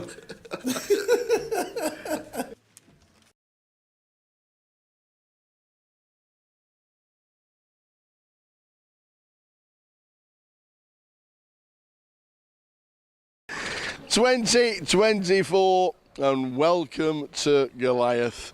Yet again, Coventry is the venue, and this place every year just gets busier and busier and busier regarding the best events and the biggest event outside of Las Vegas. We absolutely love it. We can't wait for this week to happen. It's a full 11 days of poker. The main event is 9 days long, and it's just one of the greatest events that there is to get involved in. But we're going to run through what you need to do. You need, and it would be really helpful if you had your Grosvenor card, because what you do is you see all the beautiful reception and you swipe in your card and you get yourself in like any Grosvenor casino. You're straight through. So we're in, we've got us card. We are now in. We wander through, we enter through. If you want to pick up an official programme for Goliath, it tells you everything about the history of Goliath, it tells you everything about what is happening this week, it tells you the full schedule of that and the history since 2011. You wander through, you've got your wristband on so that they don't need to check that you've signed in every single time you want to go and have a cigarette, want to stick outside, you want to go to the shop, you want to do everything. And if you've never been to Coventry, this is the greatest walk down into the casino there is in Britain, because we have to go down 2 escalators because it's that big. Because as we get down the first escalator, you'll see some beautiful creature on the wall to welcome you to 2024. And this year, I've been lucky enough that it's me. We're on the wall. But this is what it's all about. This fantastic trophy stays in Coventry. You'll get a small replica if you win the tournament, and they're the guys that have won the tournament and got the small trophy with them. Lee Rawson started it all off back in 2011. Last year, Toddy won the biggest prize pool that there has been. It was a superb event, and that trophy stays in Coventry. But you do take a replica home with you, plus a substantial amount of money, as Alex Todd last year took home chunks. So the second escalator, you come down, and as we see, first time in Goliath, how good does this look? It's an amazing casino. It is spectacularly big. There are spaces everywhere. We'll nip to the bar very shortly, just past. One of the main things that you find if you don't know where you are, and there are a lot of people that have turned up for the first time, we know, as brand new members of Grosvenor Casinos playing the Goliath for the first time. So this is your destination of where it will be. The halls to the left, the registration desk to the right. We'll show you each of those very shortly, but we aren't just quickly going to nip to the bar. Not that we ever frequent the bar too often, but a lot of players do. And as they do, what you'll end up with walking down, and what you'll end up with at the bar, is you'll find former champions. And here he is. Kyle, hello, sir. How has it been since we lifted that trophy a couple of years ago? It's been okay. It's been all right, has it? You've had a couple of coffees this morning? Yeah, let's call it. We'll call it a a coffee. Congratulations on your win. It was fantastic to be there when you lifted that trophy. Yeah. And we'll leave you to your coffee. But, thank you very much, sir. You're a superstar as always, and we always love the shirts. The best thing about Kyle Jeffrey is you'll always find a shirt that will surprise everybody, let me tell you. So, you've been to the bar, as Kyle Jeffrey's been there since about last Thursday. We'll wander down. Let's have a wander, because what you need to do now is you need to register for an event, and you need to go to the registration desk. If in your normal casinos you've got your cashier's desk, at Goliath it's all separate. You've got your cash desk over there if you want to play some cash. If you want to register for the cash tables which are in there, they are bustling. There's always cash tables running 24/7 during Goliath. We are a 24/7 casino, and there's always one cash table running for as long as it runs, and they get busier and busier during the day. But most importantly, the registration desk. We've got Matty on the left, we've got Dina on the right. As always, there's never a queue, there's never not a queue. If you travel around the world, you will, in busy places, find a queue. It's an unfortunate thing when you bust out, you do have to pre-reg, but these guys are as quick can be. Literally, tell them what you want to play, get yourself in. Matty's always smiling at you, and if you want to bring him anything, his favourite is a Krispy Kreme. Get him in. You have to look after the staff, because the staff are the most important things. Look, it's like a tuck shop over there. It is, it's like a tuck shop. But as we know, the queues are an unfortunate part of it. We do have to queue up every now and again. It is one of those things. But once you've got yourself bought in, once you've got yourself past this queue and got yourself back into Goliath, if you bust out, we've got tournament after tournament, and normally, somewhere round about here, we have a mainstay of Goliath, And the mainstay of Goliath sat there is Mr. Sean Hayden. He's been to every single Goliath. He has been to every, since 2011, this lad missed the first year, and then we wanted him back in 2012. We're not going to do a trick. What are we doing? We're just going to have a quick chat on why Goliath is always on your calendar and what it actually means. So, it's a festival of poker, but it's a festival of people that love and live with playing cards. And I've loved and lived with playing cards for my whole life, since I was about 6 years old. Yep. And even when you go to a magic convention, it's magicians that are all interested in all different things. But here, it's like, how many people throughout the week? 10, 12,000 yeah, people? 10, 12,000 people that all live for a pack of cards that I've got the most common with. So I can look forward every year to coming to Goliath and sharing time with people that love cards as much as I love cards. And you always put a smile on the people's faces well, I try during to. the breaks. I try to. You really do. Apart from the first year of Goliath, this guy is a mainstay of Goliath, and it's always a pleasure to see you. And it's a pleasure to see you. And you're always busy around the world, but you always make time for Coventry. Come to Coventry. You've got to come to Cov. You do, it's right, it's true. You have to come to Cov to see this fella, Sean Hayden. So, you bought in, you've been to the reg desk, you've had Sean Hayden entertaining you, and now we're off to go and have a bite to eat. As you can see, the gateway to Goliath. It's the main way. One of the GUKPT mainstays, big city. Oh, bad beat stories. I ought to charge £1 every time you come through. So, we come through to the main hall, and this is the food hall. The bar is open. If you've had a bad beat story, you can tell absolutely anybody who wants to listen. But this is a food hall to get yourself through. And this is it, food hall.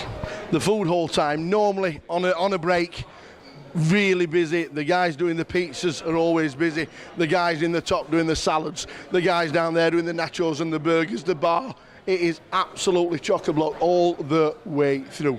So, you've got in, you've registered, you've had a quick drink at the bar, you've got yourself down into the food hall, you got yourself a burger, and then you walk through these doors. And you think, where am I going now? I'm just about to enter Goliath. This is it. This is my time. I'm on my way to play Goliath. And if you want to check out the winners, there they are. All downside of the wall from 2011, when Lee Rawson became the first person to lift the trophy. We then enter and wander through the hall. This is it. And this is what you're greeted with.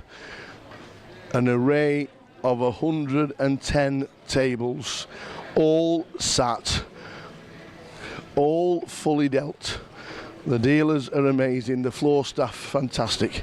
Everybody knows exactly what they're doing, but this experience, as you see down at the bottom, the Card Room Direct feature table. It is the table that we live stream on. It's the table that you need to be on Sunday to win the Goliath. But it looks vast, it is vast, but it's a fantastic place to be. And if you've not been to Goliath before and you want to make it through the rest of the week,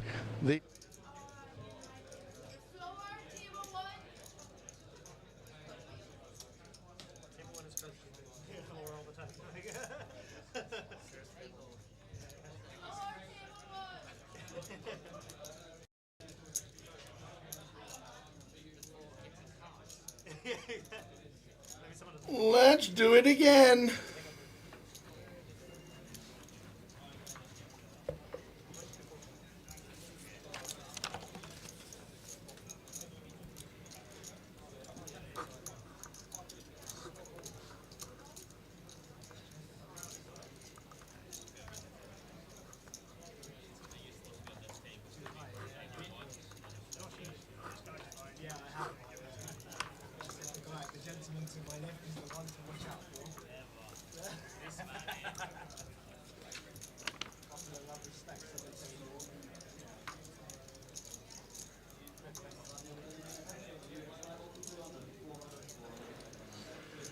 Okay, guys, welcome back to the third session of the day. We've got a new feature table for you. In seat 1, we've got Roddy McNeil. In 2, Moore Camber. 3, Nathan Cohen. 4, Jack McDermott. 5 is Felix McPhee. 6 is Shun Hui. In 8, we've got Andreas. And in 9, we've got Magnus Norstead. So Nice. should be a fun one for those of you who are rejoining us after the second session. And if you've been with us for the first session of the day, thank you for sticking with us. And welcome back to Team Cardman Direct's coverage of Day 1B here of the main event. Easy for you to say. At the newly refurbished Victoria Casino in London. And for those of you who are just joining, welcome in. Get yourselves comfortable. Going to be a 2-hour session, third of 5 that we have for you today. And it's almost 5 o'clock on Friday, Tower. It's 5 o'clock somewhere. It is. Nearly London.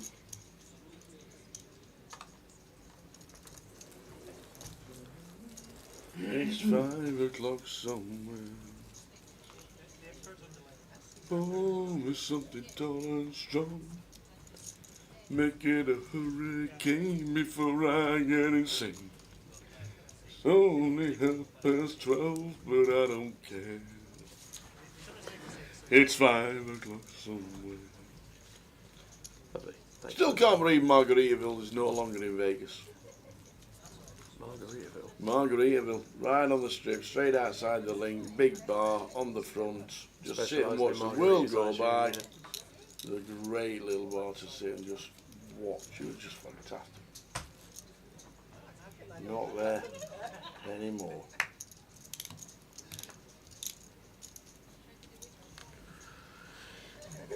Well, from that glorious rendition in memory of Margarita Bar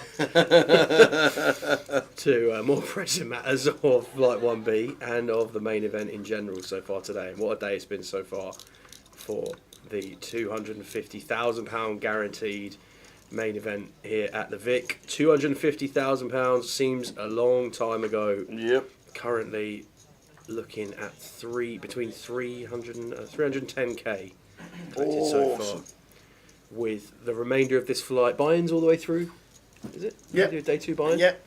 Yeah. So All the way buy-ins all through the way today through. and then day 2 buy-ins tomorrow. So you got up to midnight tonight on this flight, and then there's a turbo flight this evening as well, which I think is half-hour clock. 20-minute clock. 20-minute clock on the turbo to get into the main. So absolutely all reasonable assumptions that this thing could get very close to 400k in the prize pool, which would be a really, really big welcome back to London. Always incredibly well supported, the events at the Vic, but it's been a really nice kick-off. Everybody just coming back from Vegas, getting back into the swing of things. Goliath round the corner, which we'll have a look at a bit later on the stream. Plenty of poker coming up over the back end of the year across the estate.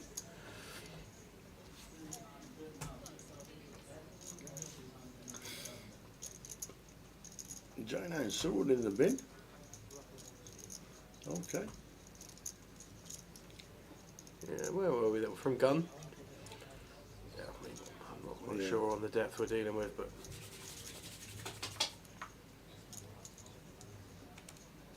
Yeah, on the position, I suppose.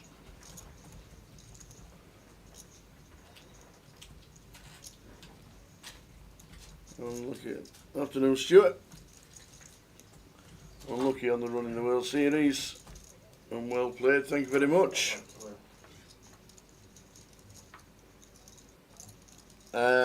Quick question, do we have to pay parking around the stadium? Yes, and it's £5 a day. It's a reduced subsidy from 16 to 5. Unfortunately, has to be passed on, but £5 a day, and it runs from 9 AM till 9 AM the following morning. yeah, so £5 for 24 hours So basically. £5, yeah, exactly. £5 for 24 hours of parking.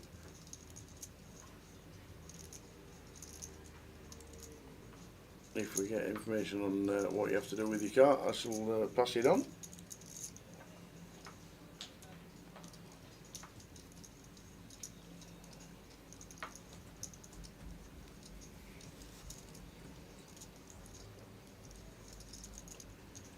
So should have made the call here out the big blind with the sixes and then decided to go for check raise on Jack 5-5. Gets called, and now what do we do? 10 on the turn. What was the plan here? Yeah. In the big with the sixes, is it to go again like this? I mean, obviously we have a 5x advantage, but I don't know if our opponent is going to be folding Jack X on this turn ever. So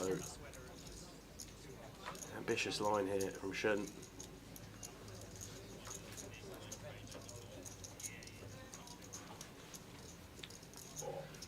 Well, next door on the river, 7 of hearts makes an appearance. Checks, and I'm pretty sure Magnus just going to be happy to take showdown here and scoop the first pot back. 200, 400, 400 on your blinds. Magnus Norstead in seat 9 to 41k. Shunhui chip leader at the table with just over 65k. Good for 3 starting stacks. Pretty impressive start. Calvin Reed asks, can he bring the caravan to the car park? That I don't know. Yeah, I mean there are people that have brought RVs and stuff down in previous years. I assume that that's not any different this year, Calvin, but you might want to contact the guys at Coventry to confirm that. I'd imagine it's going to be the same surcharge to £5 a day for everyone else, but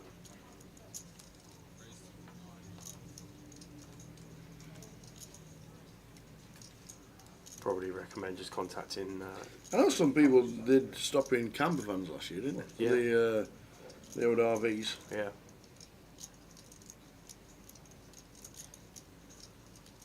No.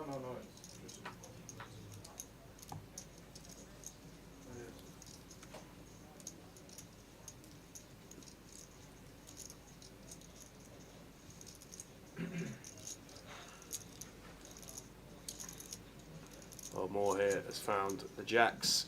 Andreas in 8. Initial raise. Yeah, an 8.6 to call here. 21.5 blinds. Queen Jack suited, not going to perform very well against the types of hands that want a 3-bet rip for 21. So does decide to let it go. More Camber, bottom of the chip stacks at the bottom there, but wins 5 blinds in that exchange.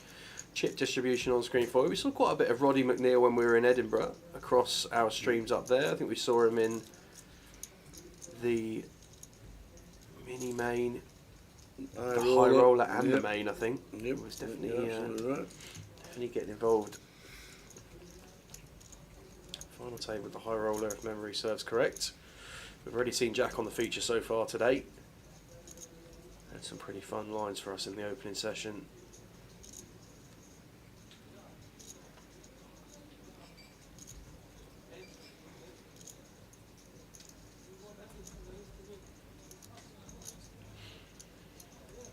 Roddy going to raise things up with the ace-10 offsuit here. More with 6s, +2. Just going to ditch that.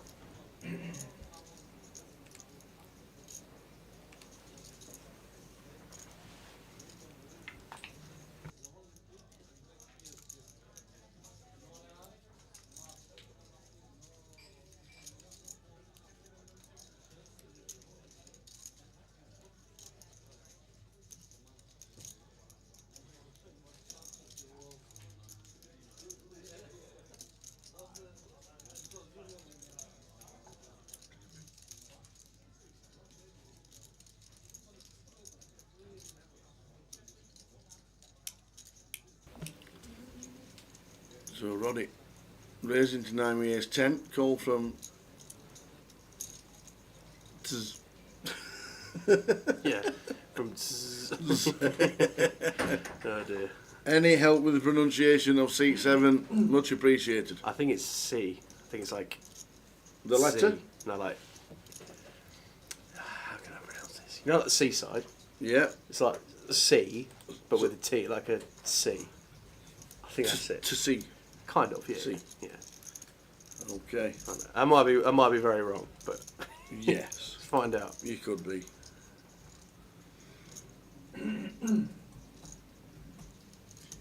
See? Literally, there you go. How about that? C.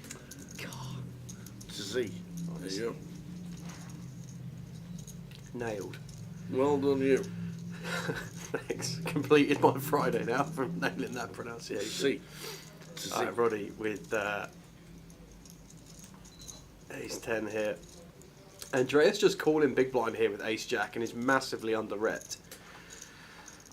Roddy with the 10 of clubs, but Andreas even with the ace of clubs, so has a real monster under the bed here with ace jack with the ace of clubs. Not going to be folding here either.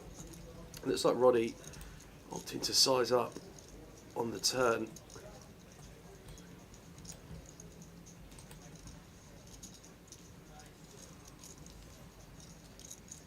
Doesn't really feel that much reason to do anything else but call here as Andreas.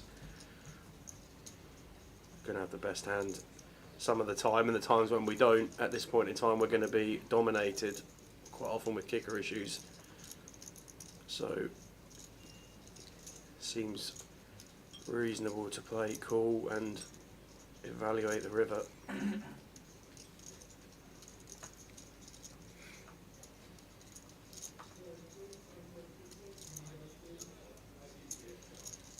Just going to go for raise now with the ace of clubs. 4.3 to call for Roddy.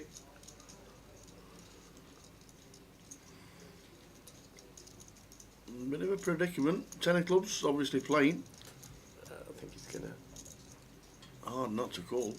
Find a way to get away Well, he's been in it. Well done, sir. I just think this is a pretty trivial pass. Like, Yeah, it's trivial stack to as a well. certain extent, but I think it's just really unlikely our opponent is bluffing there when they raise to that sizing on the turn. Like, I think I would have really liked to see Andreas just call, turn there, continue playing in flow to river, because ultimately we're just going to continue bluff catching really nicely. We could upgrade to a flush. It's, in my opinion, one we probably want to be calling on the turn there, but does opt to give Roddy an option to exit, and Roddy does get out of the way.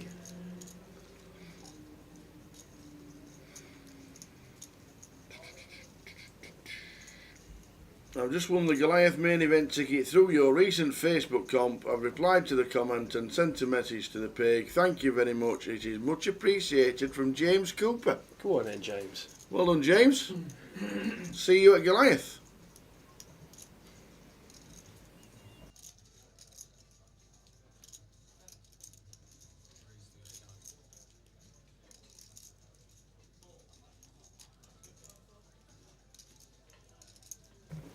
Well done, James. See you at Goliath.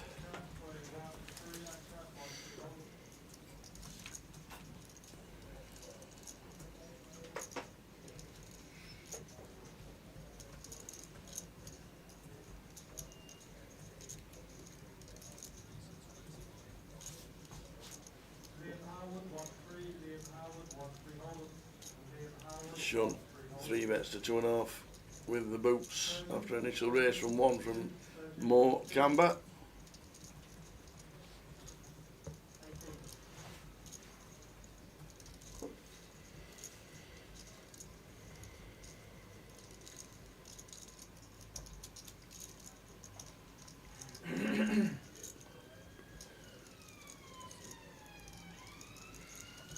Yeah, it's nice sizing from Shin.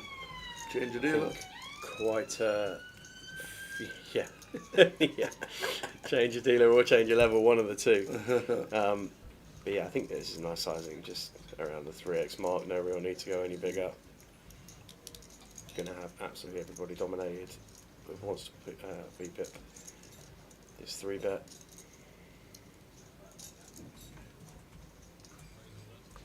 Or goes for it with the 7s, thinking that we're going to be flipping a decent amount of the time maybe and wanting to spin back, but we're going to get the bad news.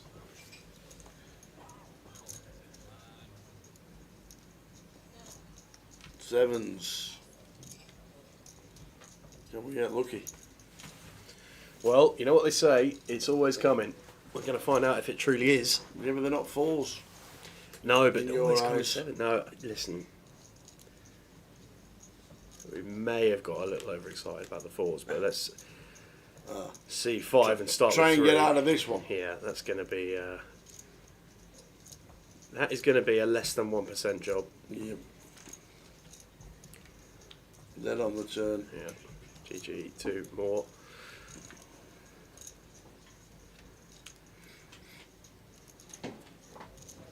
Shun extends his chip lead at the table to just under 80k now. Been a really productive opening couple of levels. Good for just under 200 blinds. So wherever you're watching on Twitch, YouTube or Facebook, do feel free to stop by the chat box. We'd love to hear from you. Let us know where you're watching. Where is the most exotic place we've got viewers from? We've had all 4 corners of the world on the live stream. We usually do.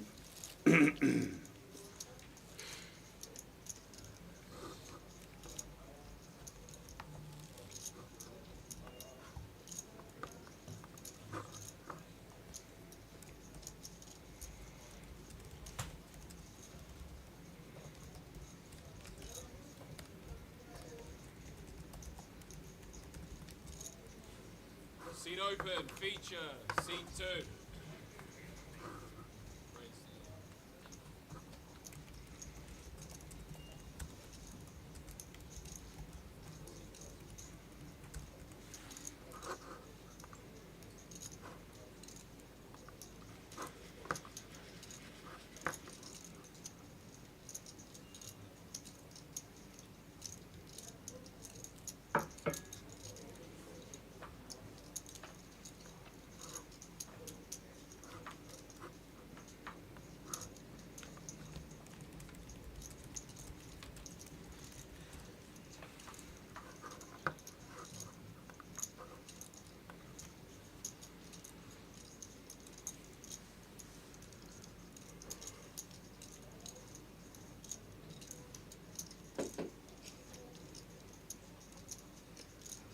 (943) rainbow here.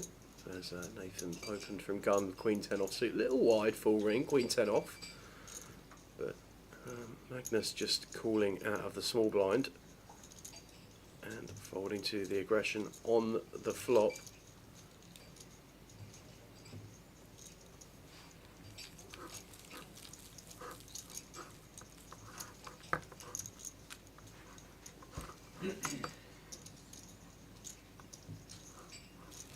$310k in the prize pool. 151 runners today.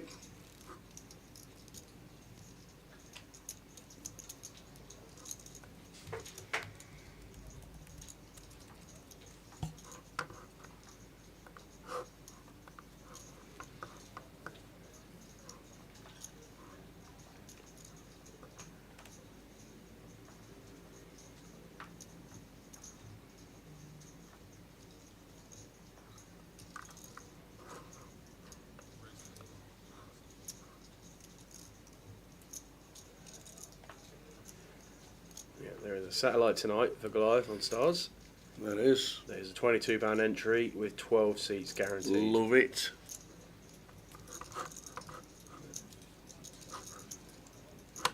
Thank you, mate.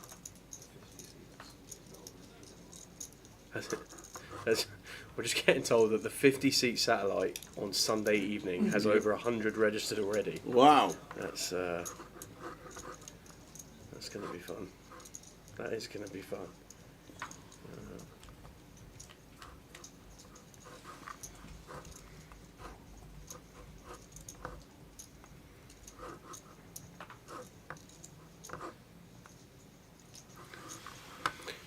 So there we go. Right, Felix opened this one up with Ace Jack to 800. Nathan decided to call out of the big blind with the King 5.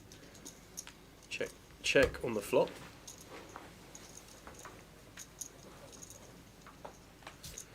Nine of clubs on the turn, and one that Nathan might feel like he wants to start turning his hand into a bluff here. Doesn't really have any value to turn into a bluff, just going to start bluffing our hand, bet 1k. Don't think Felix is going to fold Ace Jack to 1bet here, going to have the best hand a lot of the time, does make the call.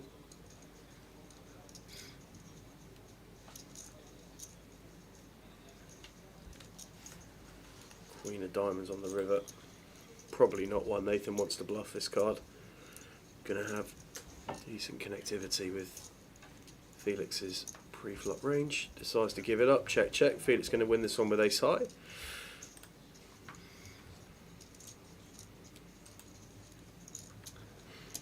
Nice. Question for you.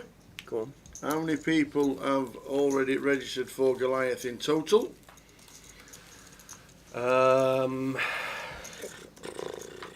Give me 30 seconds. No, yeah, as long as you want. All right.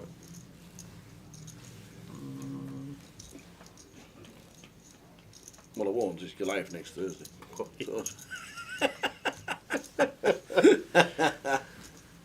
I'm going to go for Yeah. 1,580. Right, I tell you what. 1,600 exactly. Well, I tell you what, I'm retiring now from questions. That is the closest I will ever get. It's so ironic that the closest I'll ever get to one of those questions is when we're not giving anything away. 1,600 pre-regged for Goliath at the moment, which is fantastic news.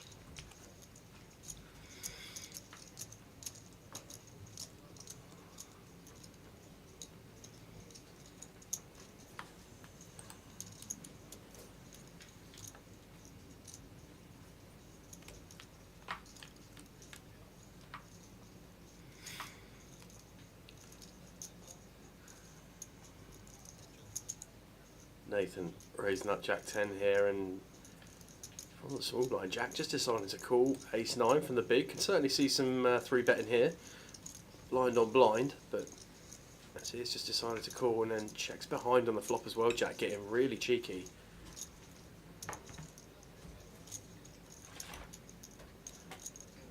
And when check 2 on the turn here, now going to start betting. Jack high, probably a pip smaller than we'd want to be if we're going to be getting adventurous and trying to find some showdown from our unpaired hands. But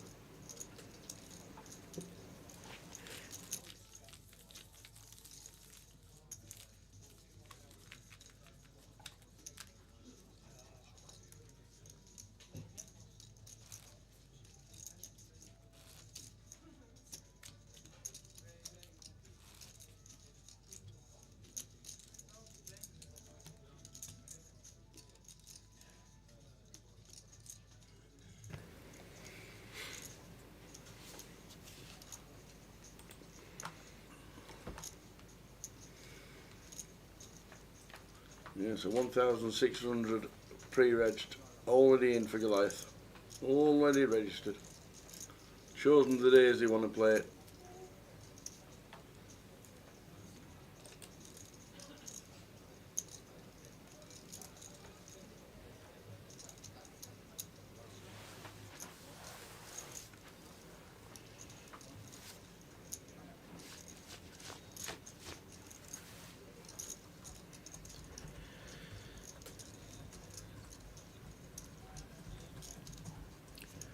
Jack just going to walk Felix here from the small blind. So things slow and steady start to the third session on the feature. Chip distribution there for you. Have we got the Goliath schedule anywhere on it? Goliath, which one? How many boards would you like to press? Whoa, hello. How Look many at buttons the would you state like of to this. press? Alright, come on. What would you like? Well, my favourite colour's red, so let's There start you go. there. There's the main event, starting on Saturday the 26th, day 1A, starting at 12 o'clock. 12 levels of late reg, 18 levels played in total. What time does that work out till we finish then, Paul?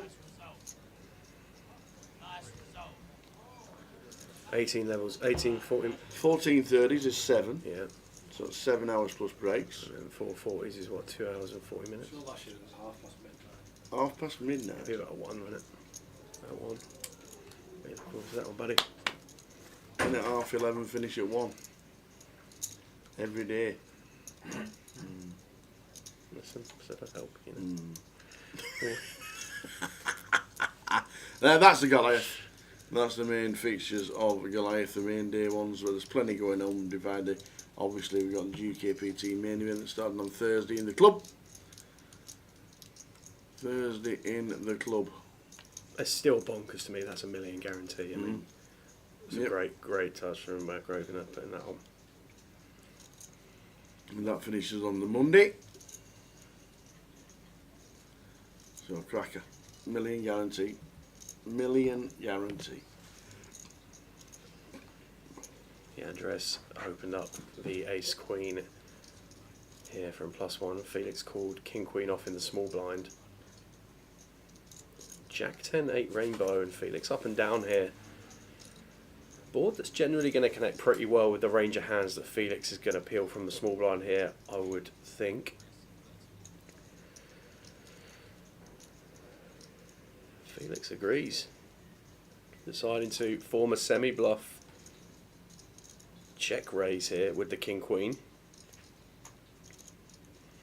Immediate pressure to Andreas, but double gutted here, Andreas. I don't think we're going to be folding to this. No reason to do anything but take a turn.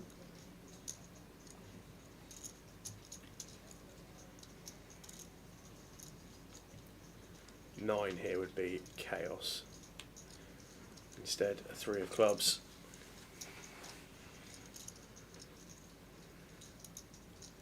Seems like a pretty good one to double barrel here as Felix.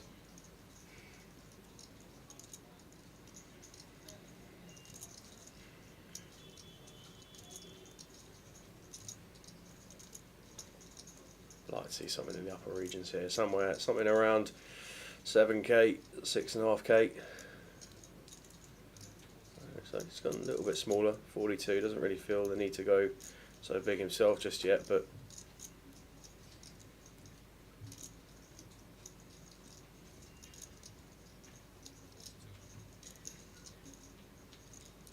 tough spot now for Andreas, really. Because if our opponent just has one pair and we assume that aces, kings, queens and nines are all live for us, then facing this size we're not getting a terrible price. But if our opponent has 2 pair or a set combo or already has a made straight, then it's a really difficult spot, and decides to just let it go. And a really nicely played hand there from Felix with the king queen. Felix McPeak on a high roller final yesterday. Finley asks, I assume we're allowed to sell Goliath tickets if we get multiple tickets. If you win multiple tickets online, I think you've got to speak to PokerStars about what you do with them in general. But I think I'm right in saying that you can use them for other event credit at the festival. Like you can amalgamate various other tickets to form event credit value to other events there. But best to contact PokerStars Finley on that one. I don't think it's quite the same as at previous years, where if you had won a satellite through when Grosvenor used to run the satellites themselves, people would almost just like stand by the queue and sell the ticket to the queue. I don't think that's going to be as much of an option this year. Obviously the tickets were won on Stars, so if you won your ticket in a Grosvenor comp, or like as part of your, I don't know, you played at Reading and finished second in the comp and it paid a top 2, got a Goliath seat, then I'm sure that if you won one online you could do something with that one because it was won in Grosvenor, if that makes sense. But I think best to just check with Stars. Yep, that is true. They will have desks there for the whole 10 days. They will. And pretty much everybody last year got a Sunday Million entry at that Stars desk, didn't they? I'm pretty sure they did. Did they? I'm pretty sure, yeah. Yeah. I think you had to get pretty unlucky not to get one. Never collected mine. Well, there you go.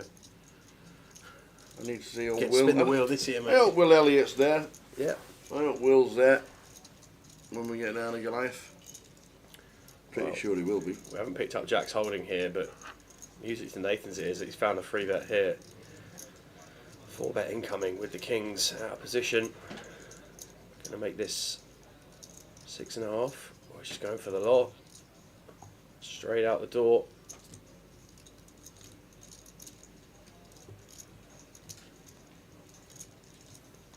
There you go, Finlay. Nice one, Stu.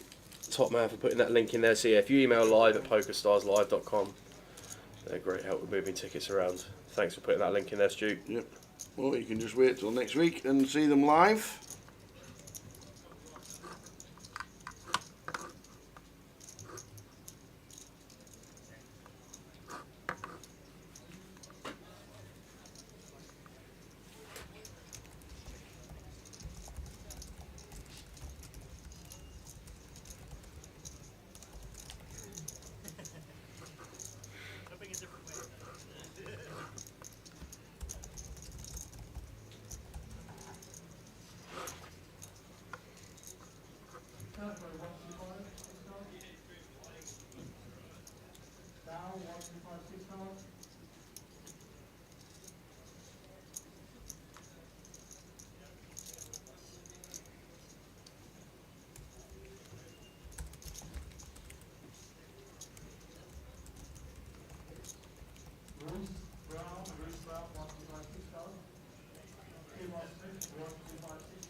Ace, deuce of hearts on the button for Shun. All the chips and a suited ace in the most favourable raising position. Andreas with an ace in the big blind. Could see some 3-betting here. Might be other slightly better candidates for it, but certainly not going to be folding here. Just elects to call.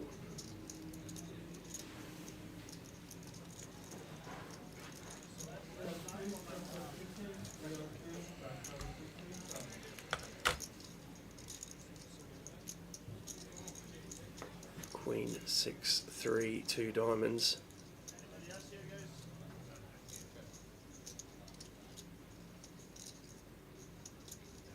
Pretty happy as Shin. Just bet, really. We've got backdoor hearts as the thing. And Andreas with the ace of diamonds not going to be folding to 1 bet. But Absolutely not. perfectly plausible for the action to unfold as we see it on this flop. 2 direct outs in the form of a deuce. But a 5 adds a couple more 4s to the equation. Well, no, it doesn't actually, because Andreas would make a bigger straight. He would indeed, with the 7. So, a card that might be perceived to be better for us than it actually is, as shouldn't, but might be one that we do see go check check.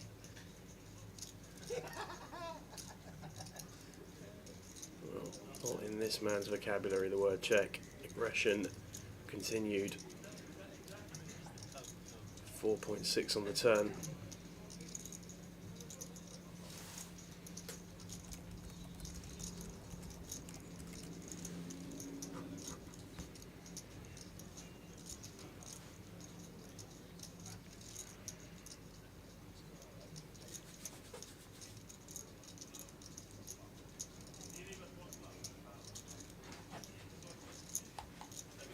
And into the bin.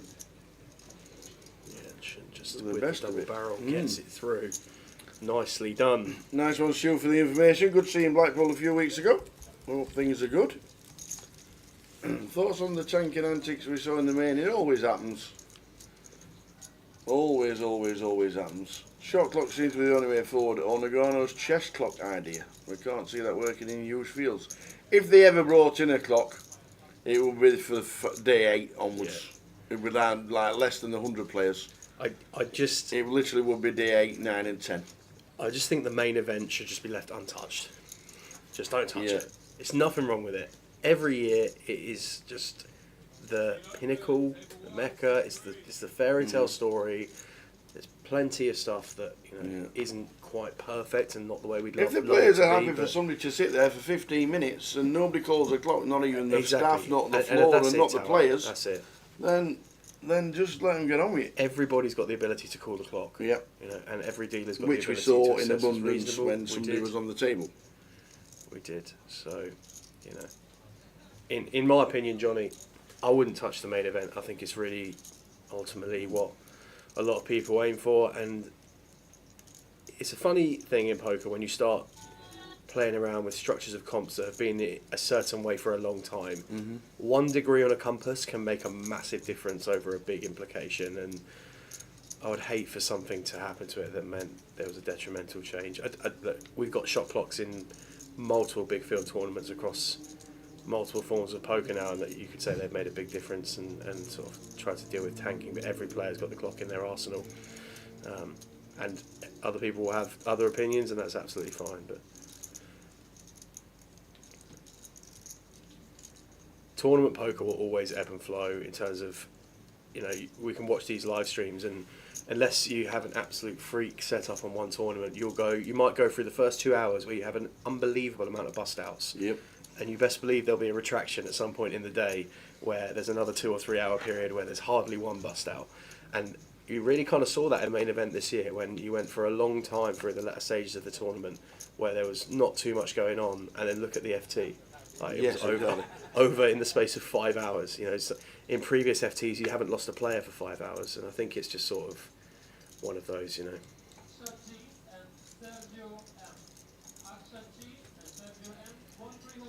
I'd agree, Johnny, but I think it's a really small sample size. Like, generally, I don't think there's a massive issue with tanking at the main event. As I don't think there is in many other forms of poker, and if it's up to the organisers of those tournaments to act as they see fit on it, but a lot of the time I don't think it's an uncontrollable issue unless you get someone deliberately trying to, manipulate the position, as we saw quite a bit this summer, but again, it's relatively small sample size. So.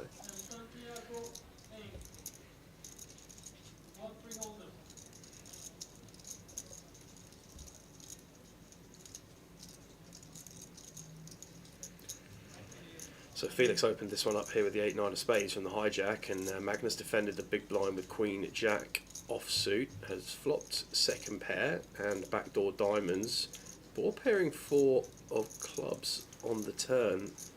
Saw a check, big bet from Felix, and Magnus called. Felix at the river with just 9 high. If we're going to triple this needs to be huge bet tower, but I don't really. Maybe it's not a terrible candidate for a triple. We don't have a diamond.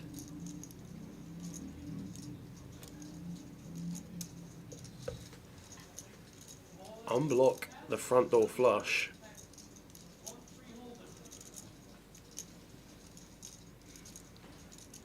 Here with 9 high, Felix is going for it on the river. Come on, Felix. High roll at final table list yesterday. Wow, Magnus in a spot here. In a real spot with Queen Jack. Flop second pair.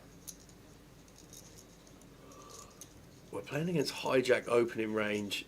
There's not going to be much 4x in here, I wouldn't have thought.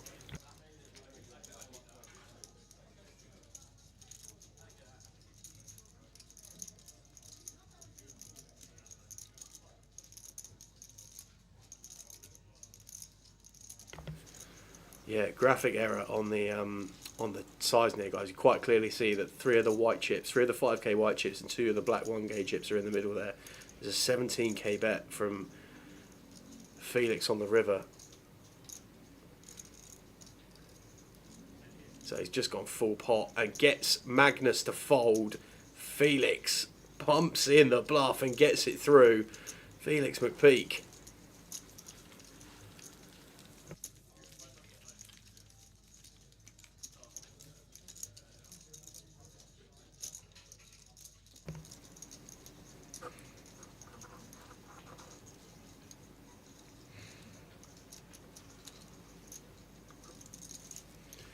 Yeah, you're both right, Richie and Johnny, watching on respective platforms. Yeah.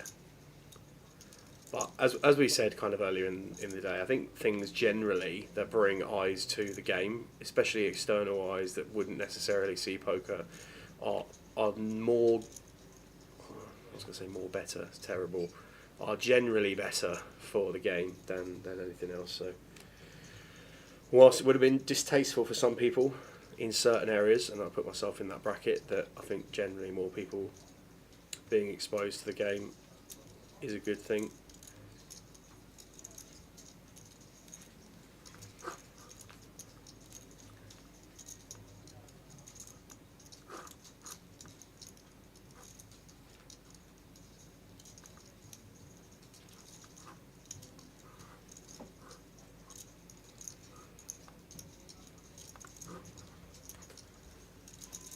Yeah, Jeff, we think it was a sizing error on the river, so it wasn't 1700 the bet, it was 17k.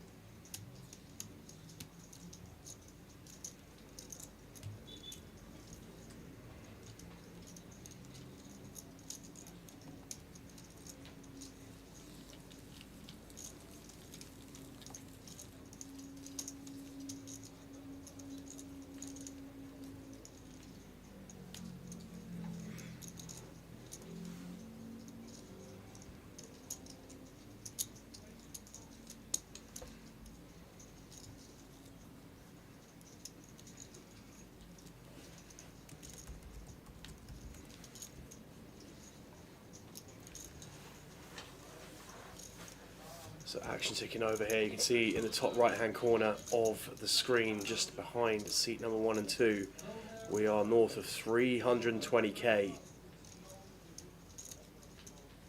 in collected money for the main event so far. Average stack still just 27k.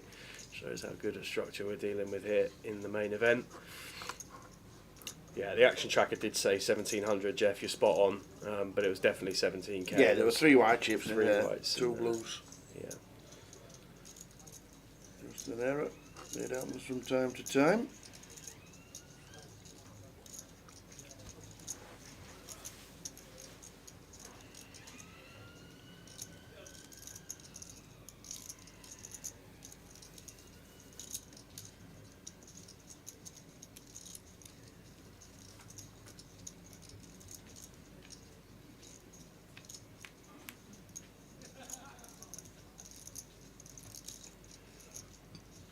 Yes, I flop for Magnus. Yeah, be pretty happy here. Tour in the big blind with the 10-7, not really much working here. Just going to get out of the way.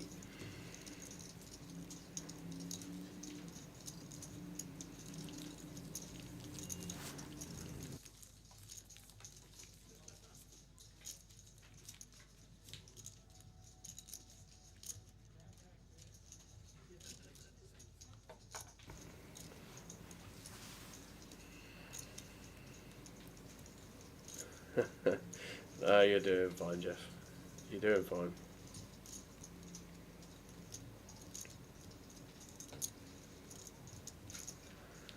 So plenty going on around the estate this evening. We saw earlier that there is some cash night planned in Coventry. There are indeed. Going to be Goliath seats given away. Going to be high hand giveaways throughout the course of the evening. From 6 o'clock. Yeah, and only 25 minutes away now. It's been Yeah. pretty quick day so far of action. Time flies when you're having fun, and Magnus about to have some fun with the queens.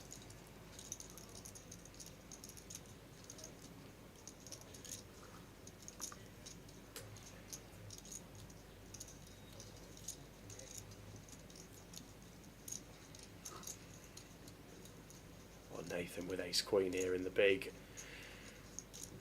versus hijack and cut off. We could see some more chips going here, Tower.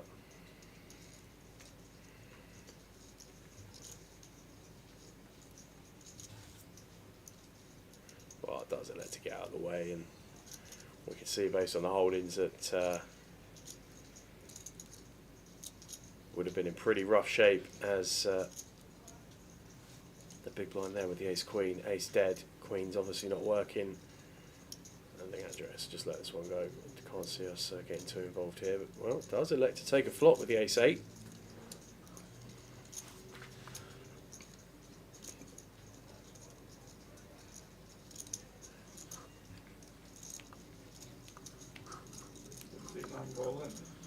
Flop time. Queen high flop. Queen 6 deuce. Nice flop for Magnus. Can we get a dime out of Andreas? Yeah, and the ace queen is going to be sitting there ruining life at the minute, I know, but actually yeah. in reflection Absolutely. would have got in big trouble.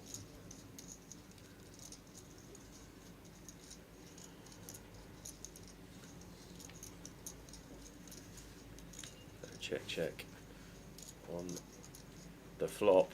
Deuce of hearts on the turn. Doesn't really seem like any reason for Andreas to do anything else other than check here again.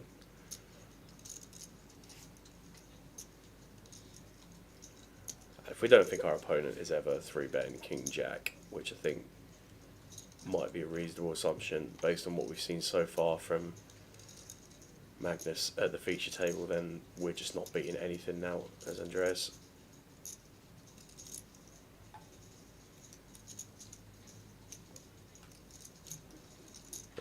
Does opt to make the call. It does make an optimistic call. Yeah, I think this is really optimistic, as you say, Tower. Ambitious, perhaps. Imagine him hitting the ace as well. Well, it'll be a disaster if he finds an ace. An 8 wouldn't be ideal either, by the way, because we could certainly be up against perceptions. We could be up against some better ace-X, but well, 5 of hearts is kind of interesting. We have the ace of hearts in hand. It would be a really unfortunate time to turn this one into a bluff. Which is what he's doing. Looks like about 9k as well, they're nearly pot size. 8.5. We just click this back as Magnus.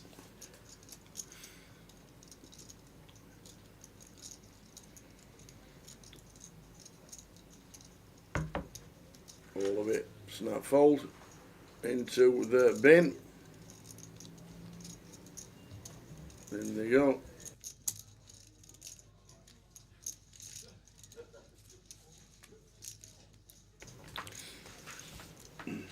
Anybody seen Oasis as E4? No, I've not. Has Kev been yet? I think he was going, wasn't he? I've not. Razor. I don't I know. think they're in. Are they in Manchester on Sunday, or they're somewhere on Sunday? It's supposed to be thunder and lightning somewhere. Oh, really? Aye.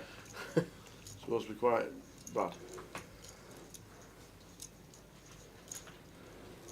A week today, there he is. Oi, oi. A week today.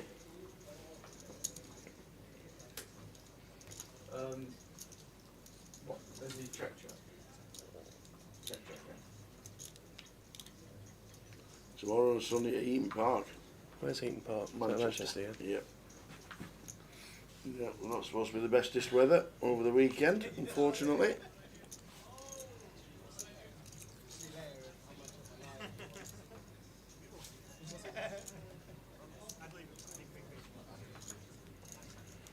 There we go. Gully's off to Eaton Park tomorrow. Very nice. Take your brolly.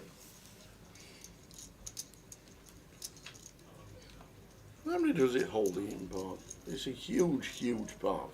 Yeah. Pass. Let's find out, street. I was at Donington in 1991, watching AC/DC. 80,000 people. 80,000, Jesus. I was at Donington watching AC/DC in 91, and it must have held about 125,000 people. It was mental.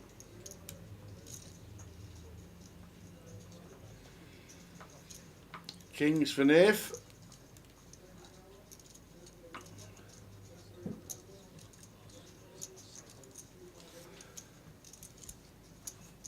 All in for tour with the Ace-5, the GTOs running into the Kings.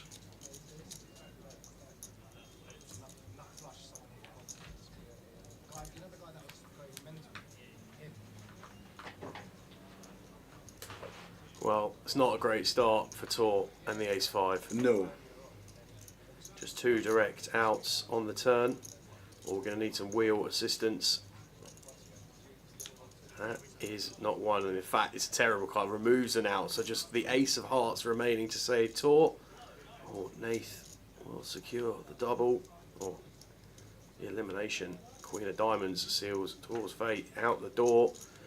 Nathan, Tour out the door. Yeah, Tour out the door, and Nathan up to 40k, good for 100 big blinds at 200, 400 with a 400 big blind ante. 10 minutes left in level 5 of the day, and then we are officially halfway through our coverage. Oh, I know this story. I know this one. I was the recipient of a bad formal. And then he threw in 36 and 3600 and said 36. He didn't say raise, he said 36. 4K. And I don't like the correct ruling should be that it's a call. Because it's less than half of but the 4 says the smallest legal number that can be interpreted as 36 is 36,000. Which was like all in against the so he forced to go up against the other side. And so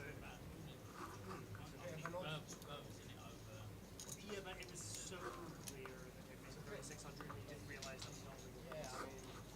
And so I think he, like, if they want to be very generous to it, they say You gotta roll with it. maybe they just force him to work. See, with the Ace King. But I think we tell him to go all in.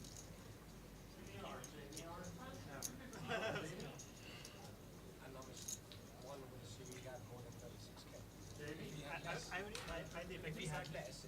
Yeah, he had more than 36. Have you ever seen that Soccer Saturday clip where Paul Merson's getting Oasis songs into his analysis for charity? Probably, It's but I've really probably good. not It's seen really, it for a long really time. good. Yeah, I'll dig it out for you later. You may well have seen it. I'd Yeah. be surprised if you haven't, but it's worth a watch. Basically, Merson gets challenged to fit as many Oasis songs into his stint until someone clocks he's doing it. And for everyone he gets in, someone's going to give some money to charity. So, yeah, it's well worth a watch. We did that once. We were doing the GPS back in the day. Yeah. We did that once with Steve Warburton. Oh, yeah. All the bread references. I got Andy in my ear, and I was just laughing. I had to take the earpiece out.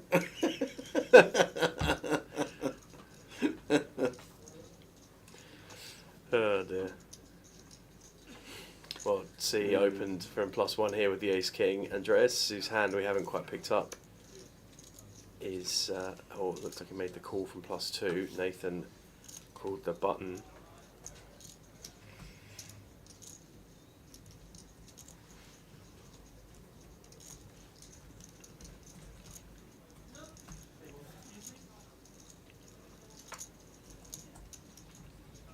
That's the call once.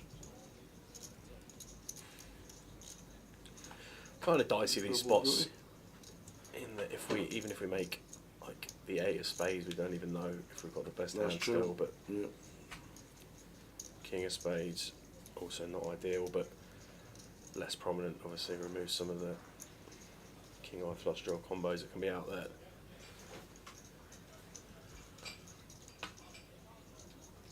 So C. Pretty happy betting again here now. I see. Yeah. Already want to be sized to get this in on the river. Probably it will be. I don't think we're calling. goes for I don't check. think Nathan's. Oh yeah. Well, we're definitely seeing a river card now. Yeah. Great heart. Just check this one back.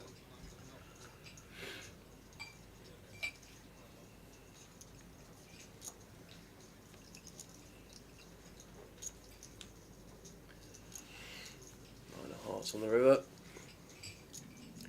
Time's going for some value as C.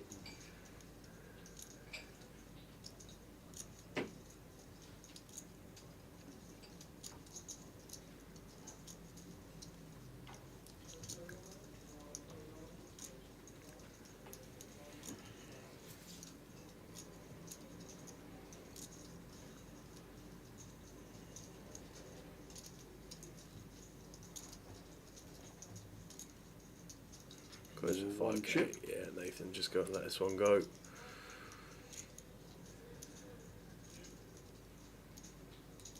I just can't think of anything we beat that plays this hand this way.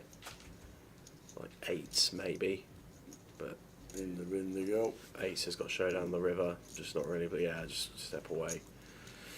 Anybody else having a problem depositing on Grosvenor Poker? Technician is. We've not heard anything. No.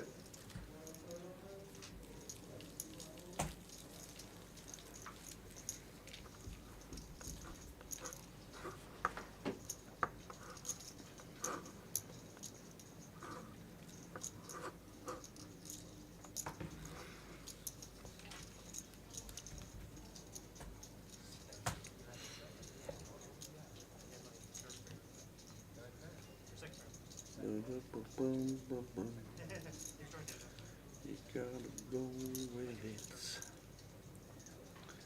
You gotta take your time. Still beautiful sunshine here in London. The Vic reopened for tournaments and festivals, and this is the one. I had a bad ruling against me earlier, though. I did it for less.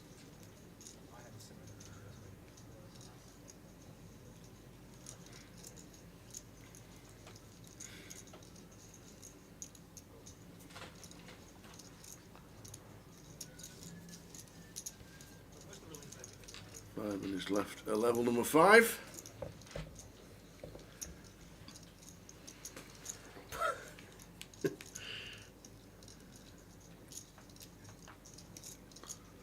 Well, how about that for a flop?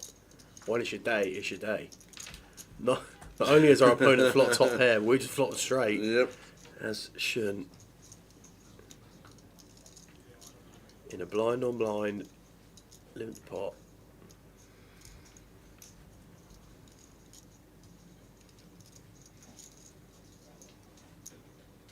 They're going for raise straight away, and I really don't blame him.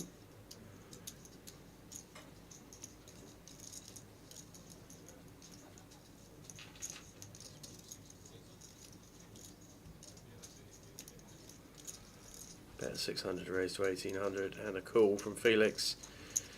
Really won't want to see Jack on the turn. Could be a really troublesome card. Well, 4 of hearts.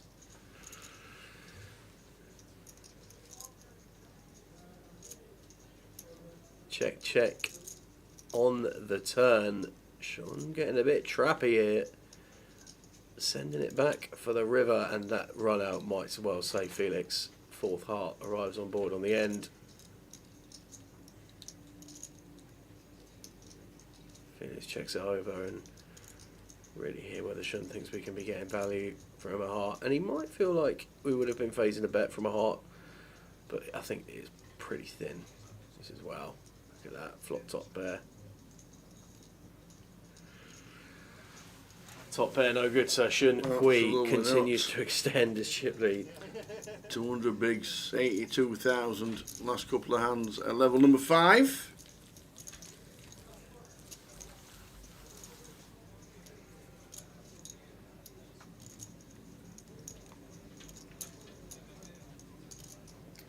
Yeah, Johnny Moore.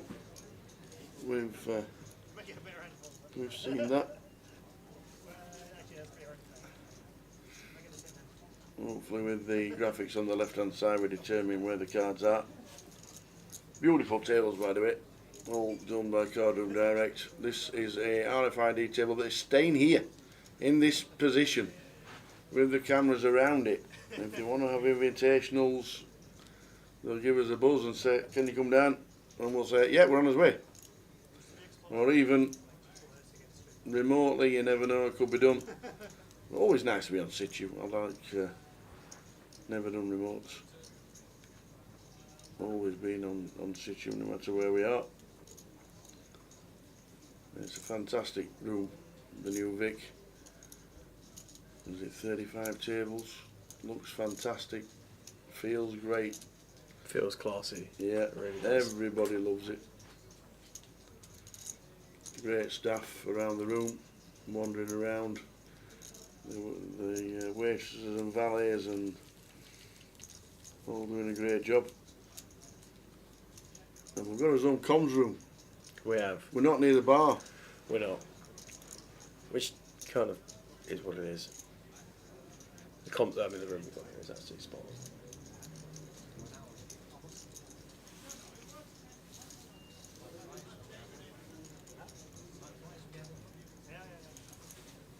Also, hands take longer on this table.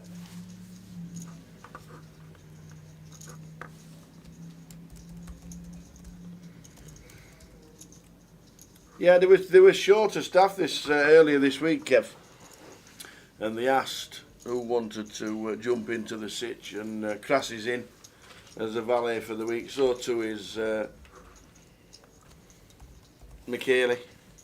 He's doing it as well. So there's Bob. He's always been a great valet.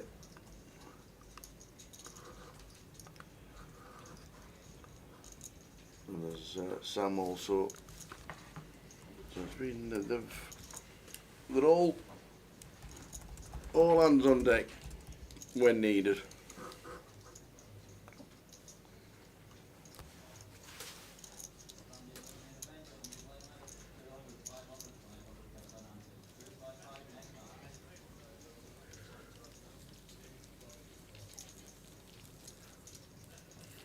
Yeah, it sounds like there might be a couple of issues with the client at the moment. A few people saying they're not able to deposit, some saying they can't withdraw. Right up, Mr. Mick the Mod. How are we doing? How are we, Mick? They won't let you withdraw either. Unless you've got withdrawing problems. And thin brag, obviously. From Mick the Mod.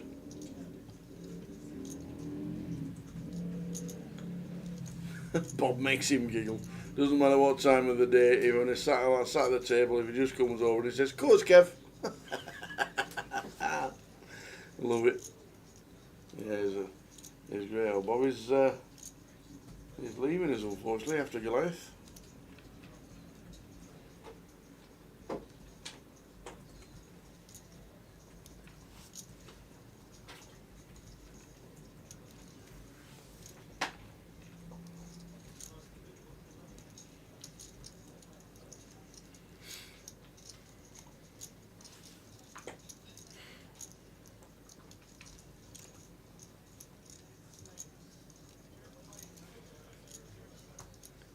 Well, here we go. Yeah, Magnus. Roddy gonna flip the rest off. What's that? Raised to 1k, I'm all in for 46. Yeah, Roddy's 6.8k effective. Oh, though, of so course. Yeah. yeah. Looking down at Roddy's stack with the ace queen. They should be in for Roddy. We should. Well, yeah. It's a bit of a tough one, really, Tara, because he doesn't really think it's ever ace jack, and at that point, I don't think he ever thinks he's going to flip a lot of time. I don't think we can fold as Roddy, but I don't think we can fold.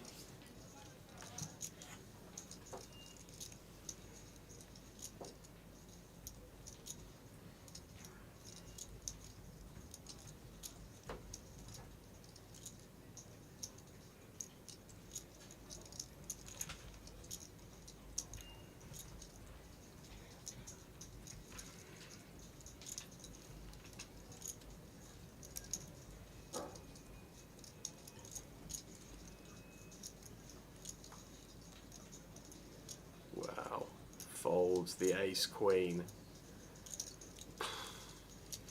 Well, I'm a bit of a surprise there. Yeah, I must say I'm surprised at that one.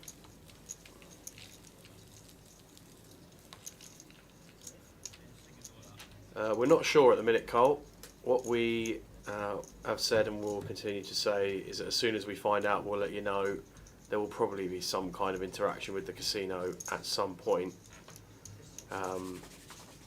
Just because the arena charge of £16 has been heavily subsidised for the players this year, and to benefit from that, then obviously the players will probably need to recognise somehow with some kind of car parking system that they are playing the Goliath, right? So if everybody else going to the arena is getting charged 16 quid and the poker players are getting charged a fiver, then there will have to be some kind of, I mean, logic in my mind would say there needs to be some kind of code or like your number plate system or something like that. There'll be a QR code, or you can go to the arena website. Yeah. That is the way forward for the car parking situation. There'll be a QR code to tap onto that'll take you to the arena website, and it goes from there. 24 hours for a fiver.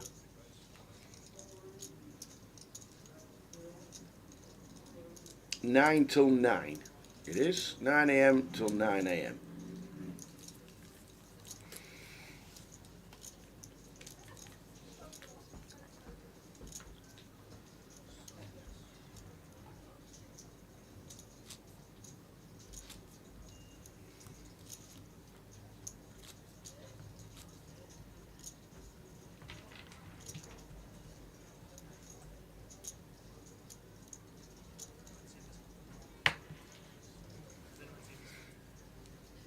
Into level 6 of the day. 177 runners playing day 1B. £335,000 in the prize pool. London is back. And back with a bang. We've got a new and improved home of poker in London.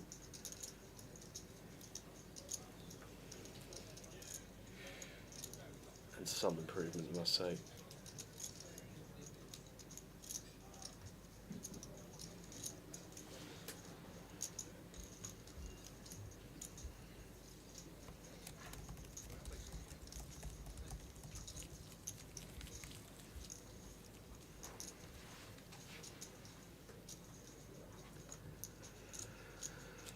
Shun Hui has had the chip lead at our feature table for the entire session so far, and came to the table with about 3 starting stacks. Now has north of 4. Just been chipping up really consistently the whole time he's been here. I'm really surprised that we saw Roddy fold that ace queen there tower a couple of hands ago, where Magnus had pocket 8s in the big blind. I'm really surprised. Just think.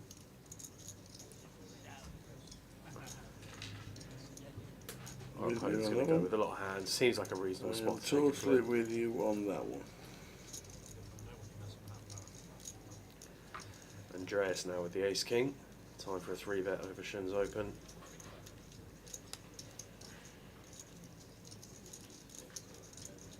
King jack in the bin for Magnus. Folds around to Nathan in the small blind. That's going into the bin.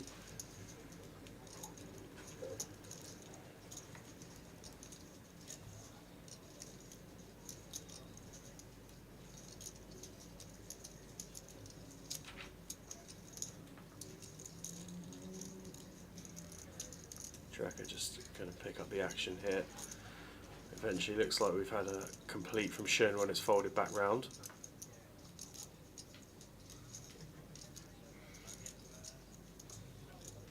Calls 2.5. Let's chip leader. Yeah. 7-9 flop. 7-5-3. Yeah, domination rotation on the flop, and Shun continues to shine. Top pair, top kicker.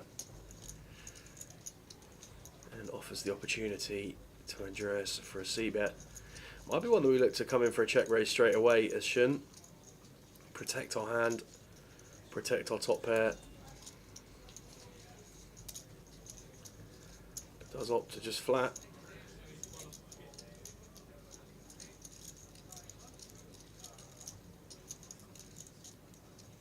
Well, No, why would we it's- raise and we're just going to turn trips? That'll do nicely.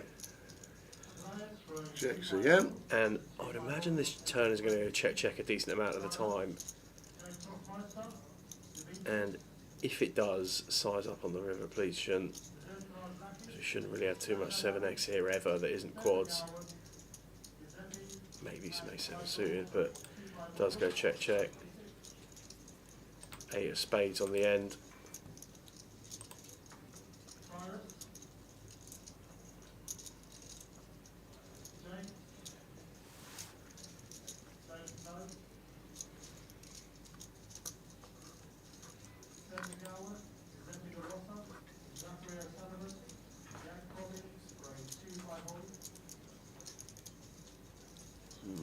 Ace high for Andreas. Yeah, very small. 2.8 to call.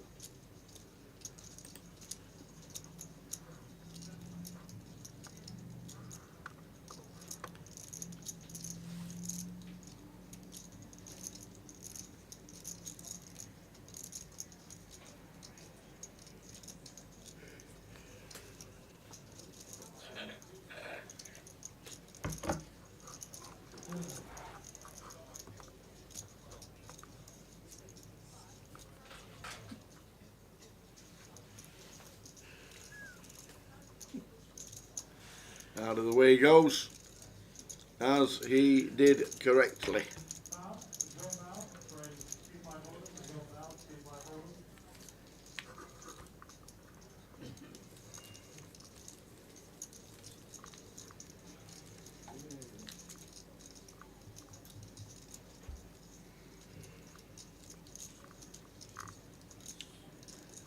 Is Usyk Dubois at Wembley Stadium tomorrow? Excuse me? The boxing? Yes. It's actually at the stadium, Yes. not at Wembley Arena. Wembley Arena? Are you mad? It only holds 15,000. Does it? Oh, I didn't know. I thought it was way more than that. Nah. Wembley Stadium. It's at the stadium, yeah? Aye. Fair enough. Does Wembley Arena really only hold 15,000? It don't hold many more. It's only Right. an arena, isn't it? Yeah, but I think the O2 holds more than 15,000, doesn't it? I don't know. It was just a shot in the dark. I was just going on something like Manchester Arena that's like 15,000. I reckon, And Sheffield Arena that's like I reckon the 13,000. O2 must hold 40,000. I reckon. No way. There's no way there's an indoor arena holding 40,000. Oh, right, no, you're right, 20,000. Back to the usual And the guest. O2 is bigger than the London Arena, so what does the You London reckon the Arena... O2 is bigger than Wembley Arena? I do, yeah.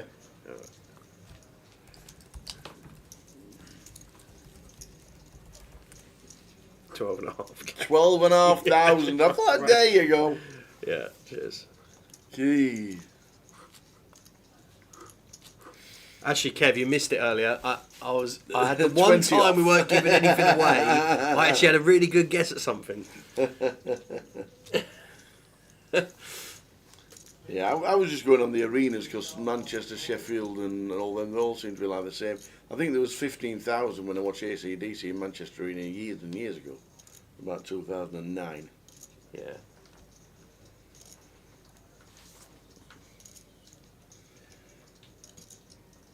Is Manchester I'm amazed Arena... that the O2 only holds 20,000. I thought it was way more than that. Maybe that. I think the only times I've been in Well, the you got O2 the is Wembley watched Arena, you got the Corp Arena, you got the Wembley Stadium, you got the Olympic Stadium, Yeah. you've got all kinds of stadiums around down there. You don't need that many. Do you reckon the Olympic Stadium's 40,000? The Olympic Stadium, West Ham holds 65. Well, there we go. What are you doing with these capacities today? Listen, if you have put the two together, I've actually hit the nail on the head. Yep.